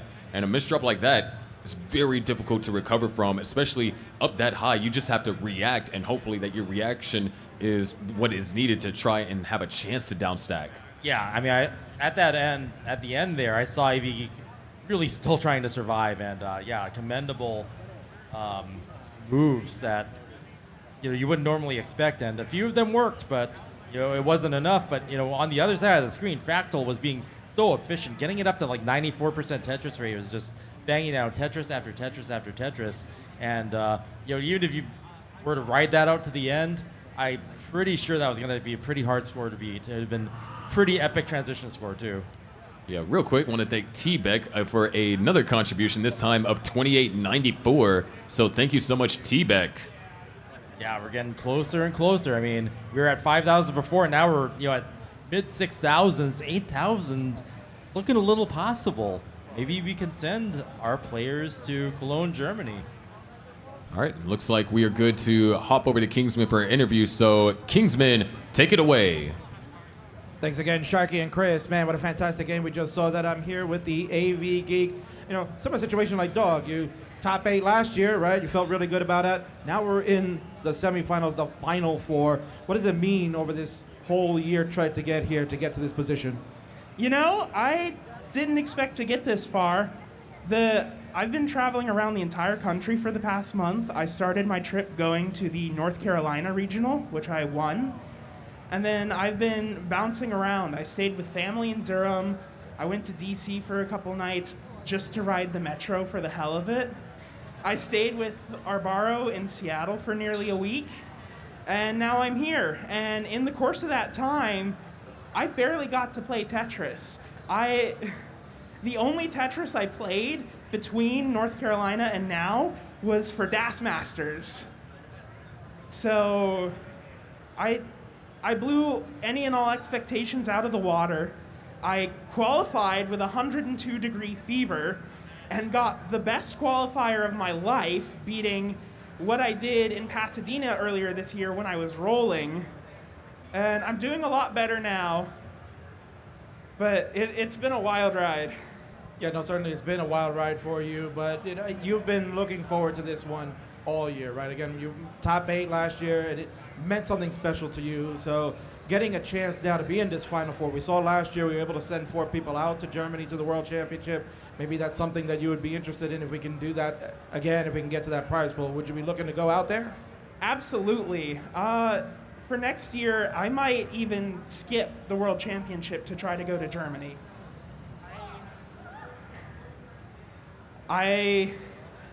DAS is just so much more fun for me. Yeah, you can see the crowd agrees with you, right? That's why we have such a large crowd watching the Jonas Cup today. You know, AV, it's been fun watching you. You've had tons of battles. You've been really the star on CT2 this whole weekend. You know, what does it mean to be facing Fractal, to try to defeat him? You guys are friends. You saw a nice big embrace at the end there. Talk about your friendship with Fractal. Fractal is the first top player I ever got to like talk one-on-one with. That was at Lone Star in 2022, my first live event. And it's a bit of a full circle moment coming back here and getting to play him. I can't remember if we've played in any other tournaments. And that third game is the best score I've gotten in live competition. So. Yeah, no, that was remarkable. We saw the emphatic, you threw the controller down and the emotion that came out. That's what everybody likes to see. And I think you have a really bright future. And certainly, you know, if you're coming back for a Jonas Cup again, you know, you have a great path to making it to the finals then. So congratulations to you, AV. Thank you. I will be back. That's AV Geek. Ladies and gentlemen, the finals is coming up real soon. It's the biggest battle you're going to see here for DAS. Chris and Sharky, we'll throw it back to you real quick. Oh, sorry, wait. We got one more thing, sorry. I've got one more thing, and this is for Sharky. I want to thank you personally for getting second seed, because I don't think I would have gotten this far if I stayed second. So there you go, Sharky. You took one for the team there. All right, back to you guys. Thank you. Everybody wins.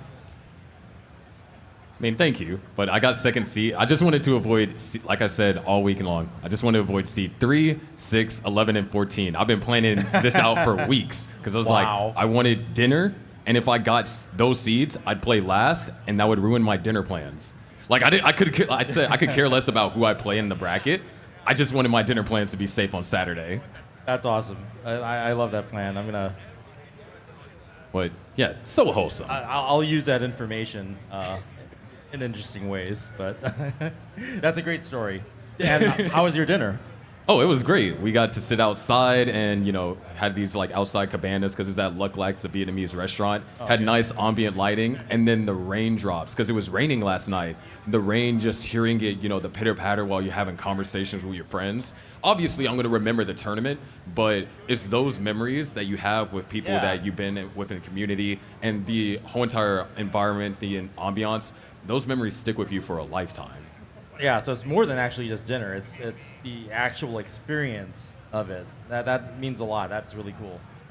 Yeah, I do it every year, and come back next year, I'm going to do the same thing. Now, I just have to be careful because players are getting better every year, so it's like, I don't know. And the statement by AV Geek about skipping CTWC and then going to DAS instead in Germany, like, wow, that's... When you have someone say that, you know, one of the top rollers, best players at all forms of Tetris or classic Tetris, say that they prefer playing DAS because it's so fun, that's amazing. That's something that you wouldn't normally hear someone say, especially when there's, you know, less prize money or it might be a smaller event or something like that. It's a choice, and that means people still love DAS playstyle, and what we do here is so much more important as a result. I know one of the contributing reasons why I still play DAS is because I like the challenge, and I also like to meme a lot when I stack. I'm sure you, even though the bits that I did today, those were like purely strategic, I love to meme a lot, and being DAS, doing creative and, you know, wild stuff, it's entertaining to me. Yeah. And then always the puzzle was like, oh, I'm restricted to this, let me see what I can do with that. And that's just one of the reasons why I still play DAS. But also I play Dark Souls and stuff like that, so maybe that's just something about me. I get you. I play Dark Souls too, and every game I play, I try to like push something weird to the limit that no one else would. So we're kind of kindred spirits in that regard. Well, cool. It looks like we have a bit to go before our finals.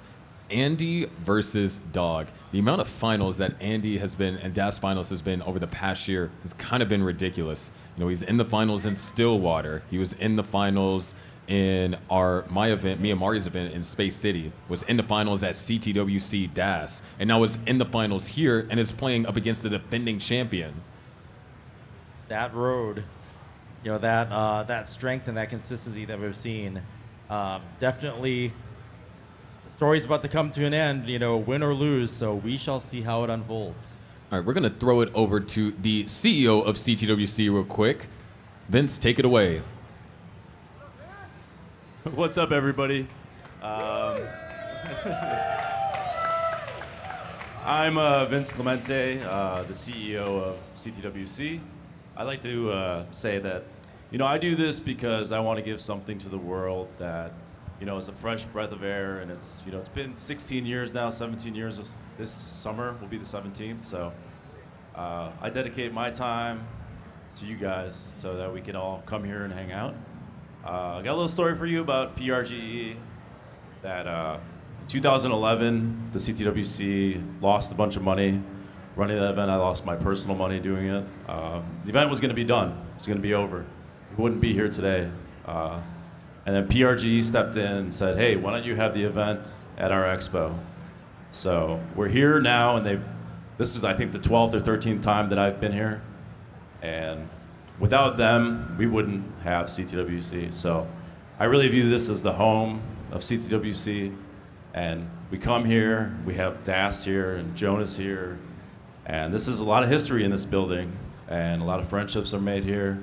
And that's what CTWC is about. It's like, it's not us coming to play Tetris. Tetris is just kind of like an excuse for us all to hang out and be a community of people that we love. So when you're here, this is the home of Tetris for us, CTWC, and yeah, we couldn't have done this without them. So give a big thank you to all their staff and to PRGE. Thank you. I also like to thank all of you for coming here. Like, I've always would not do this if people didn't show up. That's what I said. I don't want to lose money, and if people don't stop coming, it's over, you know. So thank you for making me stay true to that. And then this takes a lot. This takes a lot as players get better and better. And our man Jonas, he passed the torch, right, to Joseph in 2018, and a lot of the new young generation was inspired to come and play. And look at what we have today with the top 8 and Das just being all young, new generational players. And then, you know, Terry Purcell and Ben Mullen are here, and they look the exact same and play the exact same. But this is a place where we all get together, old, new, young. And as the players, you know, get better and better and max out, our staff has gotten bigger and better. And, you know, we have a maxed out staff. This isn't easy. We don't just come here and plug in Nintendos and TVs and everything works for once. You know, this is months of planning with lots of dedicated staff that are maxing out behind the scene that we don't get to see a lot of these players or these people. And then, you know, we also have players turn organizers, so they're starting to understand all the hard work that we put on. So I'd like to invite everyone here that has helped today up on this stage here, or has helped ever, just to come up here so that the people at home can see how many people this takes. Yeah. So, yeah. Group it in. I mean, it's only 3 people, right? Yeah, you. Yeah, if you took scores, some of these volunteers told me that, you know, they worked 7 days straight so they could have a weekend off to come help, you know, so look at this.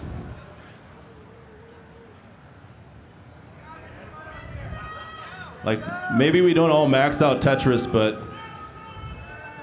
it's we call it a community, but this is I consider it more of a family. So the CTWC family.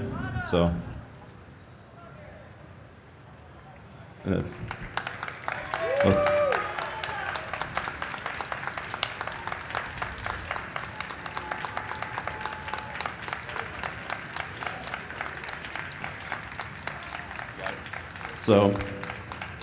So these events, you know, aren't very cheap, and we all dedicate a lot of time and our free time and spare time away from our friends, our family, and dedicate that to you to put this on our whole weekend or all the time that we could be spending at home or relaxing. We're here, putting 12-hour days in. So the community has spoken, and we want to do this.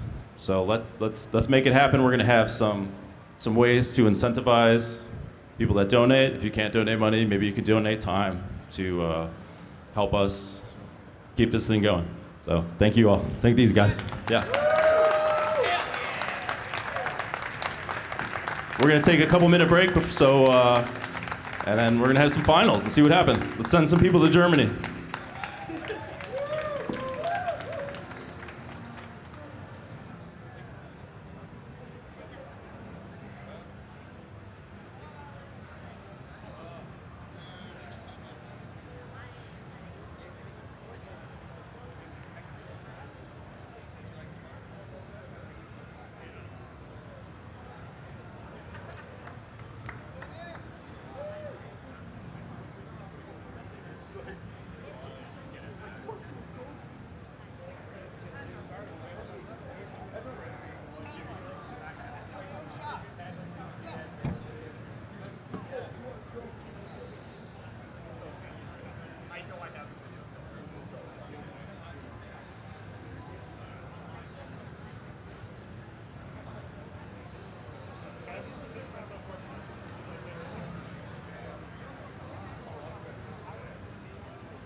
Thank you. I don't trust this part of town sometimes.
Testing. Oh, that's on. Okay.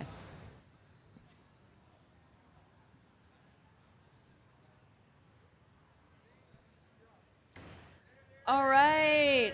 Yeah, Bidwell. All right, guys, we are getting ready for our finals here. We're going to be starting in just a couple minutes. We're rounding up our players. Now is the time to get in your seats if you are ready for the CTWC Jonas Neubauer 2025 finals. If you guys are ready we? Seems like. I would say, do you guys think people sound ready? Thank you guys. In case you don't know, I'm Danny. I'm one of the staff members here for the CTWC. I really wanted to thank you guys for coming out for this one.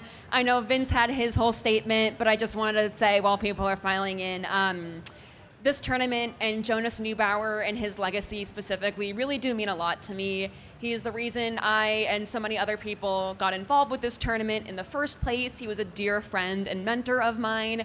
So being out here, being in Portland, even though I never got to share this venue with him, being able to share it with all of you guys really means a lot and puts a lot of meaning behind the work that I and a lot of the staff do. So thank you guys so much for being here. Thank you guys for being sat for the finals. This is gonna get really crazy. I might throw up because of how intense this is. Thank you guys so much, and let's play some Tetris.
All right, ladies and gentlemen, it is now time for your main main event of the evening, scheduled for a best of 5.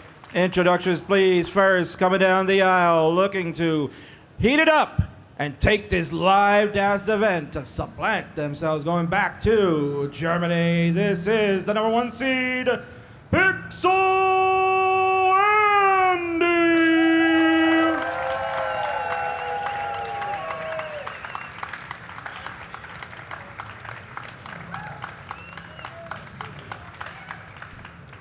And his opponent is, once again, the reigning, defending, undisputed Jonas Cup champion. He's looking to go back to back and show you that it is a fractal time. Baby, let's go fractal!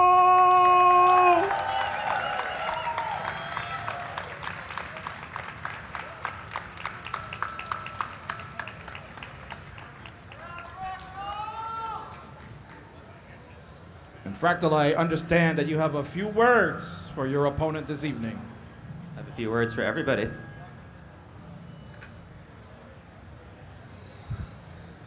Pixel Andy is the greatest DAS player of all time. Let me tell you, I have seen this man in person, and you would not believe he is as cracked as he is jacked. I could glaze this man all day. Like, look at all the events he's won. He dominates the DAS Masters. He dominates the DAS League. He dominates CTWC DAS. He dominates everything he participates in. And it's not like he just gets lucky or anything. It's not like he just got the right pieces always at the right time. No, there are numbers to support this. He has played more games than anybody else, and he still has the highest fair median score. He has like the highest pre-transition. He has the highest post-transition. He has the highest post-transition, which only he can play, by the way. He is twice as good at making it to the end of the game as everybody else in the entire world. All the numbers say that the winner of the 2025 Jonas Cup will be Pixel Andy. But there's something that I've come to learn, and I'm going to tell it to you right now. The numbers lie. The numbers lie! And I know this to be true because how can mere numbers describe the complexity of this chaotic and wonderful game that is classic Tetris? Sure, they might be right every now and then, but there's always going to be something that slips between the cracks, something that doesn't go as expected.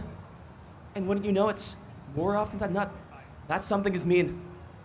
According to the numbers, I was the ELO disadvantage in every single Mega Masters match I played. Guess what? I won.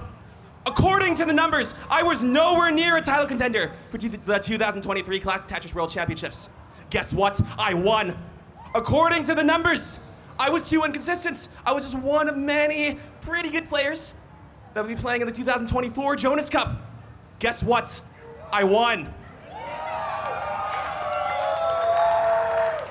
And I can't explain why this happens. I can't explain any of it. I don't think anybody can. But I do know this. There is magic here in the Portland Retro Gaming Expo. At this moment, on this day, with this crowd playing this game, I am unstoppable. And Pixel Andy, you know this better than everybody because every single year we've been to Portland, we played each other. And every single year, guess what? I won. Pixel Andy, and I do genuinely mean this from the bottom of my heart. I have so much respect for you. You are the greatest DAS player of all time. But do you really think that's enough to beat me?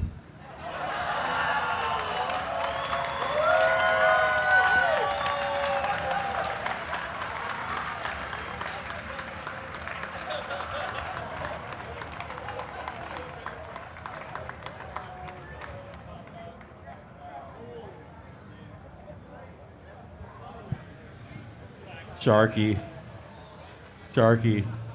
Damn, that's crazy. Sharky, I love math.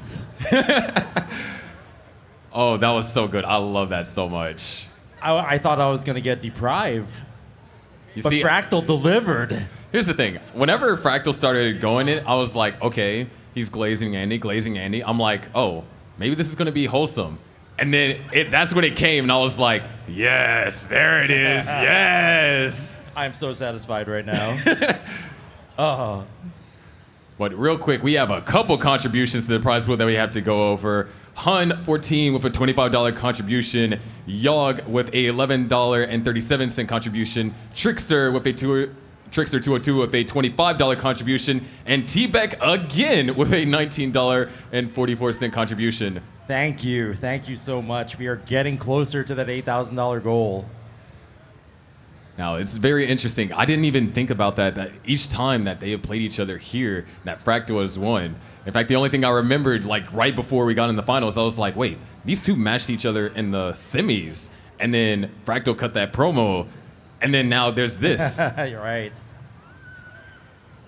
So we have a lot of interesting storylines with this one. Of course, you have Fractal, apparently the god at creating promos on people now, but also, he is the defending champ. He's fought through tough opponents back to back to back, made it back here into the finals, and is now going up against Andy, who has been in the finals for so many DAS events and has just come just shy of winning it.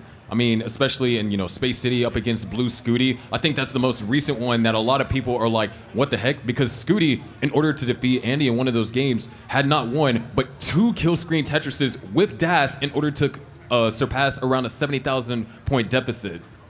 What are you supposed to do with that?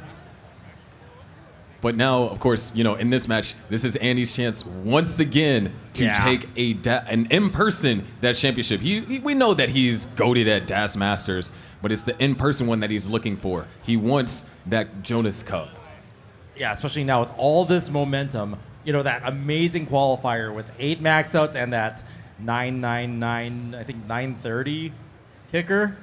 Yeah, it's in the cards. And if anyone can make the numbers tell the truth, it's going to be Andy. I don't know. Fractal's got me convinced, because I've been in the situation too where numbers do in fact lie. But we'll have to see, because that's the thing. Numbers aren't everything. It's the players that are going to tell the story of the finals. It's the players who decides who walks away winning 3 games and who walks away without that Jonas Cup. Yeah, especially here, live event, you never know what can happen. But we've seen so much consistency from Andy. But Fractal, so we see consistency from Andy. I see Fractal getting better and better as this tournament progresses. Those last games with that Tetris rate, watch out. I don't know who's going to win this, but it is going to be amazing at the end. The conclusion is going to be a shocker. I guarantee it. Got a couple more contributions rolling in. I believe that's Leia, 83 for $10 contribution, and Kairos Final Cut for $25 competition, saying specifically, let's go genetic freak. All right, we got the thumbs up from the judge.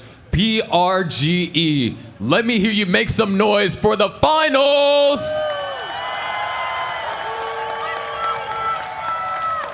Yes, I love the sound of that. Let's all count down from 5 together. Here we go in 5, 4, 3, 2, 1. Tetris! Stress.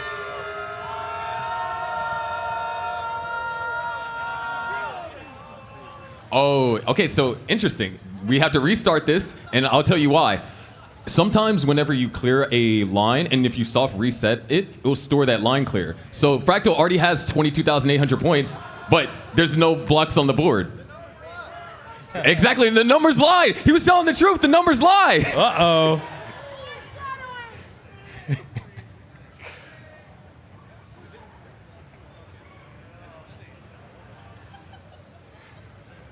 I think that's the first time that has happened in one of these in-person events. I think that's the first time where we had to store a line clear and we had to reset off of that. Wow. All right, let's try this again, PRG. I promise, no more mistakes. Make some noise for the finals. All right, let's go ahead and count them down from 5. Here we go in 5, 4, 3, 2, 1. Tetris! Stress. All right, there we go. Everything is zeroed out as it should be. Yes. K9 watching Tetris, 6377. Thank you. Saying go, Andy, go. All right, it has slight differentiation in the stack as both players waiting for the first eyepiece to be used for a Tetris. There it is. Boom, simul Tetris. And both players have cleared one single as well. Another simul Tetris, a little bit of almost clone-trist action going on here. Yeah, they're so synchronized. Andy, however, with a J-piece dependency, Fractal Both with with a eyepiece efficiency. single. Look at that. That's how sync they are, but not anymore. Fractal now clean. Andy having to burn that single there. Yeah, very tricky drought there. Not only was there the evidence of the drought, but it was also how tricky the pieces were for both players' stacks. Some pieces worked out well for Andy, but not for Fractal, and then vice versa. But to open up with Fractal here with a just under a Tetris lead. And another simul Tetris. Yeah, this match is going to be wild. You know, you got the consistency and power of Andy, and then Fractal is just getting better and better over the course of this event. But now it looks like things are pretty stable. And oh, fortunate double eyepiece over there for Andy. Didn't have that column 9 built up, and so just got directly able to use it to score a to set up for the Tetris. Some other good timing there too, just getting that stack ready just in time for the next long bar. Fractal having to set up a delay burn here. Able to take that skim single. Tetris time with a $3 contribution. Thank you. And it is indeed time for Tetris. No one. Oh, there it is. Yeah, time for Tetris. Tetris for Andy. Yeah, that's.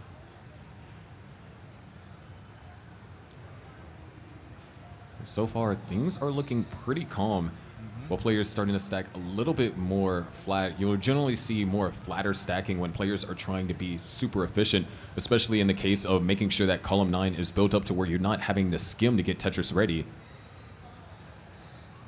Because in this stage, every line of efficiency matters. On level 18, you have a lot of playability with the DAS playstyle, less than you have on level 19. So you want to rack up as much points as you can. Right, and then not be forced to push yourself at the end and take more risks than you need to survive.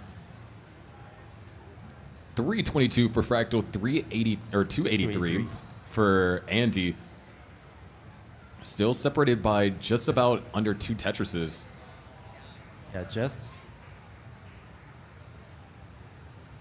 It's been going back and forth between 1 and 2 Tetrises now.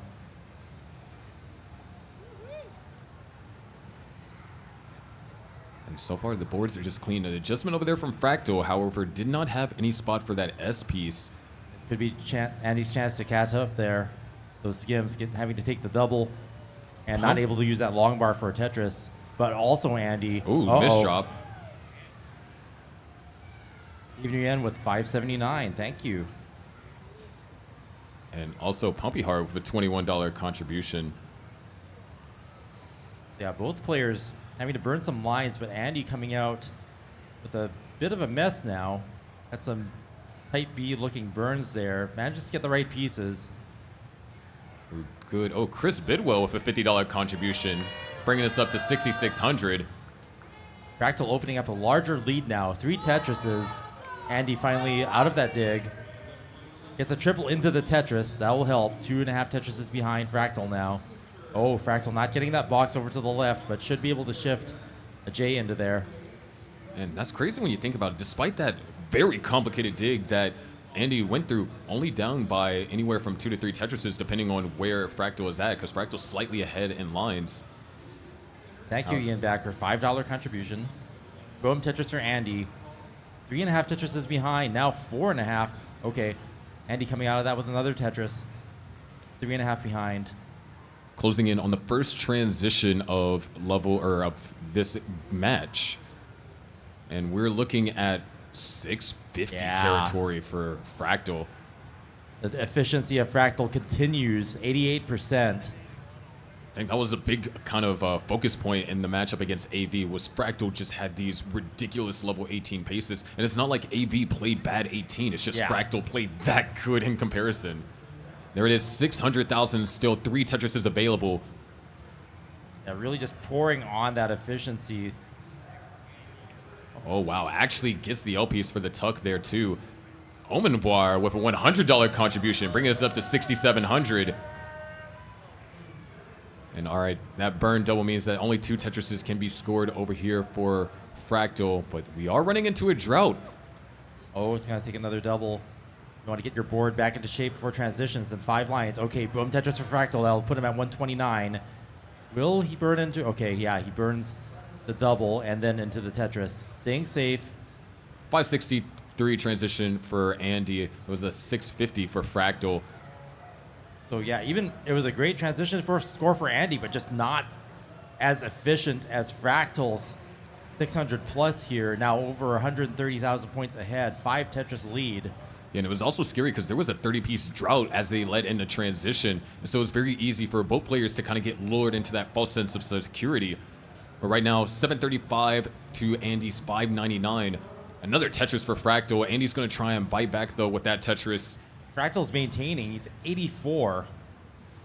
Hasn't done a lot of burns after transition. Look, another Tetris for Fractal. Andy looking for something to fill in the center. Finds all the right pieces. There's a Tetris for Andy. Oh, beautiful adjustments. Another nice set of adjustments over there for Andy. Going to get Tetris ready, but the thing is... Fractal's not letting up one bit. Exactly. Andy is now Tetris ready again. J-piece dependent. Doesn't get the J-piece in time, and now is starting to stack up high. Hits the quick tap, gets the I-piece all the way over to the right. A couple burns, 2 singles, and is potentially going to get back in a Tetris scoring position soon. Still burning, though, and Fractal has just been maintaining this level of aggression. 84% still. 905,000 at level 23. Andy has 749. And there it is, Tetris for Andy.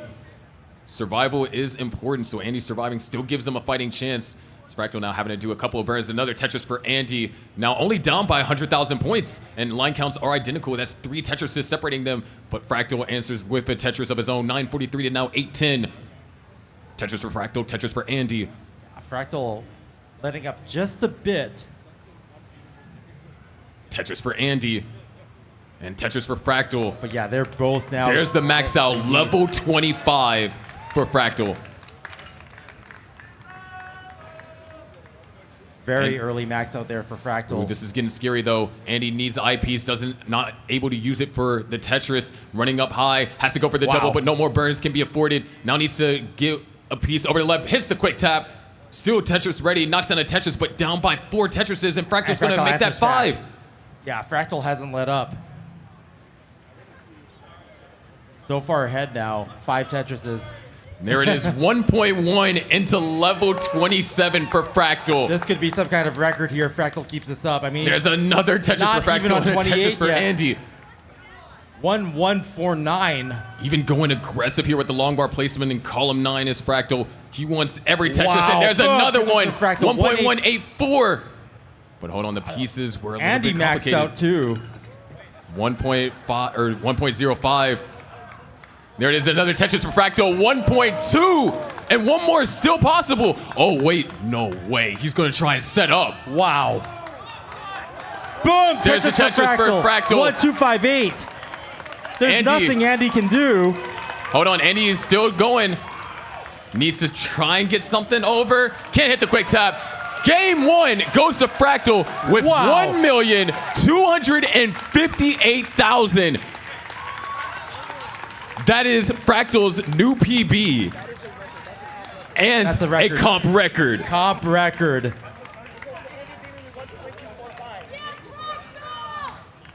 His prior PB was 1.245. Or the world record was 1.245. That is ridiculous. History is unfolding before your eyes.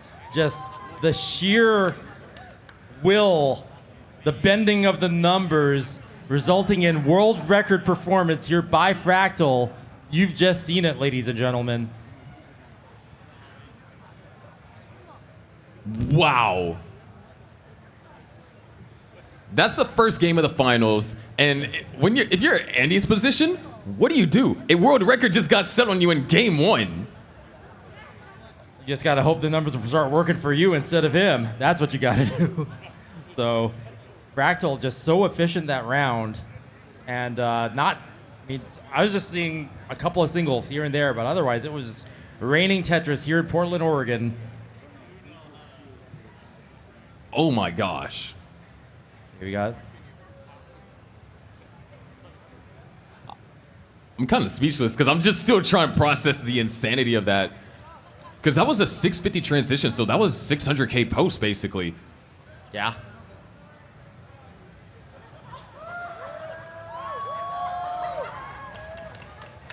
And I mean, Fractal even yapping during that sequence. I'm so sorry. You know, it's got the extra brain power on top of that with the yapping module. All right, we got the thumbs up. They're good for game number 2. Let's go ahead and get them counted down in 5, 4, 3, 2, 1. Tetris. Stress.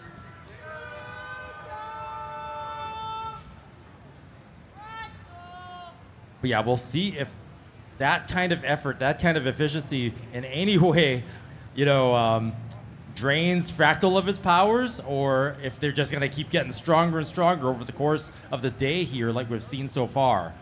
Yeah, that is the tricky thing, and it gets better over time, but, after a big game like that, it's very easy, or it's very common for players to have, not such a great game because, you're calming down, you're going off of all that adrenaline, yeah. And then now you're back to 18 where you have to really focus and take advantage of every line clear.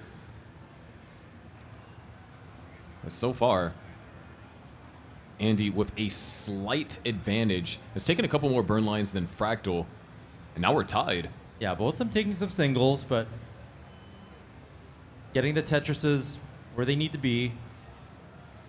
When that long bar comes, if you can cash those in, then that's why we're neck and neck early on.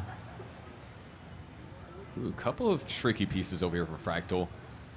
Yeah, that's going to cost a couple of burns, but into a Tetris. 760 point difference. Very good openers for both of these players here, separated by 2 burn lines, Yeah. which have interestingly have come on the side of Fractal.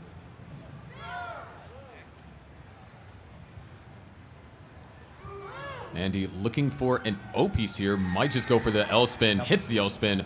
Something in there. And ooh, a couple of misdrops over there for Andy.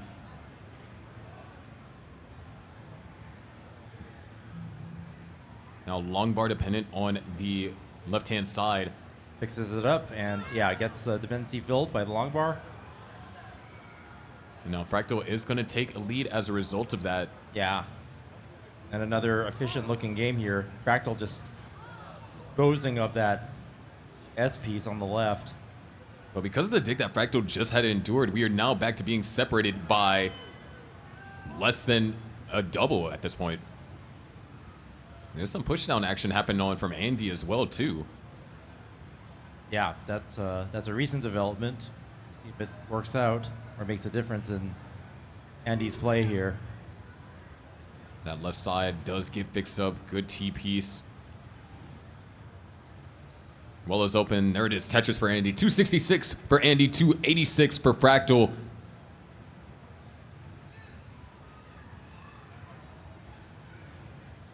Yeah, I would say so far that Fractal's efficiency hasn't faltered yet. If it were to. 82% and rising.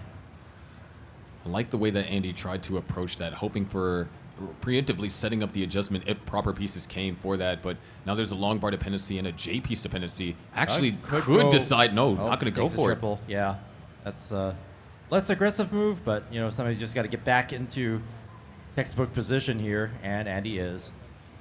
But now Fractal up to a 2 Tetris lead. Oh, beautiful triple, and the adjustment on the L as well. Yeah, getting that board back into position. Sometimes if you could do it with a triple, that's what's best. Ragings with the $20.31 contribution, bringing us up to $7,000 in the prize pool now. Yeah, that next milestone is 8,000. A couple more burns being forced over here from Fractal, and so Andy's going to be able to take advantage. T-Beck with another another contribution of $20.30. Thank you, T-Beck. Tetris for Andy, now within striking distance within the Tetris. Ooh, a couple of tricky. Wow, that is 3 long bars in a row there. Whoa. And it was just Fractal's board was not set up for it. Yeah. The irony of getting eyepieces actually making your board worse. Yeah, it's starting to look jagged, but Fractal evening it out quite nicely. Boom, Tetris for Andy. Got a pretty close game, but of course, we do got to keep in mind, Andy is ahead in lines. Yeah, that's about a couple of Tetris' worth at the most.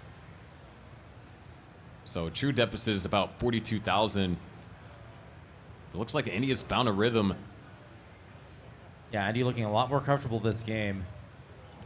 70% Tetris rate. Fractal still efficient, not quite the monster efficiency of last game, but definitely solid. 530K going 15 lines, 2 transition, 533 for Andy. Neck and neck. Another Tetris over there for Fractal. Can afford 3 more before the level 19 transition. We're looking at another 600K from Fractal. Yep.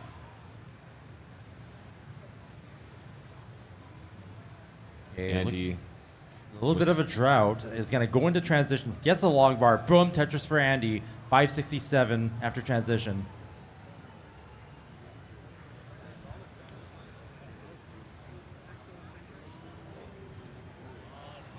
Fractal getting up very high, but it withstands the drought and still manages the 600K transition. So 605 to 592. Andy about a full level ahead. Yeah, it could be due to Andy pushing down somewhat earlier on. Changing up the rhythm there. There it is. Tetris for Fractal now up to 657. Andy continuing to put on the pressure here. Another Tetris for Andy further into the real-time lead. But Fractal does have the pace advantage. Another Tetris for Fractal taking the lead back from Andy as Andy potentially going to set up here for a column 5. Knocks it down, burns a single and back to the right-hand side. 735 to now 728. Fractal in the lead as Andy gets Tetris ready and knocks down another one. Ooh, a couple of tricky pieces over here for Fractal. That's going to be a slowdown.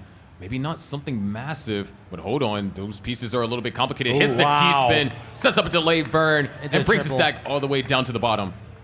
But that's kind of what Andy needs to get into the true lead now. They're at nearly just 4 lines apart, so that's pretty much, yeah, that's finally a true lead for Andy. Pulling in with 822 at 180 lines, level 24, so getting into max out range here. There's a Tetris for Fractal, goes up to 838. So all it takes is just one dig to kind of like turn the momentum, because now it is a very close game.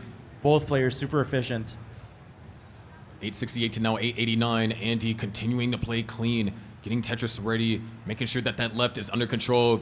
S-flat over there from Fractal, knocks down a Tetris, but now has a long bar dependency to contend with, or might convert it into a well. No, he's just going to burn it down. Triple into a double, so that is actually going to be what Pixel Andy needs there to get even another Tetris ahead. But Fractal's going to buy back with a Tetris of his own. And Fractal's still behind by 4 lines, so still has a Tetris more and change. But of course, there is some 29 playability that we know from Andy. That's true. Tetris for Fractal, 975 to now 989. 1 Tetris away from the max. There's the max for Andy in level 27. And Fractal, ooh, I like that placement of the eye. There's the max for Fractal. Double max outs. 1,000,000, 10,000, 1,000,000, 26,000. Now Fractal really pushing the efficiency now. Knows the situation. Both players actually having to do this. Fractal getting up high though. That left side is very uncomfortable. Goes for the double. Keeping the well open. Drought counter starts ticking. Running into a drought. Where's the Nothing long bar? to burn. Needs the long bar. Can't get it over. And Andy ties it up 1-1 with a 1.1. That's still going. Trying to get. Waiting on this eyepiece. Another drought. Still waiting. Wow. 27 drought, but 1.1. Andy answered back in kind. We are now tied up. Yes, 1-1. 1-1. The way you want to see it. These two just monsters of DAS performing here, pushing each other to the limit. It was that one dig that Fractal had in the earlier 20 levels that allowed Andy to make it a neck-and-neck game in terms of pace. And then towards the end, just that drought. Because with Andy playing so far ahead, even if Fractal were to be looking at the eyepieces to see when the next one's coming, he has no idea how long he might have to wait. Yeah.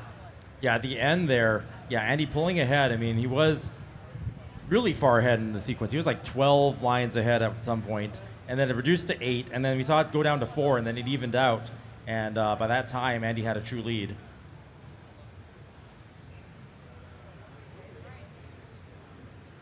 So this could be the momentum shift. There's a thumbs up. All right. Ready to count it down. And ready to count down in 5, 4, 3, 2, 1. Tetris. Tetris. We saw at the end there, both players getting hit with a drought. And it's just like when you're desperate for getting every single last possible point, when those droughts hit, you know, it's a little disheartening when the long bar doesn't come, but you do what you can. All right, both players have taken a single, and Tetris will be scored. But we are now tied up 1-1. So it looks like we're not going to be seeing a sweep here, because this tournament has had a lot of sweeps. Yeah. No, I think that this was going to be a exciting showdown no matter what. I mean, both players are, you know, at their peak now. This is the best jazz that we've even seen in the world in front of our face, and the two players that can execute it are right here in Portland, Oregon. Bit of a little staircase over here for Fractal, so it's going to cost him some burn lines in order to get things back into a scoring position. Now JP's dependent, and ooh, kind of feel the pain in that. Yeah, having to take a triple and at least a single there. All right, back into position. Andy's clean and gets a Tetris. Fractal a little bit behind in the piece sequence, also able to use that long bar, but Andy up by just under a Tetris. Nice adjustment over there for Andy.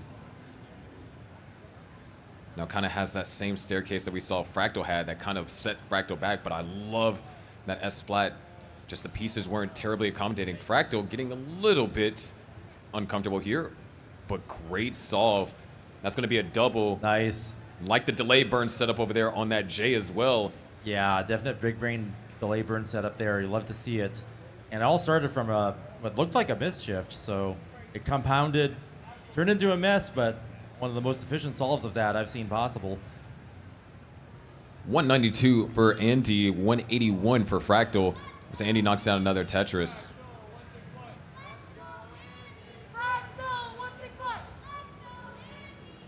Ooh. Andy just disposing of those long bars to the left. Another Tetris for Fractal. Yep. And both players now with clean boards. Yep, yeah, nice and clean. They're both finding their rhythm here. They both seem to have some good momentum now. I mean, both are scoring the best we've seen in the course of the tournament. The way that the game opened, it was a little bit tricky, players having to deal with these uncomfortable staircase situations.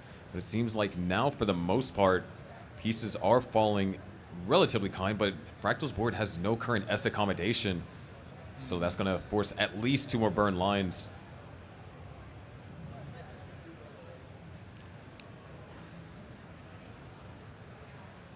Andy trying to get that board flat again.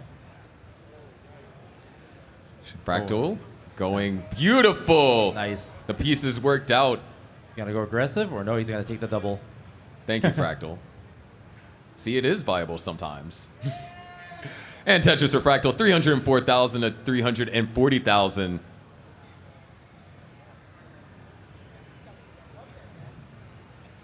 Andy really throwing those S's over, just trying to hold out for that eyepiece. Yeah, I noticed both players are just really good at getting stuff over to the left. I mean, it's a little bit more work to do it, but it makes your board state better than it's worth the effort. Andy pulling ahead a little bit more as time goes on in this match. Now 2.5 Tetrises ahead. Clean stacks so far. Andy having to take some burns, just didn't have a spot for that S piece. That's one of the trickiest things in Classic Tetris, is trying to have accommodation for as many pieces as possible. And then when RNG decides to give you the one piece that you don't have clean accommodation for, trying to figure out what's the best way to place that piece. Yeah, make it easy to burn off later. Like Speaking that. about burning off, players are going to have to start burning soon because you're in the midst of a drought. And great timing. 400,000 for Fractal, 441 for Andy. And Fractal going to be able to use this opportunity that Andy's burning to close the gap significantly. Yeah, just like that. Andy was ahead by a couple of Tetrises, but no longer. We are neck and neck.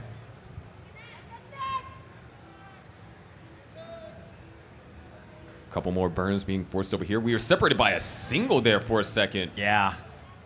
No, this is, both players with so much momentum. We're going to see them. And we're separated by 10 points. Andy started pushing down to avoid the tie. Wow.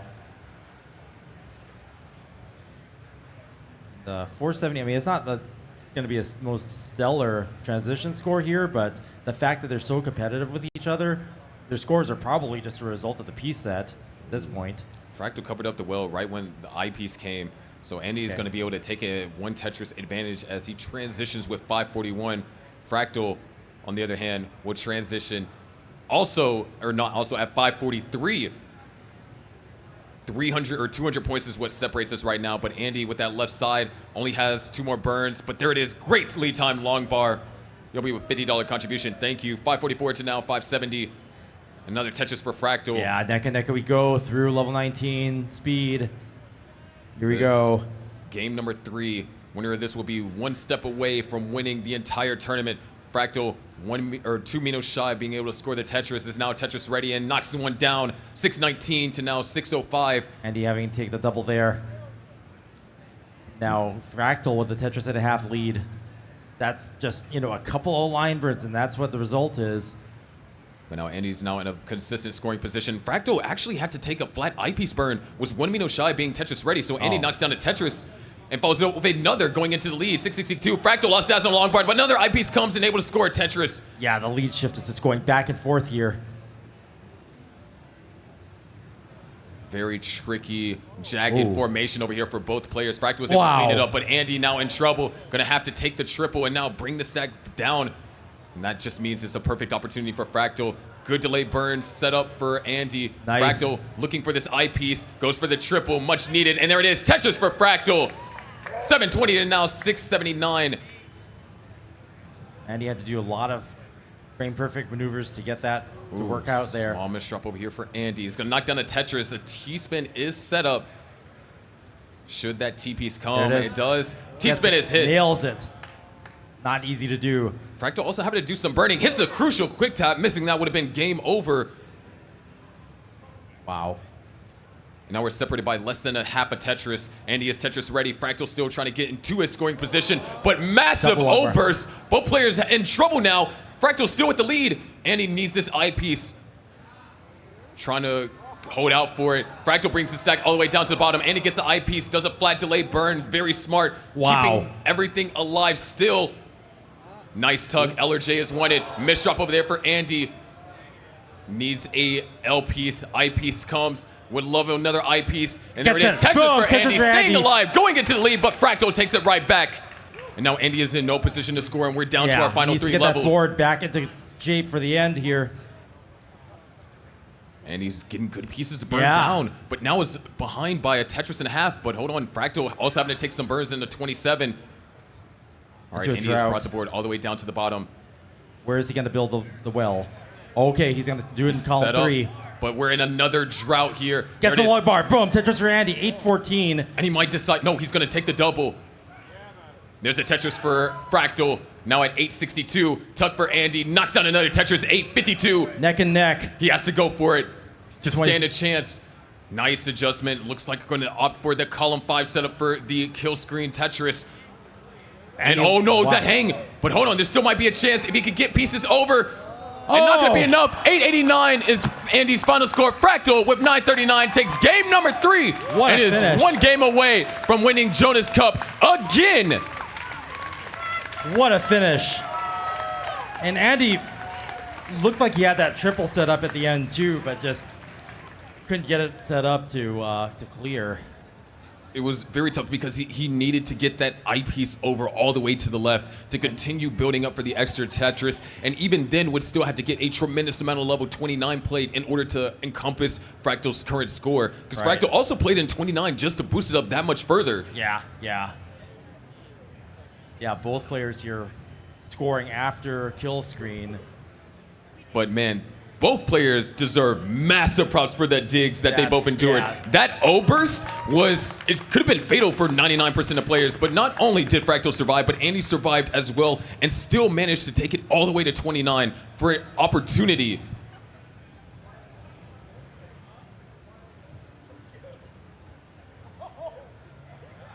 Just watching this is exhausting. So imagine how it is for our players being able to survive that and then have to play again.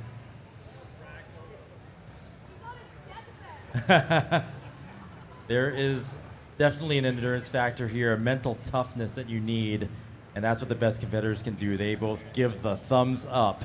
All right, this is game number 4. Could this be our final game? We'll let the players decide, but just in case it is, PRGE, make some noise! All right, let's get them counted down. Here we go in 5, 4, 3, 2, 1, Tetris! Stress.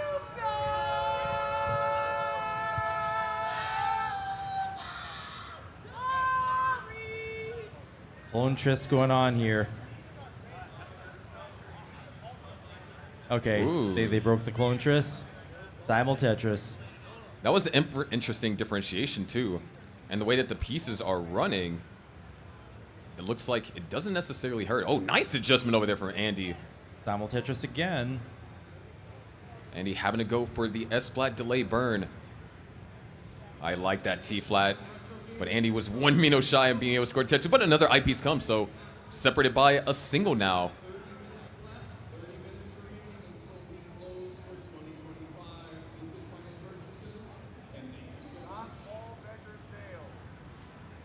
Another Tetris Andy. over there for Andy, so very close and contested Yeah. here. No real differences yet. Both players clean, bang down Tetrises simultaneously. That's what they want to do. Andy needing to win this round, stay in the match and the tournament. Fractal one away from becoming 2-time Jonas Cup champion. And while these players are getting things kind of situated here, I think that last game was a perfect demonstrator because we've seen what happens when the pieces cooperate with you. I mean, Fractal's Right. world record in game 1, which saying that is ridiculous. Fractal's world record in game 1 is demonstrative of that, and Andy's, 1.1 million. There's the Vis. Fractal is set up for a dirty Tetris, but no, it's just going to burn it out. Or, going to go for the S flat there, see what he's cooking here.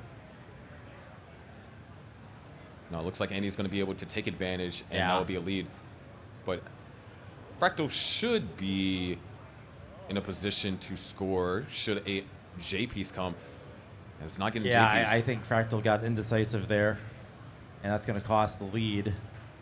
Andy ahead by 2 Tetrises now. Nice quick tap, good recovery because that partial dash. There is Tetris for Fractal. But yeah, as I was saying, in game 2, Andy with the 1.1. But game 3, I think, demonstrated how good these players are when the pieces don't cooperate. Right. Because everyone can score Tetrises if you get the pieces for it.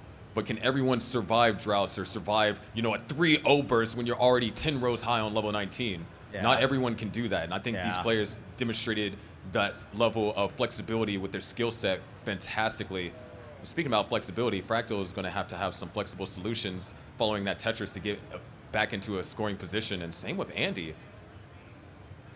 Andy taking the triple there. Both players kind of taking the safe route rather than going for high dirty Tetrises, which is the wise thing to do if you're playing DAS. Never want to get too high up on the board, even if these players are used to playing up that high as rollers. Andy maintaining a 2 Tetris lead now.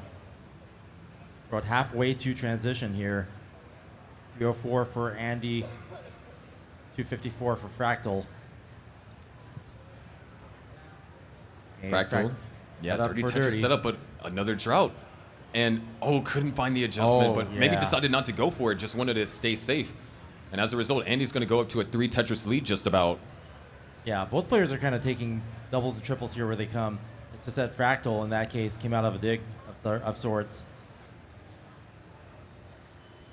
Andy, okay, Sam will Tetris.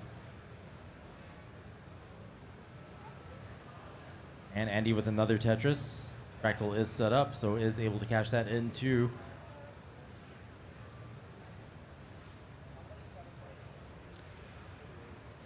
Clean play so far.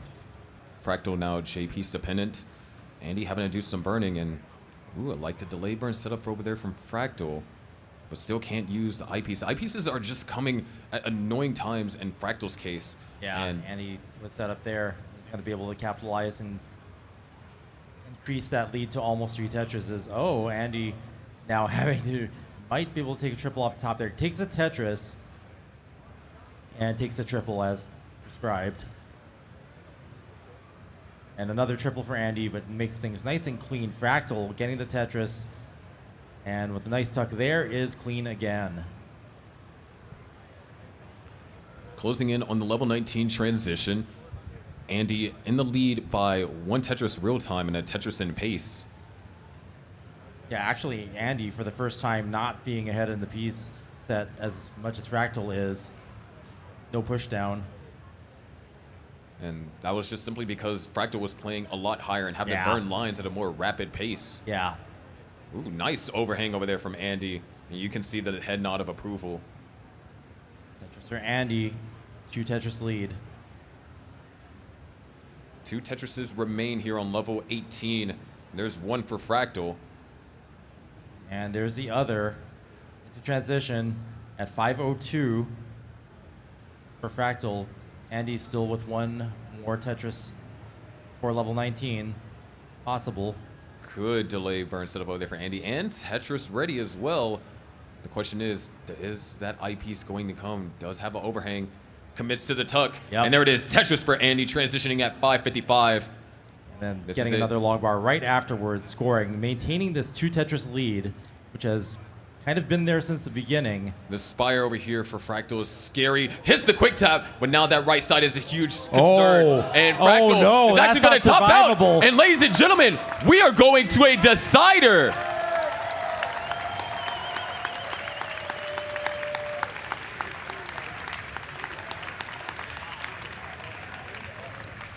It was a 30-piece drought and counting, and you could kind of see it as soon as things started spiraling up. Things got nervous, but wow, the quick taps that Fractal hit just for a chance, that hoping like maybe it comes on the 26th piece, the 27th, maybe 28th.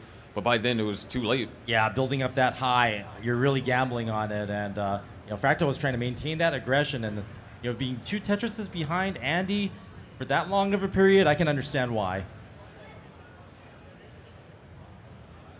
All right, we got 2 thumbs up. This is the last round of the Jonas Cup 2025. Let's make some noise.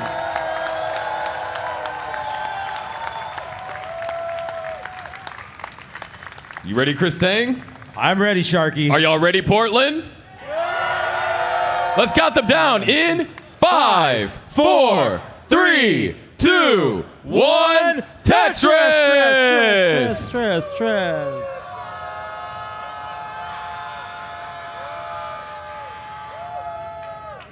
That was a lot of S's to open up with, not gonna lie. Game's not gonna make it easy for them, but it all comes down to this. Game 5. Will we have a repeat champion, or will Andy finally break the curse that has been plaguing him the past year?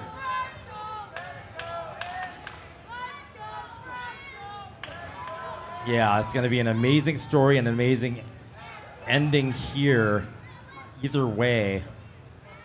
Yeah, it's been a very tricky sequence over here for Fractal. Just hasn't been able to get that comfortable board. And it's going to commit to actually filling in the long bar dependency. Nice dirty dependency. for Andy there. That's got to feel good. Yeah, both players are clean, separated by a single. And boom, Tetris for Andy. And boom, Tetris for Fractal. Here we go.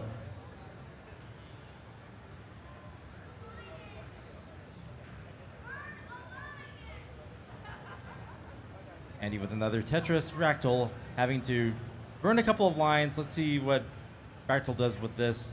Nothing special. Looks like just a burn of a single and a double off the top. And gets Tetris ready. Boom, Tetris for Fractal. Just a little less than a Tetris behind Andy. So far, pretty calm pieces seem to be falling ideally for players. Great board accommodation. Andy looking for a J piece though, and it's going to actually be prevented from using that I piece to score Tetris. So Fractal bringing us back down to now separated by half a single. There's the Tetris for Andy, and the Tetris for Fractal. Yep. And that's the crazy thing, because Andy just had to burn a couple of lines, had a 1 Tetris lead, and then now it's gone, and we're back into a neck-and-neck game. Yep. Yeah, both players, I think, have a lot of momentum here coming off good games. It's going to be a skim taken over there from Fractal. And this is one of the most nerve-wracking positions to be in when you and your opponent are scoring off the same bars, because that just means that every Tetris that you score, you're not gaining or losing ground. You're just staying right there. But hold on, Fractal couldn't utilize that I piece. Makes the adjustments, going to commit to the J piece dependency on the left. And gets the long bar, bring it down. Still going to be looking for that J piece. Sets up an overhang. It doesn't want to come. Bails on it. Goes long bar dependent. And oh, this is a bit tricky over here for Fractal. Does get the long bar. That's a single followed up by a double. Nice adjustment. Great skim. Reopens up the well. Yeah, that was a great solve to get out of a sticky situation there. Damage could have been a lot worse, but Andy now a couple of Tetrises ahead. Oh, the drought counters start ticking again. And nice skim over there for Fractal. Tetris for Fractal. Andy at 316. Fractal now at 317. Yeah, Andy taking a triple there, so... Really tough O piece over there for Fractal. Couldn't really decide what to do with an accidental rotation. So that's going to be more burns forced. Andy with a Spire. Could turn into a dependency, yeah. But gets the long bar to fill it pretty much immediately. And board is clean for Andy. Boom, Tetris for Andy. That's going to extend the lead to 2.5 Tetrises now. Biggest of the round so far. But now Fractal is back down to the bottom, so has a chance to reset. There's Tetris for Andy. 80,000 points ahead. But Fractal can finally fire back with this Tetris. Andy with one hole in the stack now. Gonna have to take a burn. Nothing complicated. All right, Tetris for Fractal. So trying to close the gap down by just about 3 Tetrises. There's another Tetris for Fractal, but Andy's going to negate any points or any lead change. The boards are the cleanest we've seen so far. Fractal with a Tetris. Reducing the deficit to less than 2 Tetrises now, but Andy ready to score, waiting on that long bar. Let's take a single and then into the Tetris. Now almost 3 Tetrises ahead as we cross over the 100 line mark. The turn. Getting very contested here. Simul Tetris.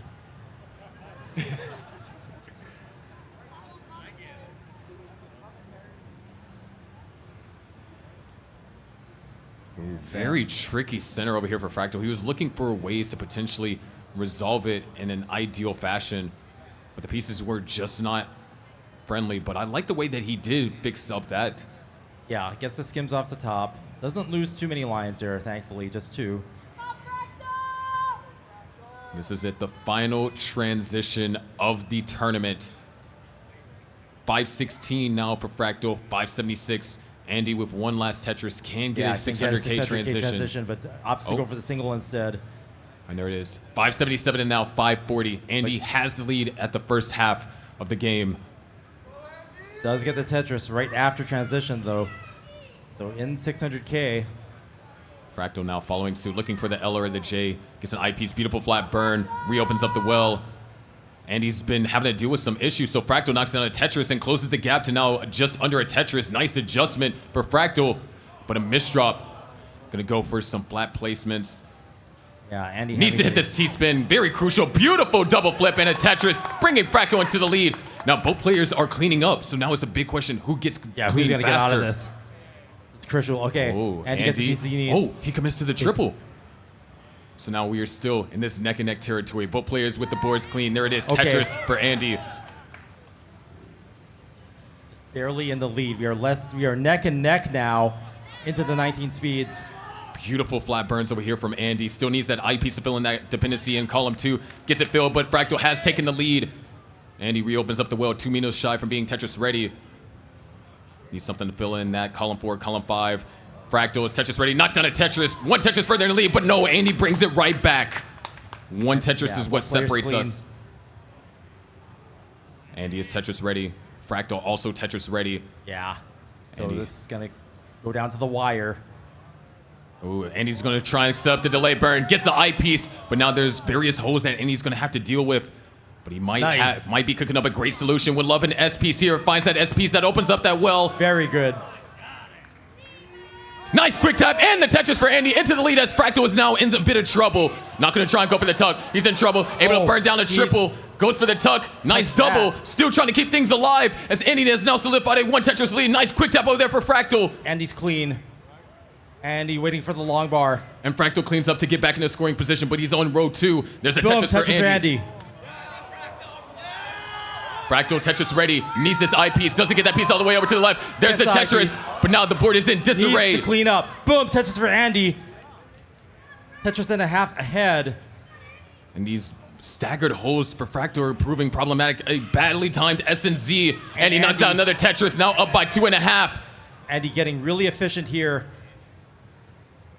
Good tucks over here for Fractal. And he might have to go for it. He has to go for it. He's going for the dirty Tetris. Finds the dirty Tetris, but Andy knocks down one as well. 9:19 to now 8:35. We're down to our final 2 levels. Kill screen is coming. And Andy has a clean board. There's very little room for error. Nice quick tap over there for Fractal. Putting out for the next eyepiece. J piece to pin is going to fill it in with the Z piece. Andy is Tetris ready, waiting for the long bar. So is Fractal, but nothing, the eyepiece is not Andy coming. taking a triple. Where's the eyepiece? We are in a drought. This is the decider. There it is. Tetris for Fractal. Andy opening it back up. And boom, Tetris for Andy. 971, about to max out. That could be the dagger. Could and this be boom, it? Tetris for Andy. Couple missed shots for Fractal. Fractal is not in position. And after a year's worth of coming second in every single DAS in-person tournament, Andy takes Game 5 of the Jonas Cup. We have a new Jonas Cup champion. It is Pixel Andy.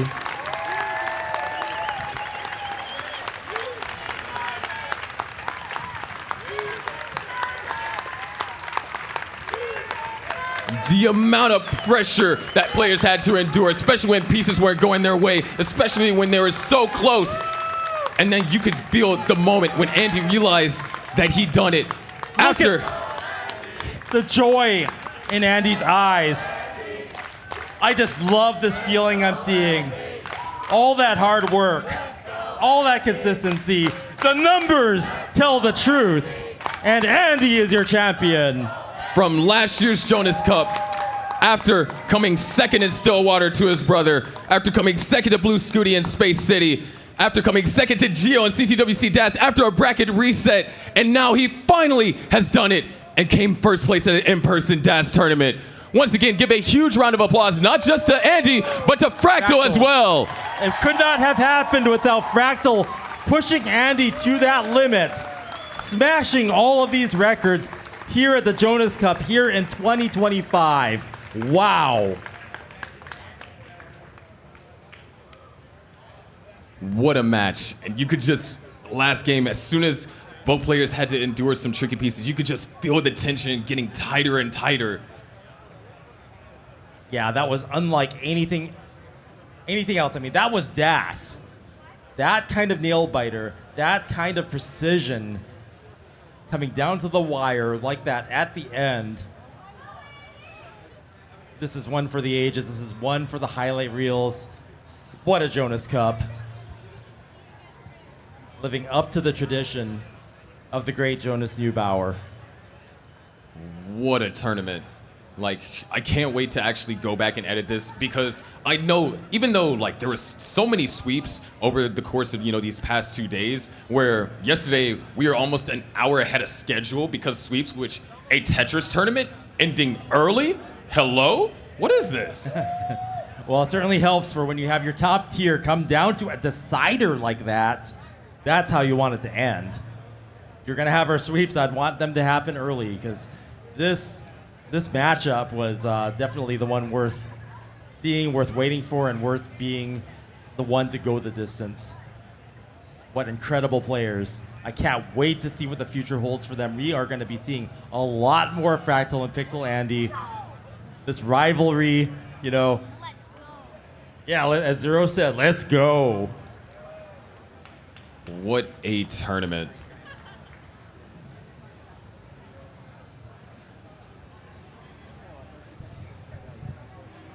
I guess in this case, the numbers didn't lie, huh?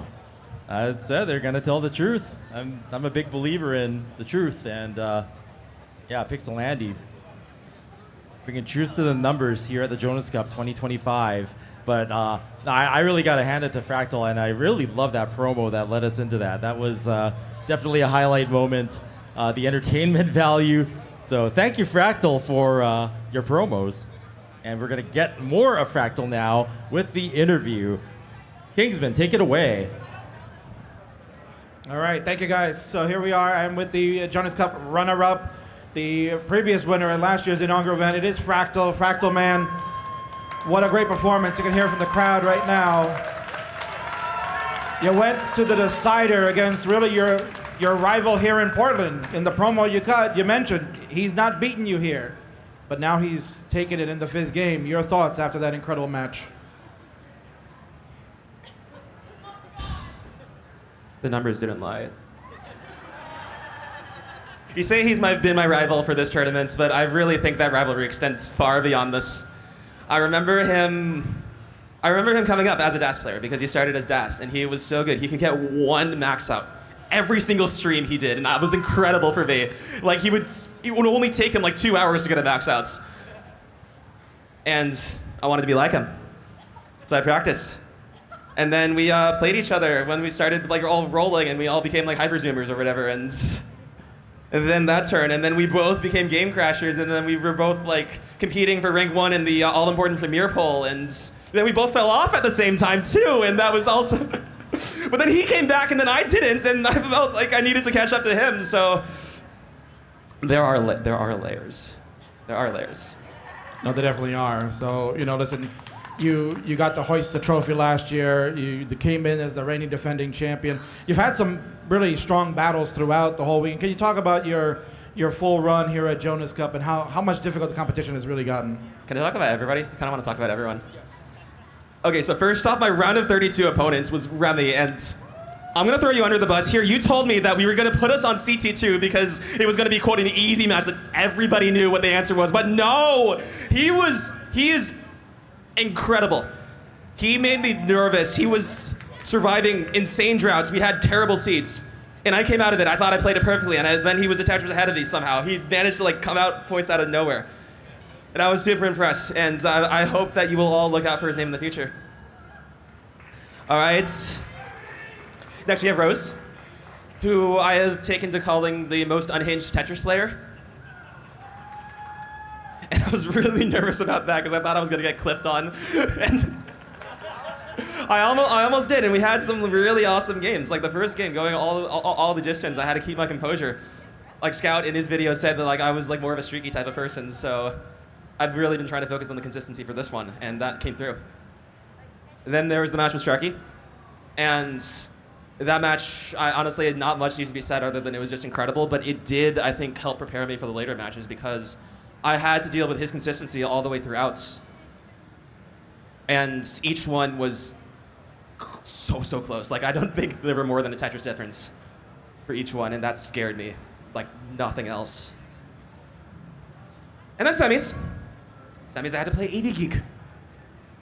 And I was playing AV Geek, and like she had this like crazy qualifier, and I knew I'd have to be going against somebody who could put up that many max sets in that few time.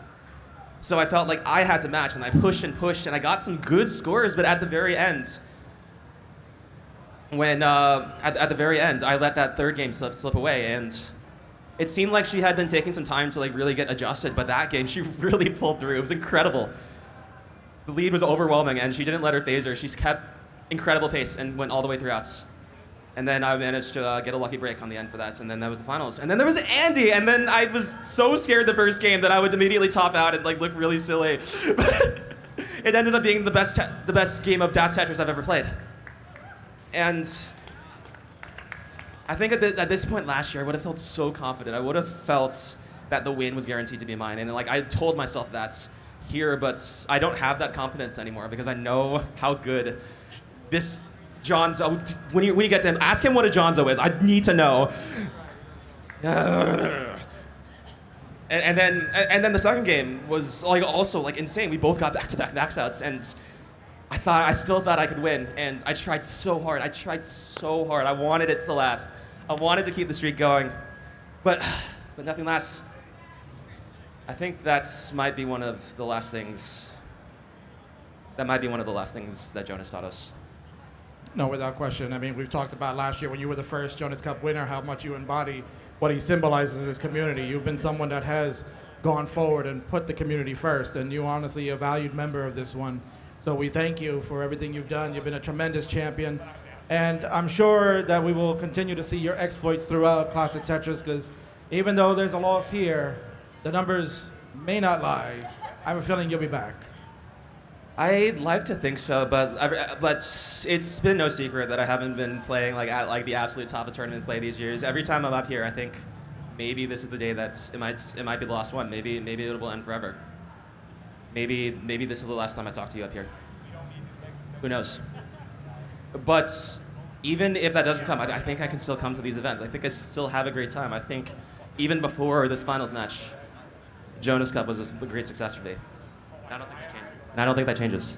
No, it certainly doesn't. And obviously with the prize pool continuing to grow, you know, opportunity perhaps to get maybe one more run then for you, sir. Maybe we can get Fractal back in Germany. We'll see. Top two already goes, right? Is it confirmed, right? Yes? Yes. Yeah, something about the prize pool. We'll talk about it. I think we get Fractal back in Germany. Yeah, there you go. He confirmed it. Folks, this is the runner-up for the Jonas Cup. It is Fractal 161. Congratulations, Fractal.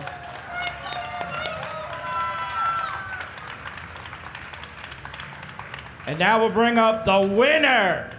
He's done it. He's gotten over the mountain that he's been trying to climb. Folks, this is the Jonas Cup champion for 2025, Pixel Andy.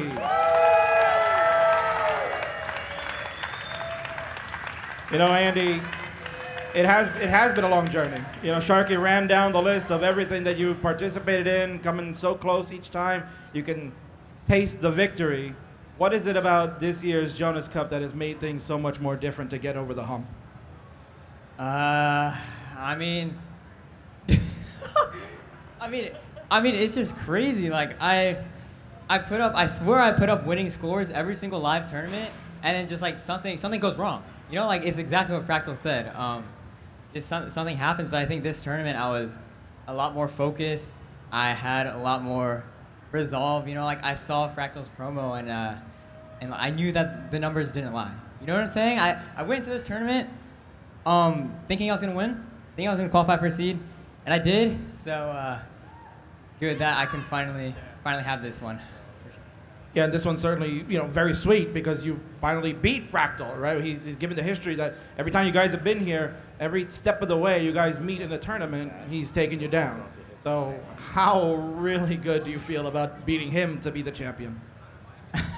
I mean, like, we've been rivals for a while. Like, obviously, me and Dog have, like, a huge rivalry as well.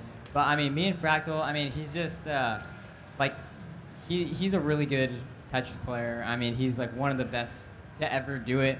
I mean, like, I have played him here at Portland Retro Gaming up to 3 other times. I've lost him every single time. I'm not gonna lie. So, like, he really does own me. But, like, this time, I was able to do a reversal here.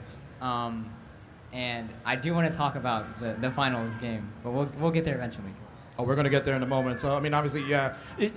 Your side of the bracket was extremely difficult, right? You've got all these great players. The match with Scooty was incredible, right? Everything's leading up to that match. Then you face Dog, your brother, which, end up sweeping him. So, I mean, how often are you sweeping Dog and Daz, really? And then you face Fractal, right? So we get into that, and you want to talk about this big game, right? You're down. We go into game 4, really, down 2-1, right? It's all on the line. What are your thoughts going in, and, can we pull this out? Well, okay, before we talk about that, we have to talk about me versus Scooty. Since me versus Scooty, he went on the top 8, but genuinely that was obviously this literally the second best match that I've ever played in a live event.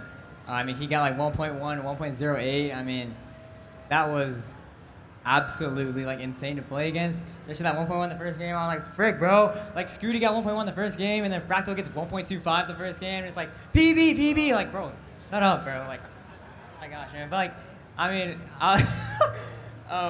yeah. I mean, so I just have to mention that Scooty match first before we get into that. But yeah, Fractal down 1-2, right? He told me, or he just told whoever he's talking to, just the air or whatever, he just said it out loud that his hands were shaking, right? I was like, that's good. You know what I'm saying? Because my hands were low-key not shaking. I've been here before. I've been here multiple times, but I've just never won. So my hands were not shaking. As you can see, they're basically not shaking at all. So yeah, after he topped out at level 20 in game 4, I was like, okay, maybe I actually do have a chance. Maybe this is the one, right? And then that last game right there, that was toe to toe. I just kept up with him. I just kept up the pace. He had to go aggressive, and there's just huge droughts. And then, man, I mean, I don't know. I'm just super glad to finally win one. No, certainly. Scout put out a great video right before Jonas Cup here, explaining your whole history and what it's been to get to this point and what it means now at this moment, right? So the Jonas Cup obviously is a DAS tournament that helps, fuel our winner to go to Germany. You got the chance to go last year as a Final Four contender. Now you've cemented it as the champion to head back on there.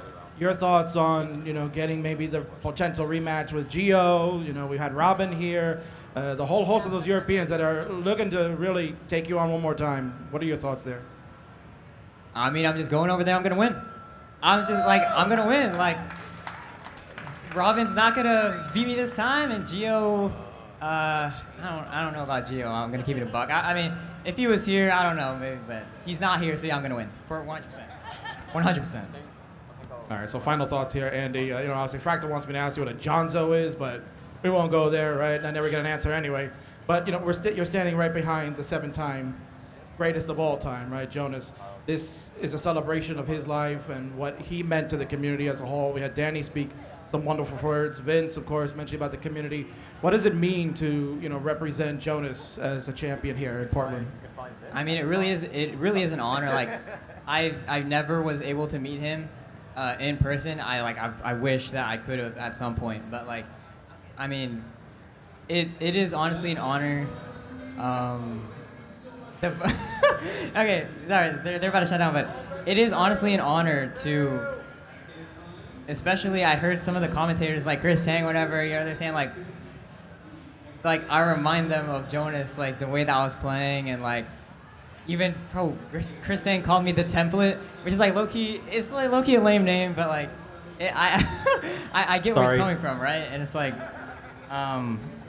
yeah, I mean, nah, it is genuinely an honor to play this event and win it, and I feel like, we can carry on what he put forward, and yeah. No, without question. You, Fractal, Dog, Alex T, Scooty, many of you have continued to honor his legacy here. And it is now my esteemed Donna Vince Clemente, the president and CEO of CTWC, will now present you with your Jonas Cup trophy. Ladies and gentlemen, the Jonas Cup 2025 winner, Pixel Andy.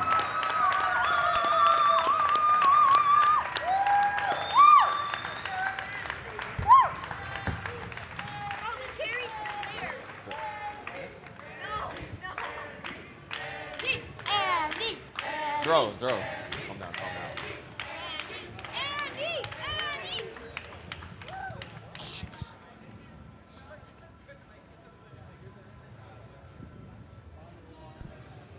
James, Chris and Sharky, sign us off, guys. I think we're done. Yeah, we're gonna get turned into a pumpkin at midnight, and I think clock just struck. So we're gonna thank our sponsors. Thank you, Tetris Company, for allowing us to do these official events. Thank you, Portland Retro Gaming Expo, for being our home from back in the day to now. Jonas Cup is here to stay. Thank you to Enhance. Look forward to Luminous Arise coming soon to PC. Go play the demo out now. Thank you, FamaWiki and the Spalding family for providing our trophies and being an official sponsor this year. Thank you, My Play Watch, for the awesome watch that you'll be able to pre-order and get an extra band if you could do it before it's released. I believe October 27th. Go get your pre-order now, and you'll get an extra band for your My Play watch. Play Tetris anywhere, anytime, in style. Thank you, Hyperkin, for providing consoles and supporting us from the start. And Sharky will tell you about our donations and other things that you can help with before we sign off. Yeah, real quick, I think a lot of final donations came in. What is going on? Thank you. Shout out to... Does it say Nickelodeon? Yeah, Nickelodeon. Nickelodeon, $56 contribution. Ro Higgins, $200 contribution. Martin, $50 contribution. Snoopaloop with a $5 contribution. Summer B, $49 contribution. T-Beck with a $160 contribution. Nerd the Box with a $67 contribution. Thank you all so much. And before we get off, I just want to say, real quick something. It's like, always cherish the moments that you have. Be in the moment, because you never know when you make a memory that will stick for you forever. And me meeting Jonas for the first and only time in 2019, I will never forget when I walked up to him and be like, "You're Jonas." He didn't say anything. He just gave me a big hug. So always be in the moment and really cherish your relationships. Yeah, cherish and appreciate those around you. That's what we learned from Jonas. And I really hope that all our efforts this weekend turned it into something that he'd be proud of us today. And as I learned from Sharky, make that dinner happen. Be with your friends. Boom, Tetris for you.